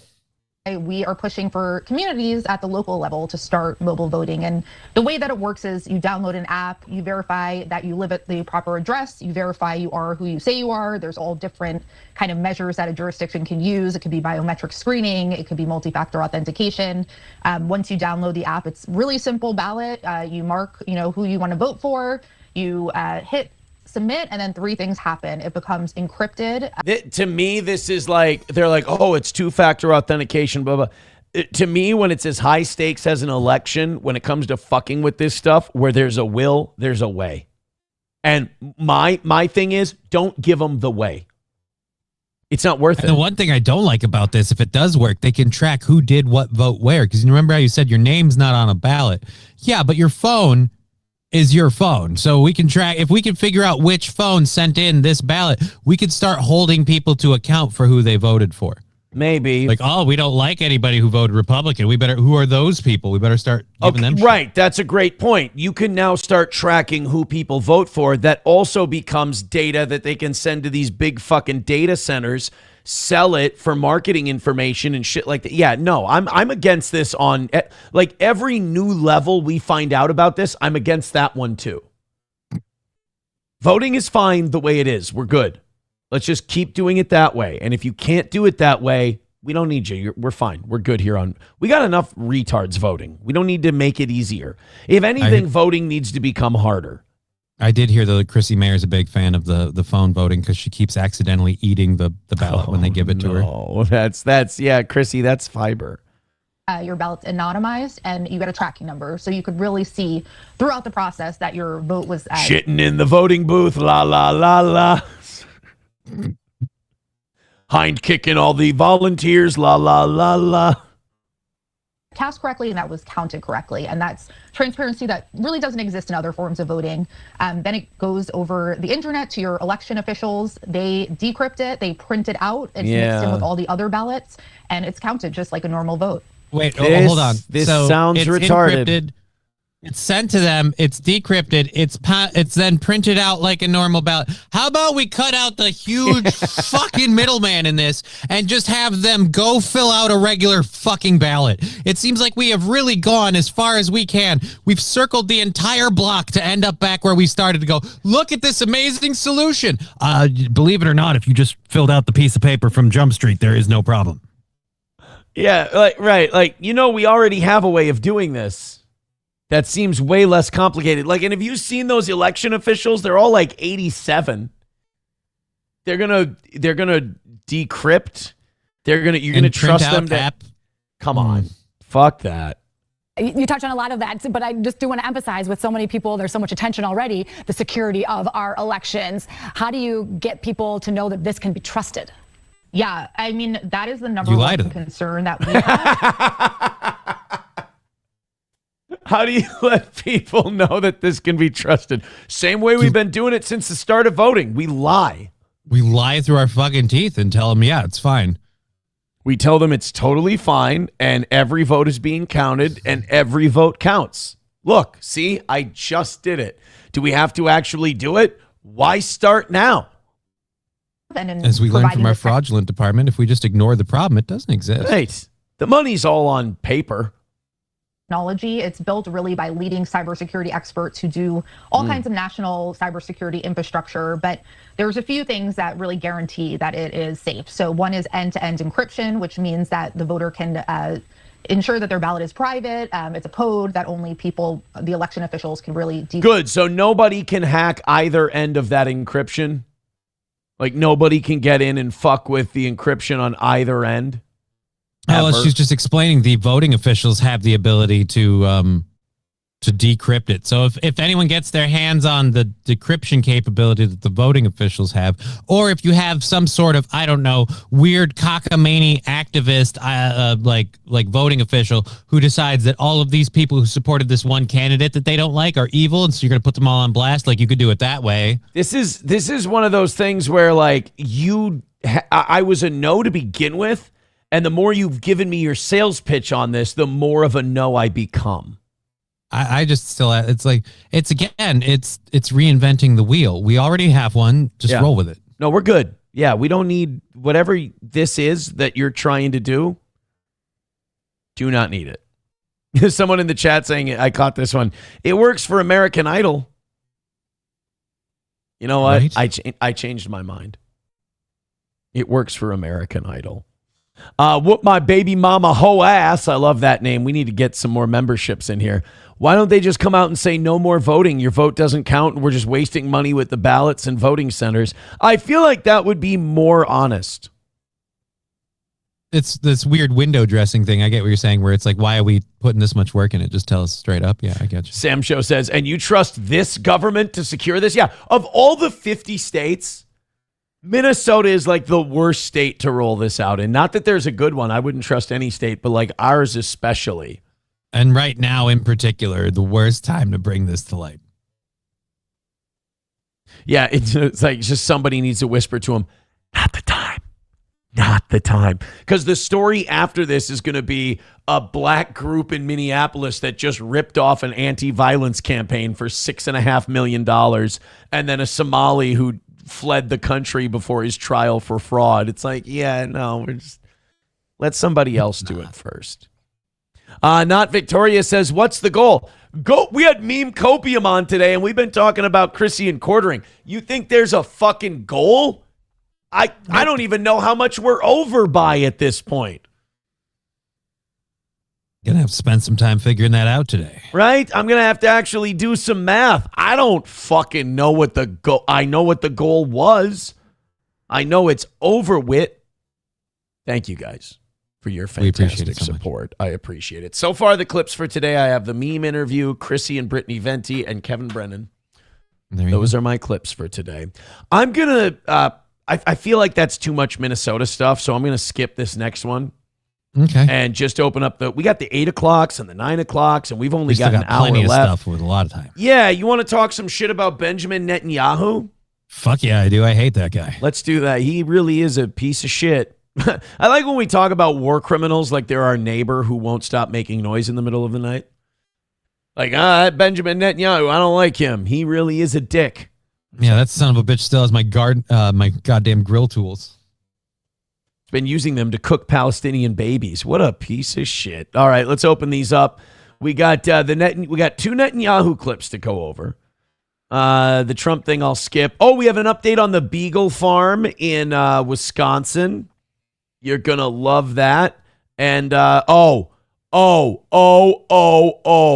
let me mute these YouTube stories that are opening up, and then I'll tell Johnny about this. I think I might move this one.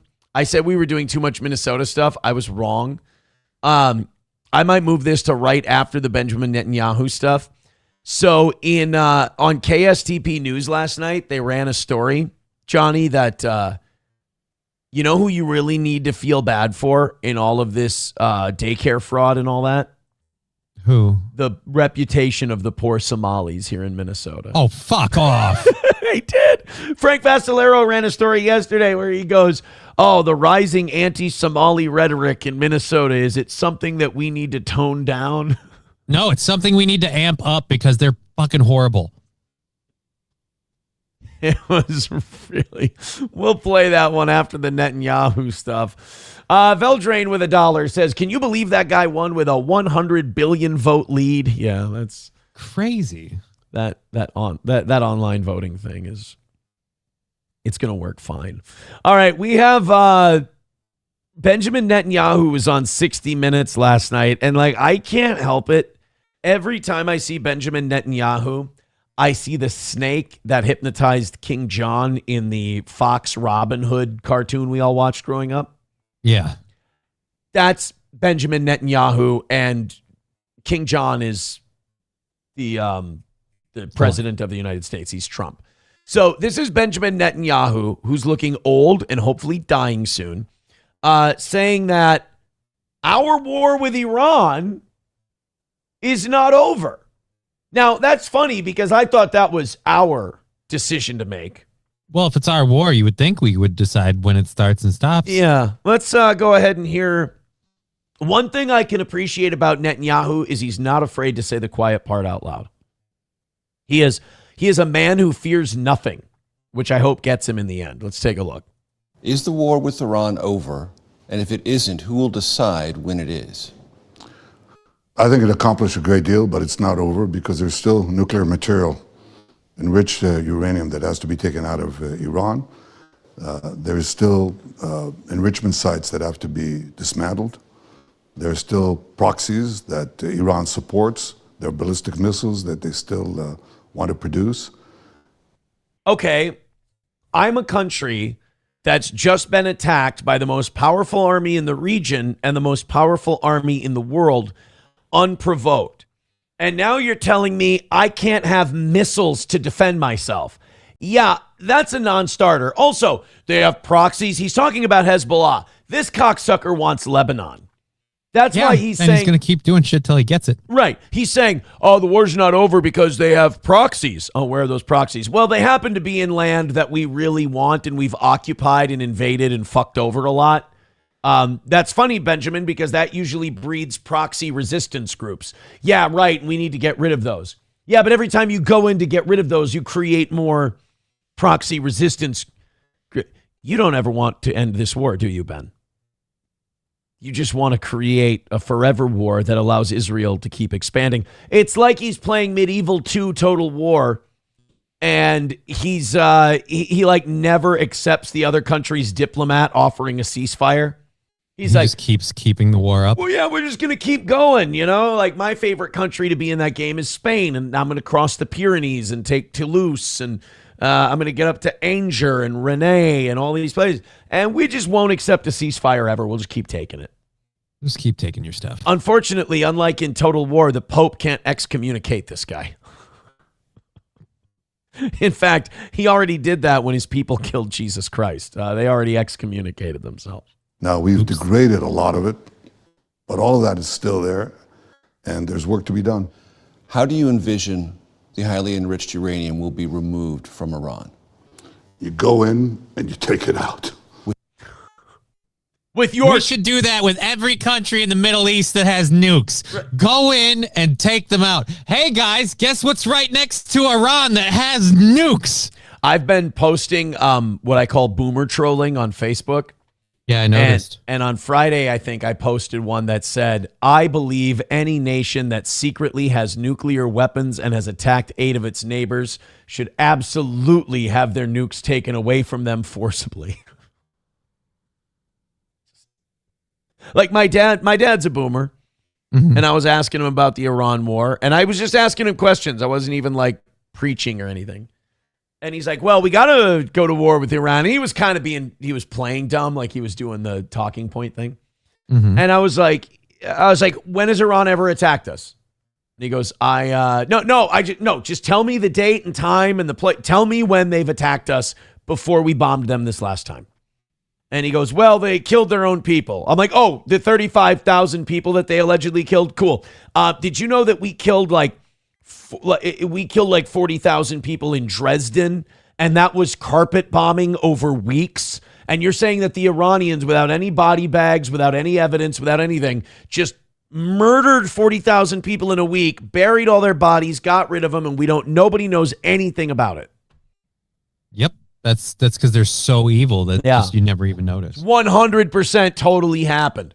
And then I was like, all right, who has Iran attacked? He goes, well, they took our hostages. I go, okay, why did they take our hostages? He goes, because we overthrew their democratically elected leader. I'm like, yes, yeah, correct. We kind of started some shit again. It's weird. And then we installed a guy who all he did was tortured and killed Muslims, and then Muslims took over the country. Yes, that is correct.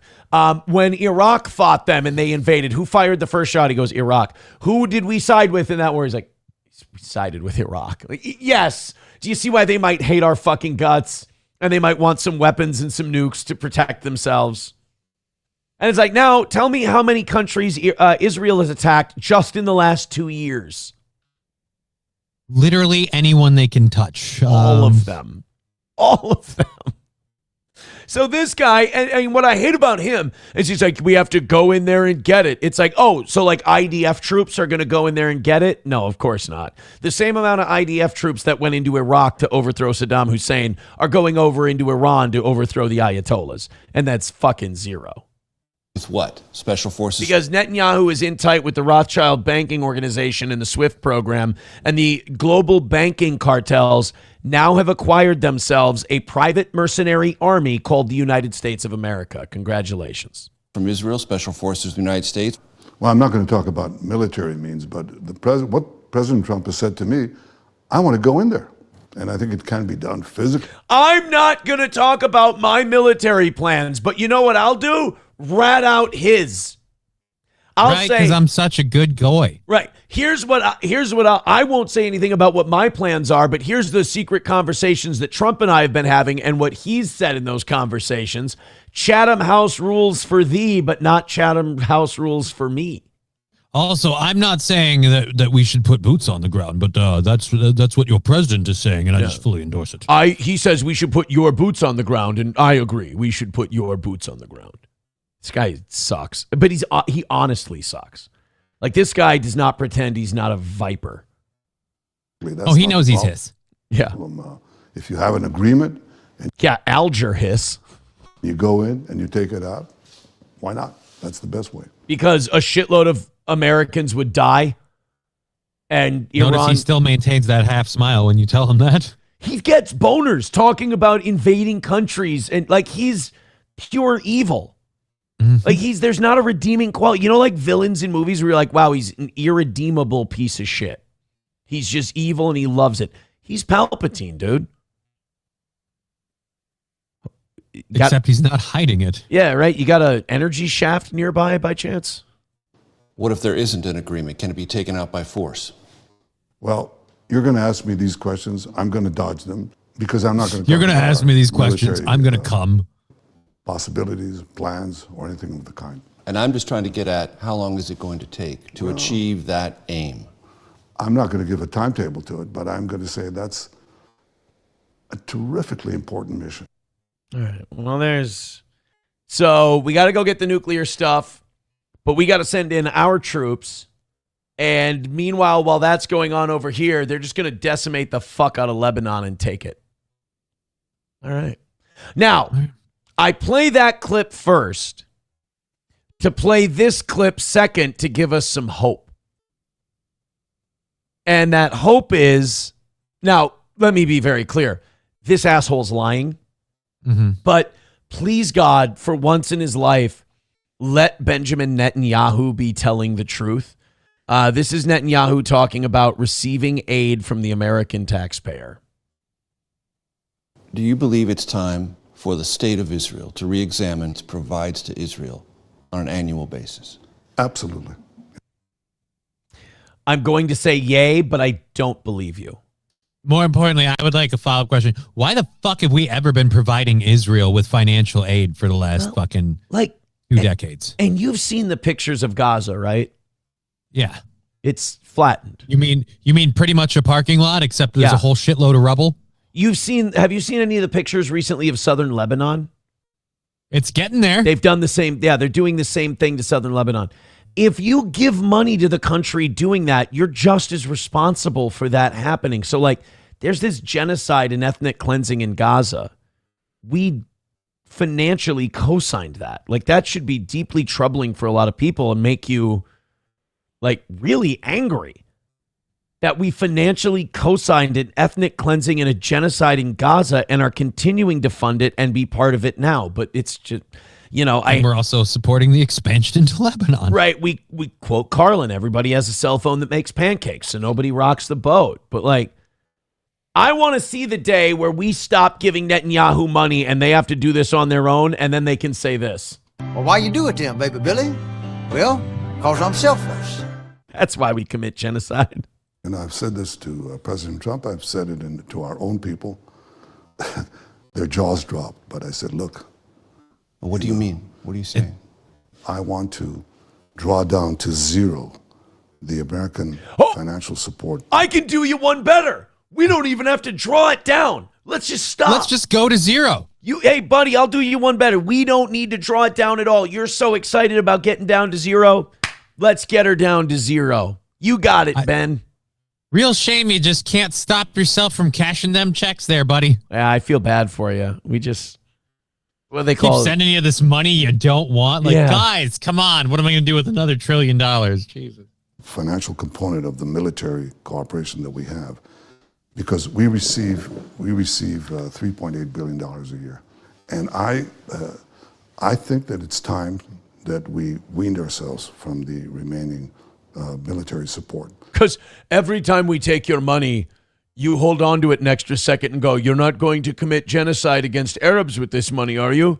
And we have to roll our eyes every time and go, no, we won't commit genocide with it. And then they give us the money and then we go commit the genocide and then they guilt trip us about it until you said you wouldn't do that. Until we buy the social media company that's criticizing us. Because the sale is forced by your president. That's a good point. People overlook that part. Not only did Israel, and by the way, David Ellison gives money to the IDF. He's Israel. Not only did Israel buy TikTok, as that was the most critical platform of Israel, but Donald Trump forced them to sell it. Right. Wow. It's almost like this guy was never on your side from the beginning. Can you give me a timetable? I said, let's start now. Deal. And do it over the next decade. That's a lot of genocide, though. How about let's just start now and get it done by end of day? It's as simple as stop sending us money. Right. We can just cancel all the checks. Right. Would that be all right? Yeah, I'm going to go ahead and say that he doesn't mean a fucking word of it. The only reason he's saying that is because he knows he sounds good. And he knows nothing's going to happen. So he'll just go, yeah, I don't think you should give us any money. And now every time we give him money, he'll be like, oh, but I really didn't want this. Oh, man. I guess I'll just have to begrudgingly take it because I'm your ally, and I would hate to insult you by turning away your money. Well, I don't want to be rude, that's for sure. I don't want to upset you. I might not hang out at our next genocide. Right. Scoutsko says, Aaron, here's the hantavirus Brits getting took to a special quartering hospital by my home. Oh, shit. Take a look at that in a second. Taipan says, bombed out rubbles are fun. Leaking fuel, raw sewage lines, spreading filth, flies, and rotting corpses. It's a blast. Sounds like hantavirus. Vincent Sean says, take it a step further. Stop sending money to any countries. Now you're getting it. I'm fine with that. Now we're getting it. Let's see what they're doing in the UK for hantavirus here. Repatriation flight carrying British passengers evacuated from a hantavirus-hit cruise ship has landed back in the UK. All 20 British nationals were tested in Tenerife before getting on the plane. The passengers are now isolating at the UK's initial COVID quarantine site at Arrow Park Hospital in Merseyside. Meanwhile, a French woman and an American, who were both passengers on the ship, have tested positive for the virus. Ah, shit. A repatriation... So we got one in France, we got one in America. That's both halves of the hemisphere. If those spread, we're fucked. So, like, hantavirus, let's see hantavirus mortality rate in the U.S., because I know it worldwide. In the U.S. In the U.S. has a high hantavirus pulmonary syndrome in the U.S. has a high mortality rate of 35 to 38%, while rare, with fewer than 30 cases reported annually, the infection spread by rodent droppings is highly fatal, with over 300 deaths in the 890 cases from 93 to 2023. So in 30 years... This one's just a killer. Yeah, so 10 people die every year of hantavirus. 30 cases get reported every year. So, like, let's say there's 3 people, Americans, on this cruise ship that got hantavirus. That's still... One of them's... That's still, though, a drop in the bucket. Like, that's in keeping with what we do every year. So all this panic about hantavirus, it's like, this is still normal. This is still within normal. If these are the 3 people this month who get hantavirus in the U.S., that's keeping in pace with our 30 a year. We'll be in trouble, though, if it's airborne. It's airborne. Airborne. We were going to cure it. They want their weapon, but we can save a lot of lives. They want their weapon. They don't care. They want their weapon. I was there in a tugboat, actually, when they were bringing these boats with the hantavirus patients on. And I was talking to him. I was like, I'm talking to the people coming toward us in the boat. You can hear me, don't you, guys? I guarantee you the scope of this disease has spread past these boats. So if you think I'm lying, drop the patients. If you think I'm crazy, drop the patients. But don't do it just because you're following orders. We're not moving. We're not moving. We're not moving. Yes, Sandman Viper Command. The patients were dropped in the middle of the river and drowned. It must have been wind shear. Over. Sandman Viper Command, you understand it is my belief that you purposely dropped those people in the harbor. Give me the mic, General. Dude, say what you want. Outbreak is 90s corniness, but I like it because it's a time where we weren't so jaded and cynical. And like we could just enjoy those kind of movies. And Donald Sutherland is an awesome, like super hateable piece of shit bad guy in that movie. That's back when we just had good old fashioned villains like Colonel Tavington in The Patriot. And you're just like, oh, he's just pure hate. Did he die? The shittiest guy in the world and one of the most underrated villains purely because he wasn't trying to be cool villain or likable villain. Like the Joker. Christopher Nolan, we didn't realize it at the time, but he ruined movies. Everything has to be dark. The villain has to have a thing that's kind of good, but no, we need Tavington.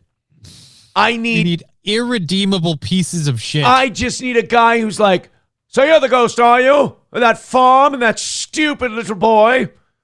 Did he die? You know, it's an ugly job, doing one's duty. But just once in a while, it can be an absolute pleasure. Before this war is over, I'm going to kill you. Why wait? Soon. Like, there was no complication. There wasn't like Nolan would have fucked that up.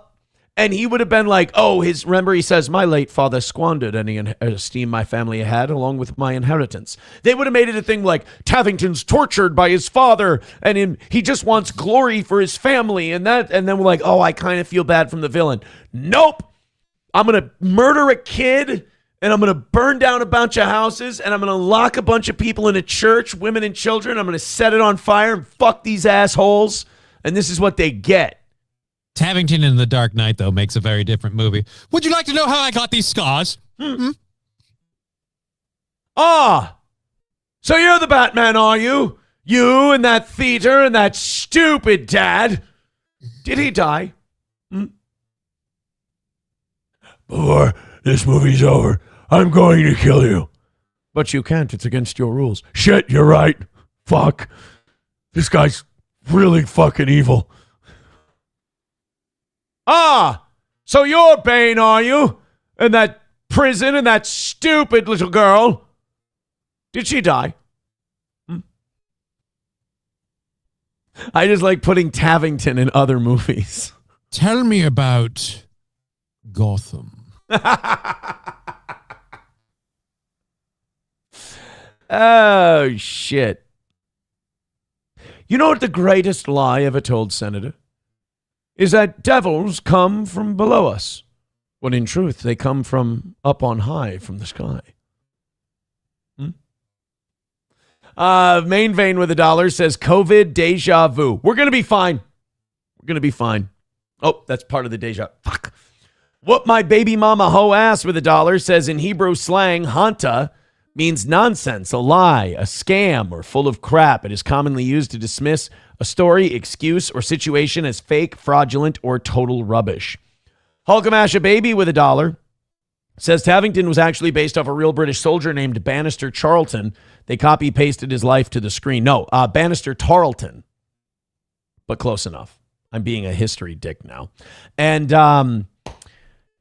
Benjamin Martin was based on Francis Marion the Swamp Fox. And partially... I thought it was based on several. And partially Daniel Morgan.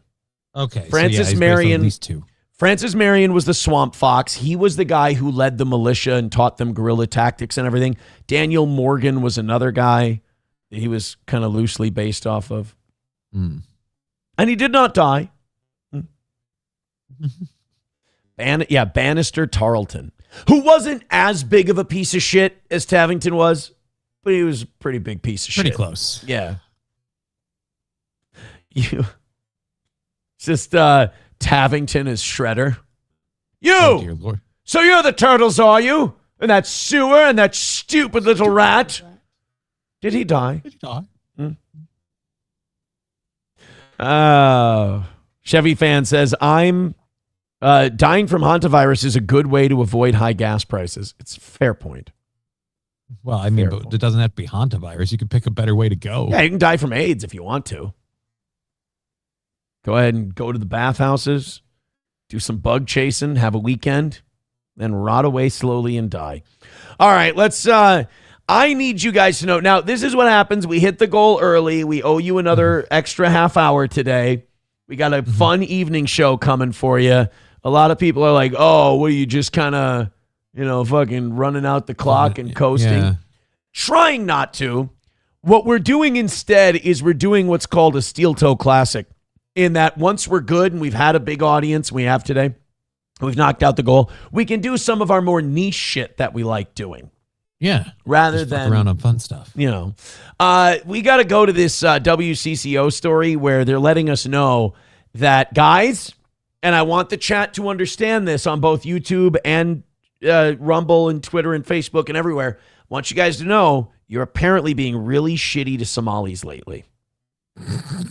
And this is something we need to look into, and you guys need to stop. Let's take, again, out of all the things that have happened in Minnesota lately, the saddest thing is these poor Somalis not getting treated nice. Minnesota are calling for change as they say growing rhetoric against them is increasingly turning into violence. Adam Duxter don't worry, shares they're their too message retarded to know.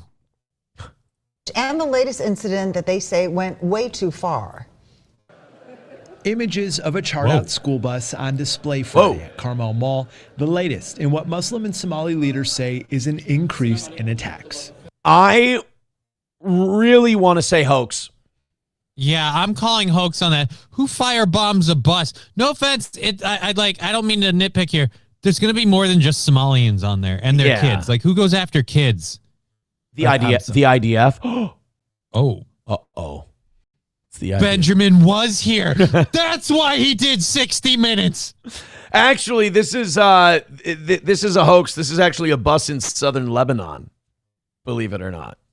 The climate of hostility is growing, and silence is no longer acceptable. Yeah, so start telling us about everyone in your community who's committing fraud that you know about. Stop being silent about all the money we're taking. Children deserve to ride the bus safely. Our families deserve to worship safely.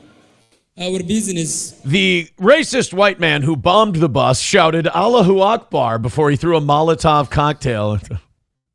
Our communities deserve to broadcast the Muslim prayer openly over the air peacefully for everyone who is not Muslim to be forcibly exposed to it peacefully. By the way, I will admit I was wrong, and I will admit that this bus bombing was not a hoax. If we research this story after this one's done and they've arrested a guy and they have their suspect and he's in custody, then I'd be totally fine. Deserve to operate without fear. This incident allegedly came just 2 days after a federal raid of daycare. Uh-oh, we're already saying allegedly. It happened 2 days after the federal raids. Yup, this has all the hallmarks of a hoax. I'm calling hoax. Like, nobody's like, you know what I got to do? They raided them, so I better punish them by burning a bus full of kids. Like, that's just, again, this is the boogeyman people make up so they think it looks good. Like, I'm sorry. I've seen too many of these. Yeah, the one who did it is the one screaming, I just wanted to draw attention to the issue. They make this caricature of like Don Johnson in Django Unchained. And you're like, it's not, I'm sorry. They're not, Big Daddy isn't around anymore. That racist doesn't really exist. The closest thing we had to him was being paid by the fucking law center that got closed down recently. Yeah, the SPLC made sure that guy stayed alive, but he's a liberal from Oregon. And he was only doing the bit for the paycheck. I mean, he said it was character acting. Yeah, well, he was a theater major, and, you know, they don't have any job opportunities. Fucking nerd. In autism resources. I should have known they weren't real Klansmen when they started doing dance numbers. Oh, fuck you. They raided a whole bunch of fake learning and autism fucking care centers, and then someone went and burned a bus. Oh, go fuck yourself. We've known about that in this state for years now. You're telling me somebody finally lost it because they saw the FBI actually do something about the crime, so they decided to go burn down a random bus. With kids in it. Bullshit. Yeah, we decided to hurt a bunch of kids. By the way, this is maybe why I should watch these stories before I do them on the show, but fuck that, because this WCCO story has a chance to make us both look like a couple of fucking retards. Okay. If they just give us a suspect and the whole thing. Suspected of fraud. This group says many uninvolved Somali people and businesses are now facing harassment and getting voicemails like this. Trashy Muslims. Oh, come on. That is so...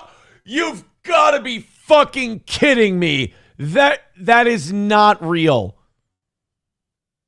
Muslims, you're all gonna die.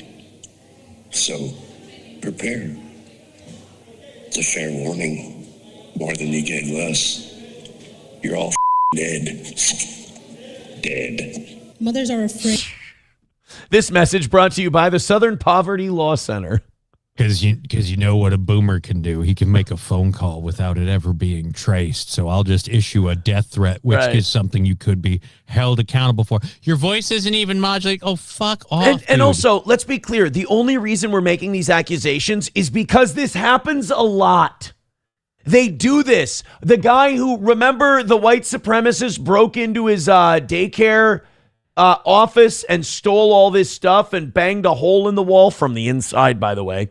And it was totally a racist deal. And it was the day after the Trump administration said, you're going to have to provide these forms in order to get aid money. And then that guy says, oh, yeah, some white racist came in and stole all of those particular forms from us. I'd give you the records because I'm an above board guy, but God damn it, some racist white dude stole them all. So, yeah, I don't believe any of this because you guys have lied about so much shit. We are terrified. We are wondering whether our children will be targeted at school simply for being Somali. No, and they're not. Everyone's been really cool because they understand that kids aren't running the fucking fraud rings. The problem we have is with the adults that are doing it. Yeah, you guys especially are when they're doing it and collecting like fucking state assistance benefits, so they're double sucking the teat from both ends. It's fucking weird. And I hate to bring up the teachings of Islam in this whole thing, but this is a tactic. This is a taqiyya tactic. I hate to sound like fucking Nick Shirley or Cam Higbee, but when you're the minority, you are allowed to lie to create victimhood to gain sympathy and make your time as the minority easier. And they have been doing that in Minnesota. I'm just saying it's a possibility versus your shitty generic phone call. I can't believe you're doing that, man. These poor people. Like you got to realize this community has been vocal about calling out all the bad actors in all. Oh, that's right. Anytime anyone calls out any of their community for literally anything, including rape, we're racist. I'm sorry. Yes. The group says they're worried about the direction things are headed and that violent words could increasingly turn to violent actions. More so, they say they don't want the actions of fraudsters to condemn an entire community. Well, unfortunately, it's your whole community doing it. When wrongdoing happens, investigate it. Because guess what? Justice matters to us also. That's what we're doing, but every time we investigate it, you guys sue for Islamophobia and try to shut down the whole process like Jelani Hussein's been doing with CARE. That's why she's saying investigate it. We really want to sue you guys for being racist. Right. Since 2017, you guys have been filing lawsuits accusing Islamophobia and prejudicial investigations on this fraud shit. But there is a difference between justice and accountability and collective punishment. But they do have one thing in common. In Minnesota, we haven't seen any of them. But nobody's doing collective punishment. Like, let's look up this. Like, you don't think this bus story would be the #1 story nationwide? Dude, if we had a good old boomer boy to put his picture up and go, and this is the guy who made the Molotov that burned the bus, you'd be hearing about it nonstop. But again, we're accusing allegedly was a racist person. I'm not seeing bus arson. Somali leaders highlighted a school bus that was set on fire by a hate group. Oh, hate groups are not the thing to be touting right now. We found out those are fake. Considering where we've learned most of their paychecks come from. Do we have, again, I don't think we have an arrest on this. Do we have a group at least? Dude, I don't have a fucking news story on it. I don't even have a news story on this. Somali leaders, hateful rhetoric is leading to widespread harassment. This is from the Minnesota Reformer, which is a liberal blog. Nobody. The gathered advocates showed a school bus that had been set on fire by a hate group. No children were on the bus at the time of the incident. Oh, fuck off. It was a hate group. Yeah, they hate yellow buses, apparently, because there was nobody on it, so they burned it to make a state. No, this is entirely someone going, no, I did it to raise awareness. That's it. That's the only, look, here, I'll show you. This is the only sentence. The gathered advocates showed a school bus that had been set on fire by a hate group. No children were on the bus at the time of the incident. We don't have any suspects. We don't have any video. We don't know the hate group. Nobody's been brought in for questioning. Yeah, you fucking bombed your own bus. I'm sorry. And like, I don't think we have an entirely Somalian school district. So you're telling me one bus got targeted because sometimes Somalians ride it? Like, this doesn't even make sense from the direction of a hate group. Yeah, I'm sorry to say bullshit completely, but you made this up and you did this yourself.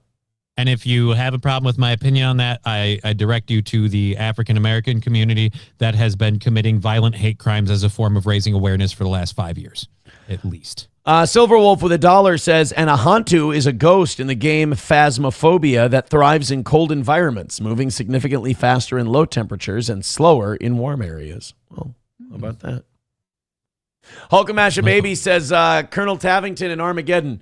So you the astronauts, are you? And those 2 spaceships and the one stupid pilot, did they die? Well, the Independence is off the grid. It's unfortunate, but it's true. Thank you. I like the I like all the Tavington. The Tavington crossover? It's fun. Bapa Shab says, literally like Jews, firebombing themselves and playing victim. Well, yeah, how many times have we seen like the swastikas on the garages or the Jewish cemetery? Remember that one? Oh, they vandalized a bunch of headstones and painted swastikas, and we found out some Jewish kids did it. Again, it's always the same thing. It's some fucking kid or person inside the community, and when they get caught, I was doing it to raise awareness. I'm all right, fine, but you're still getting charged with a hate crime. You committed a hate crime. Congratulations, you're raising awareness, and now people can be aware what happens to people who commit hate crimes. Let's throw the fucking book at you, give you the hate crime punishment, and then everybody will know. Well, here's where they're smart. They never reported a crime. Like they didn't file a criminal complaint. So you can't be charged with anything. They're just talking shit. They're just holding a picture of a bus going, we've been attacked. Yep. Copper Camel. I'm going to hold up a picture of a community center with a line of Muslims coming out of it. And I'm just going, look, we've been attacked too. Yeah. Copper Camel Toe says, or the bus had an electrical problem. That's the thing. They might not even have attacked their own bus.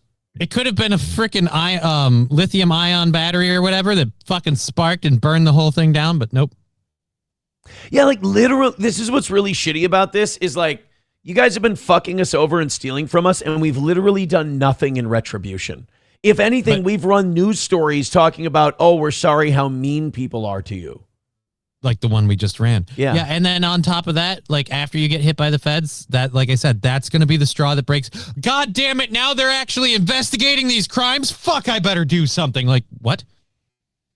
Veldrain with $1 says, Muhammad, what did I tell you? Don't use the school bus engine to cook your food. Oh, somebody burnt goat meat. Son of a dick. Mr. Stiller with a gifted membership over on YouTube. Thank you very much, buddy. And thank you to everyone who's contributed today. This was a very easy start to the week, and we appreciate you for that. I mean, they were donating so much today. Fucking Sanford's son was in here like trying to go, hey, for Kevin Brennan, can I give you another big red boy? I'm like, drop? just, hey, buddy, you've done enough. You dropped $200 on us today. You're the man. Don't you worry about it. We're good. Notice how he didn't use one of his patented 20 membership drops because we were already over 500. He only likes to use his 20 membership drops when it'll make me stick around an extra half hour. I get it, but I'm just grateful, so thank you. I appreciate his boldness. Thank you, Sanford's son. He really wants Brennan on the show. And I do too. I want to have Kevin Brennan on. All right. Then. And I want to go on Kevin Brennan's show. Oh, there's going to be two options for me being able to say just kind of like, not even, I don't want to say whatever I want. It's more like I don't have to worry about anybody trying to fuck me over. It's either going to be in June or October. Mm-hmm. Okay. It's either going to be June or October. It just depends on, I've got a couple of, I got 2 appointments that I go to, and then it's kind of up to them after that. All righty. So it'll either be June at the earliest or October at the latest. So what should be the first show? Brennan, Husey. I mean, Brennan's the bigger audience. Kevin, he said on his own show yesterday, I was part of the biggest MLC ever. I feel like Brennan's probably the bigger one to get. Husey, I like. Say it comes down to which one you can schedule first, but I'd probably aim Brennan. I like Husey, but I like Brennan, man. We'll do them both. I wish people would understand. I wish people would really process this, that Kevin Brennan is a good dude. That he's not a piece of shit or an asshole. He's actually he's a nice guy. Yeah. So why choose, do Brennan and Husey, menage a trois that shit. Or wait, no, maybe don't. Brennan in the afternoon, Husey in the evening. There you go. Then we'll have Dean on there, the Aussie guy. We'll have him on so we can do a part 2 of our rat fuck piece of shit interview. Why not? There's one time Dean was sending me DMs. He's like, hey, do you think you could come on the show and we could talk it out and this and that? And I'm like, I was like, oh man, I feel terrible, but no, I can't. And then I'm thinking to myself, like, why do you feel terrible? This guy was a dick. Like, why do you feel bad?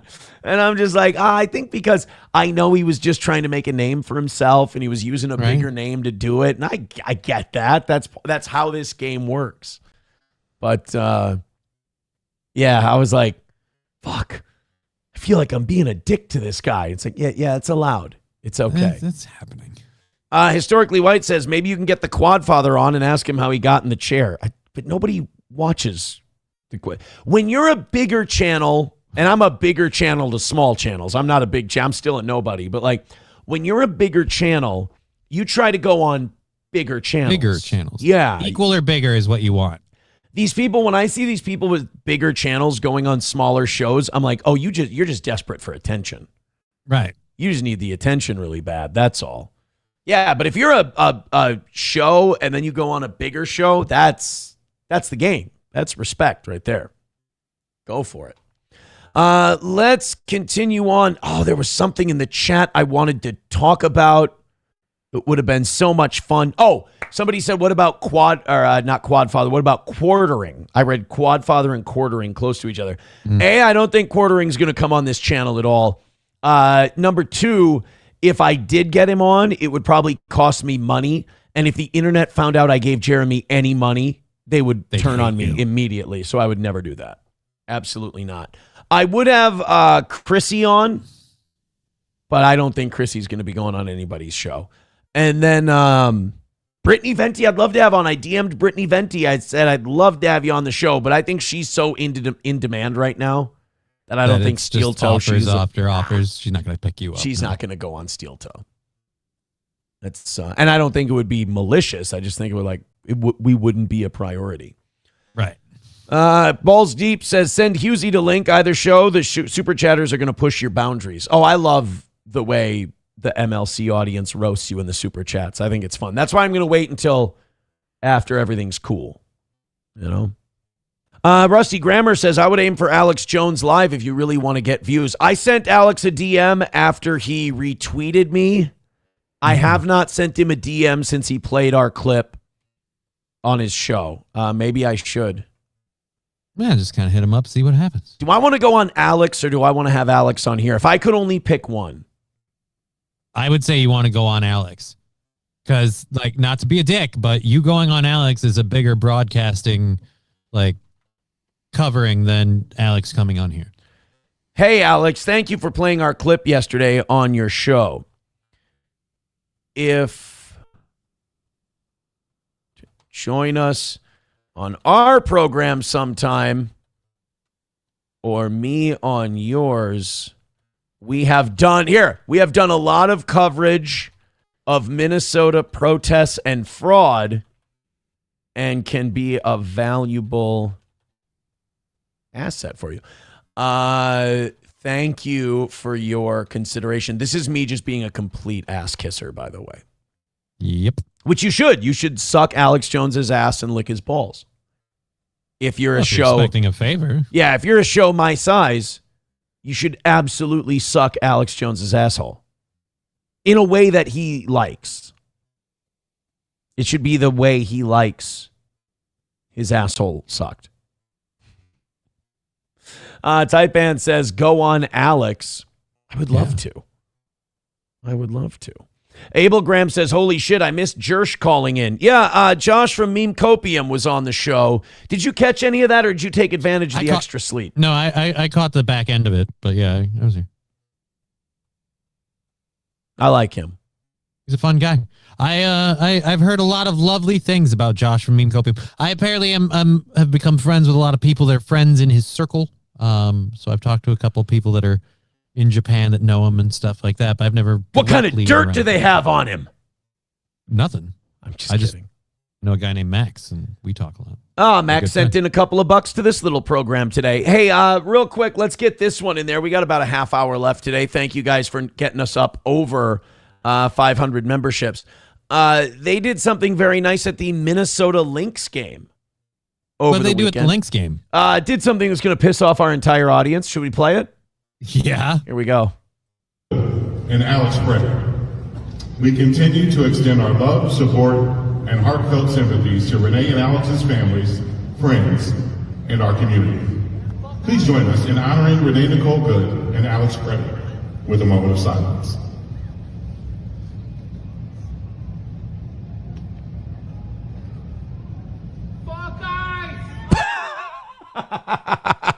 That's nice. You have a moment of silence for two dead people and you can't keep your political shit out of it for 5 seconds. You Right? cunt. By the way, look at that attendance. I mean, for a women's basketball game, Yeah. You know what these are here, up here? like a balcony, like a work area. Those are for seats. Oh shit! Yeah. You see this up here?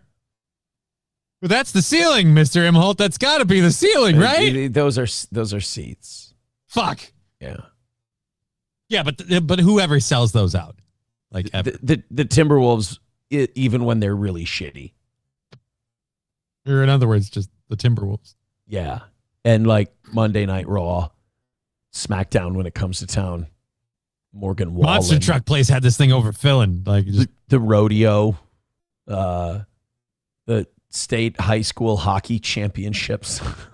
We held a graduation ceremony last week. It was pretty gangbusters. Kennel Club dog show. I bet Boston could still sell it out. The Inner City Leering Center Expo fucking packed the joint. A goat pageant. Well, like I said, the Leering Center Expo. Yeah, exactly. That's one of the festivities. Yeah, so those can't believe people don't want to go to a Minnesota Lynx game when they're having Alex Preddy and Renee Good moments of silence before the game. Well, it's just, again, the wound is so fresh. I mean, this literally happened a couple months ago.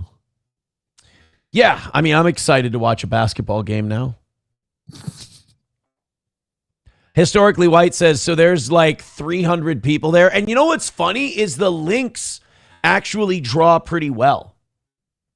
Yeah, for like I said, for women's basketball. For the WNBA, the Lynx draw pretty well, but you still have that whole upper area empty. Well, don't worry, we're wokeifying basketball, so now we can have men participate in women's sports. So pretty soon, the WNBA is going to be really awesome to watch once we get a bunch of guys in there. Yeah, right. Picking up the slack. The trans thing will save the sport. Average audience of a Lynx game live. Let's see how much they draw. 10,000 fans per game at the Target Center. That's pretty fucking good, actually.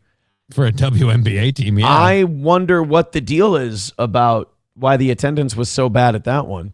Oh, because the Target Center can hold over 19,000. That's why it looks so empty. That's why it looks so... Okay.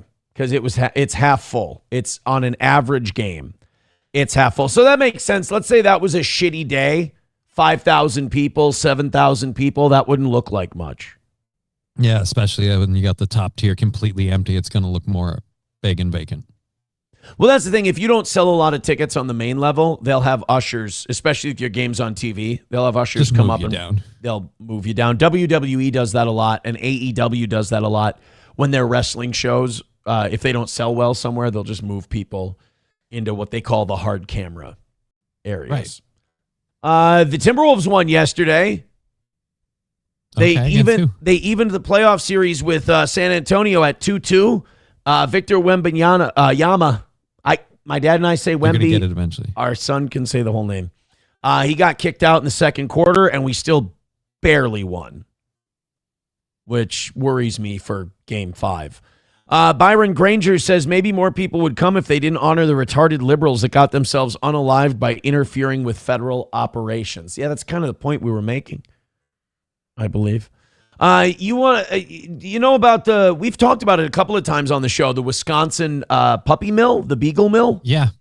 What is it about beagles that people want to fuck with them so bad? Fauci feeding them to sandflies. Wisconsin, they're running. I don't know. Yeah, they're one of just the most naturally adorable dogs. They're tiny. They're non-threatening. You just want to scrunch their little faces. I don't know why you'd pick the beagle as the nicest pup. Right. Like outside of Chihuahuas, they're the coolest dogs in the world. Like pick a dog I'll hate. Like you do this to a bunch of fucking pit bulls and I've got zero sympathy. Here's my thing. And maybe I'm softening in my old age. But if you do it to a bunch of pit bulls, just don't let me find out. Like don't let me know about it. You know, because if I know about it, I'm going to have to be like, yeah, I hate them and they suck. But please don't do that. Like that's not nice. But okay, then for you'd probably have to do cats. Oh, you'd be awful. Yeah, they're not real. Then fucking murder them all day. See what I mean? Like you just got to pick the right. You got to pick the right guinea pig. Here's where I'd be offended if it was cats. Why are you using up this real estate space and this farmland that could be used for so many other We things. could use it for something else. Yeah. When you have cats, just why? Why are these here? What are the oranges for? You know, that's what I'm asking. Oh, well, I bet it tasted good. So anyway, we've got kind of a happy ending on that Wisconsin breeding farm story. A lot of the beagles are being brought here to Minnesota to have a chance to be adopted. So like, yay. Beagles are the Somalis of the dog world. You have to start burning down those beagle buses. Yeah, look out for your buses, beagles. Some crazy Somali will short the wiring and set it on fire and blame it on the SPLC. From a commercial breeder and research business in Wisconsin are now here in Minnesota. By the way, that's what they call Somalis too, commercial breeder. Because every kid is a new fraudulent take. Never mind. You know what? Let's just continue. 1,500 beagles from Ridgeland Farms will be sent to shelters and rescues across the country. Maury Glover was there when the first batch arrived here in the Twin Cities, and he joins us in the studio. Hey, Johnny, when 1,500 beagles go up for adoption, what happens to them? I'm going to guess a bunch of them get adopted and the rest of them get eaten. Well, they get adopted. If 1,500 cats go to a shelter, what's going to happen? They're going to get euthanized. Yeah, they're going to fucking kill those cats. Dude, that is pretty. Again, that's another one of those things where I know I'm the big, bad, evil anti-cat guy. Just don't tell me you're doing that. I'm fine with it if I don't hear. Like, if I hear about it, I have to feel bad. If I see a kitten and they're like, this cat's going to be euthanized, I'm like, oh, God, that sucks. But if it's like just numbers on a piece of paper, I'm cool. Right? You can square it then. This, by the way, this is totally how Nazism happened. Yep. It's just people going, oh, well, as long as it's just numbers on Look, as long as I don't got to see it myself. Yeah. Like, if I just hear what the ovens are cranking out, then I'm fine. By the way, Ryan the Garbage Man says, we got a new puppy yesterday. She's Mastiff, Great Dane, Newfoundland mixed. I don't get people and big dogs. Number one, they're going to die really early. Number two, they're going to have health issues. All kinds of joint problems. They're going to cost a fortune, and you got to feed them like humans. You know, it's like You gotta having teach them not to sleep on you because they could actually asphyxiate you in your sleep. Yes, they can kill you. You'll be SIDS, but you'll be the I in SIDS. With more on how they're doing and where they're going, Maury. That's right. It was controlled chaos inside an animal rescue in Minnetonka early. It's like a Somali school bus, just controlled chaos. This evening as 30 beagles arrived. If you're a white supremacist group and you want to bomb a Somali school bus because you hate Somalis, you do it when there's kids in there. Like, that's an evil, shitty thing to do. But I'm saying, if you're a racist, evil guy who wants to hate Somalis, you bomb their school bus when there's Somalis in it. You don't bomb an empty school bus because then you just fucking bombed an empty school bus. And since we didn't get any, how do we know that was to protest Somalis? Like I said, as far as I know, that's just to protest bus transportation. Hold on. Let me do Bapa Shab's part. Ready? Because it didn't fucking happen. Thank you for listening to my TED Talk. All right, back to the lovable animals that are going to be adopted. Get a second chance in life. This is the most beagles we've ever had in the building. It's Beagle Police. Oh, they look very tender. I want to adopt 14 of them.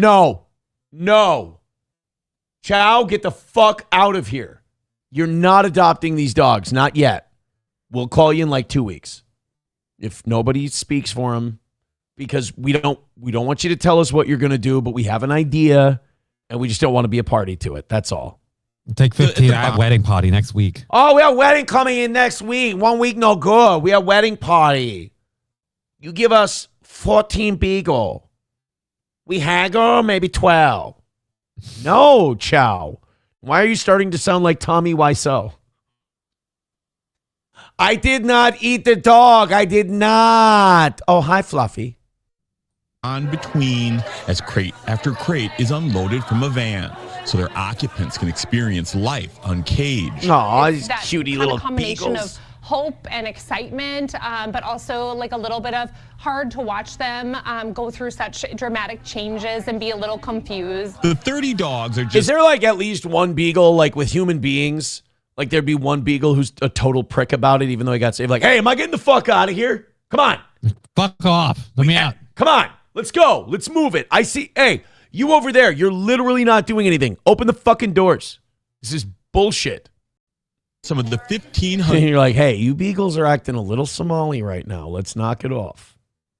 100 beagles. 2 animal welfare groups bought from Ridgeland Farms near Madison, Wisconsin, as part of a confidential agreement to avoid prosecution on felony animal mistreatment charges.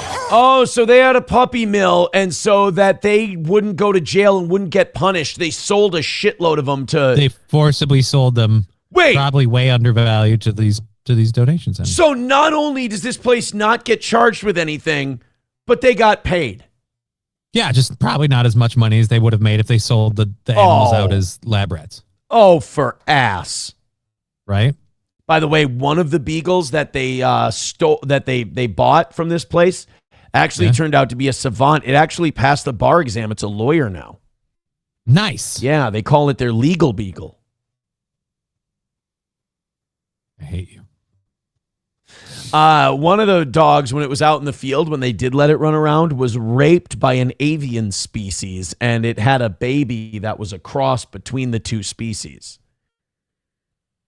So it was by a bird? Yeah, it was an eagle beagle.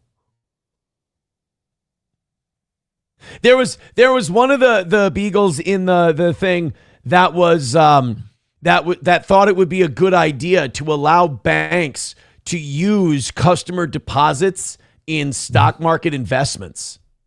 Oh. You know what they called him? What? The Glass-Steagall eagle. One of the beagles. Fuck. I screwed up my Glass-Steagall joke. All right. One of the beagles has a special collar. When he puts it on, you can't see him. They call him the Schmeagle Beagle. That beagle also attacked southern Lebanese people. There was also a beagle that wore a crown and a robe and had a scepter. Really? Yeah, they called him a regal beagle. One of the poor beagles was very crippled and was not walking very well. Oh, no. Yeah, they called him a feeble beagle. Boo. That's not. Oh, like the other ones were good. Stop it. Well, by comparison. I mean, that last handicap one kind of limped along. Well, I'm just doing the thing we always do, and I'm going through the alphabet. Okay. Yeah, but I'm doing it just trying to think of backwards, so other- it's taking me a little longer. I need GLE words, and I'm trying to come up with them. Oh, no, I got L. I did legal beagle. Yeah. No, but I'm taking it like, again, the GLE at the end of the word is what really sells it. The ghoul.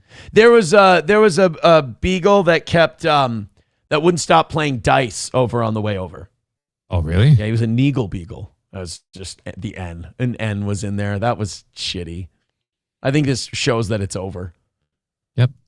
Actually, one of the beagles was banned from all streaming platforms but one. What one? Okay. They call him the Omegle beagle. He's still allowed on Omegle. It's a streaming website for people who like to yell the N-word at black people. The farm denies mistreating animals, but a special prosecutor determined Ridgeland Farms was performing eye surgery on the beagles without anesthesia. Oh my God. What the fuck? Yeah. It's like Clockwork Orange shit going on. Yeah, it's a really bad place. Without eat a dick. Do you remember that 90s, thank you, Ryan the Garbage Man, do you remember that 90s TV show about the female dog lawyer? No. It's called Ally McBeagle.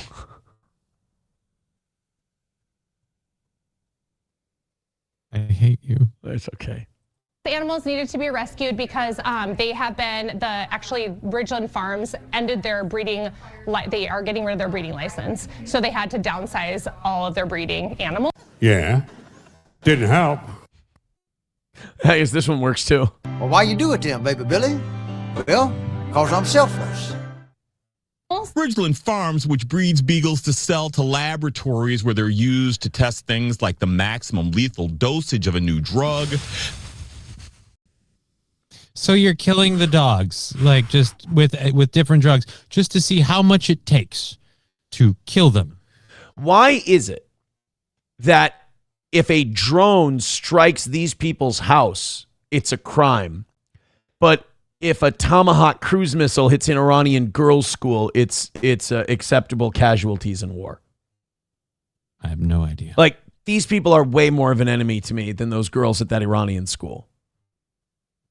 I just don't understand. That's all. Has been the target of activists, including Baywatch star Alexandra Paul, who have broken into their facility to try to free the animals. Oh my God, it's Psy. Beagles are the most common breed to be used for animal testing. Why? They're so nice.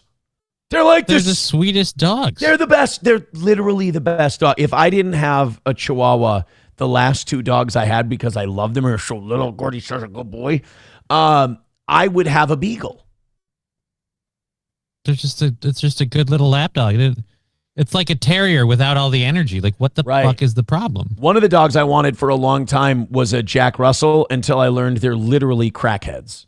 Yeah, dude, they fucking do not calm down. Yeah. And then there's the other one is I wanted a miniature pincher, but then I found out that you immediately have to file as a queer.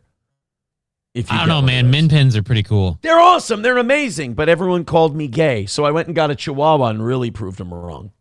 You know what you do is you get a min pin linked with a wiener dog. So you got like an elongated min pin.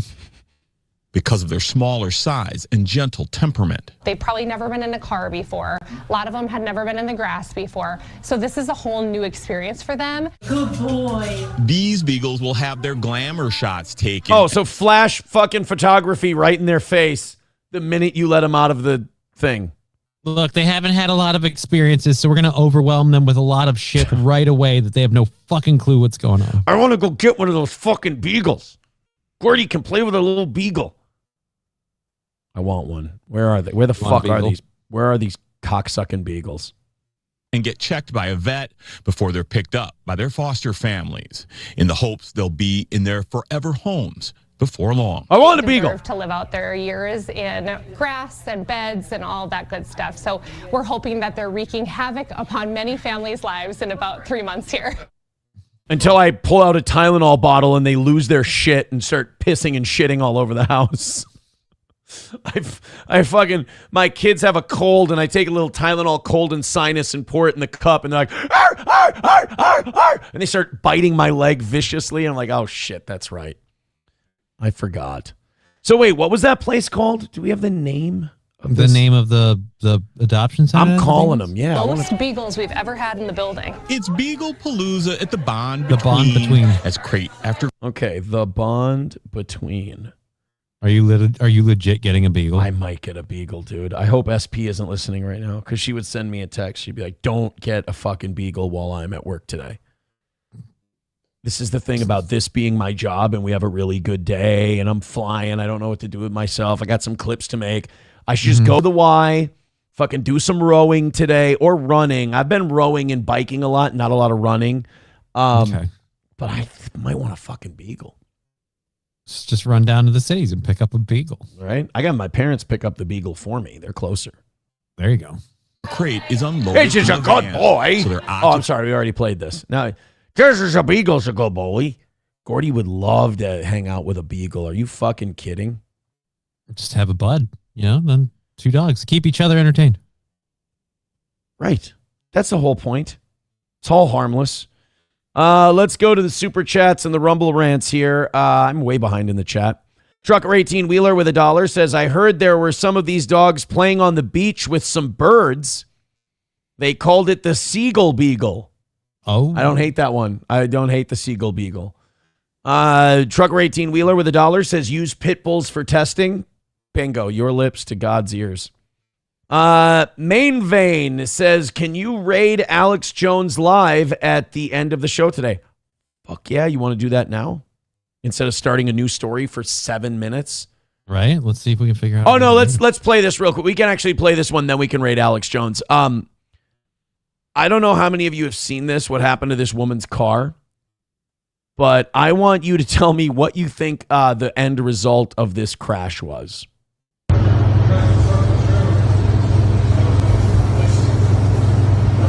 That's her car split in half, as you can see. That is one half of that woman's car. Now, did you read this part here? There's something about half of a car in Sterling Heights or whatever. Okay. What happened? Hit a fucking telephone pole? What happened to the driver of that vehicle? Well, that's got to be a fatal crash, right? Fucking lady survived. The 19-year-old was T-boned by a drunk driver. The car was split in half, and she lived. Enjoy your lawsuit, because that's going to be a lot of money coming your way. Oh, you ain't kidding. All right, now to this, a catastrophic crash on camera. Hard to believe anyone could survive, but it happened. And the young woman is talking with none other than... Just before her car was split in half, she said, "But just remember, we're turtles." And somehow she survived the whole thing falling down. By the way, did he say that as like a way of telling the guys like, "Hey, can't we just jump in the water and be okie dokie?" Maybe. I thought that's what he meant by we're turtles. From when I was a little kid, I thought it was a pride thing. Just like, hey, remember fucking yoo-hoo, yahoo, cowabunga. But now as I get older, I'm like, I think he meant like, hey, let's not be retards. Why are we standing on this dock that's falling down? Why don't we just jump in the water since we're turtles? It's the smartest decision. Yeah. Saying that's what I think he was doing. As Kevin Nash is fucking wrecking that dock. People forget Kevin Nash played the Super Shredder. Fox 2's Jessica Dupnack. Jess. Rube, all you can Holy do is shit, gasp you're when you tiny. see this video. The 19-year-old girl who was driving said a drunk driver T-boned her and the car literally split in half, but she was spared from any serious injuries. Not only survived, not even going to spend a night in the hospital like with a broken leg. No serious injuries. Like, that should be broken bones, like traction, internal bleeding, something. Well, I'm guessing he hit the back end of her vehicle, tore it off, and she just kind of spun around a bit. I'm told, according to the police report, the man says that he was waiting for her to get out of the way, but she said, and I'm quoting her here, "We're not moving." Oh, man. Dustin Hoffman's kid's got car balls. with no headlights on comes and hits me. It splits my car out of nowhere. This Kia Optima split in two. Oh, it's a Kia. Well, now it's not so impressive that it's split in two. It was designed to do that. It was going to happen eventually anyway. Yeah. It's either this or a speed bump. That's a rear end collision for a Kia driver. By a drunk driver in Sterling Heights. I just remember screaming, and then my scream faded away, and I just opened my eyes. 19-year-old Demi Veasley behind the wheel landed hundreds of feet away from the back half of her car at the intersection of Hall Road and Shaner. She passed out for a couple of minutes, then came to Tuesday night. First thing I could see from like a few blocks away was a Taco Bell sign. that made me happy to see that knew I was alive. Her car mangled except one part. But my driver's side remained untouched. Just a small crack in the window. She's stiff, bruised, but no serious injuries. I want people to be aware that God is real and God is still here, and He's protected me just like every moment of my life.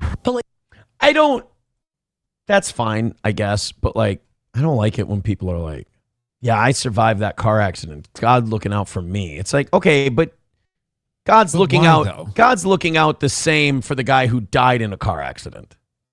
Right. And there's You plenty know? of horrible events where innocent people die. And you're like, all right, so God's looking out for you, but he was also all right with these people getting firebombed. So what's... Yeah, like don't do what's the that. balance there? Don't put that on God. I don't like that Right. when people put that on God. Like he intervened for me. It's like, no, he's intervening for all of us the same, which is, and also like God did that for me.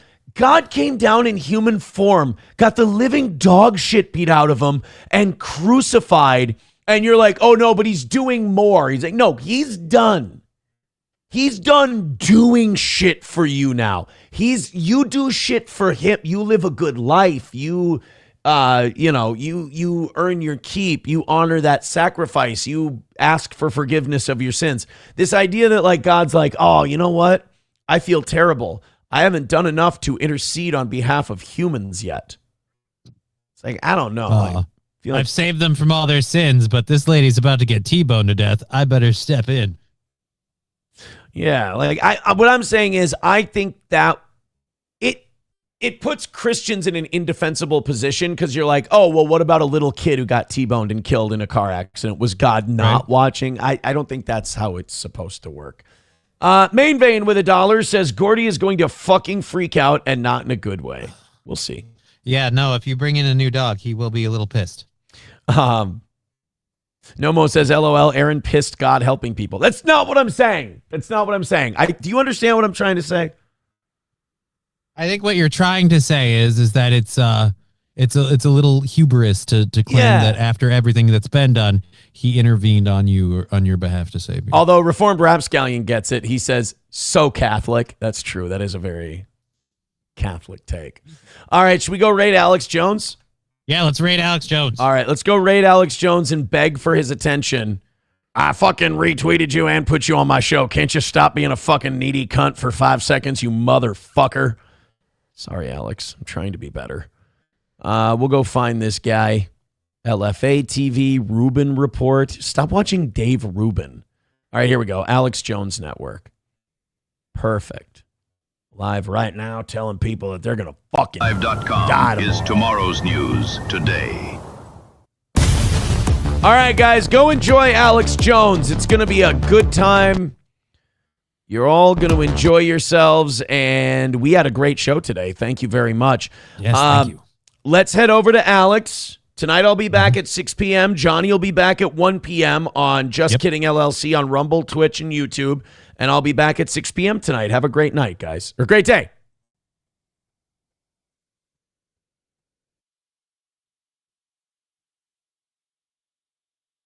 .com and the link, alexjonesapp.com for the free Droid and Apple download, and share it on your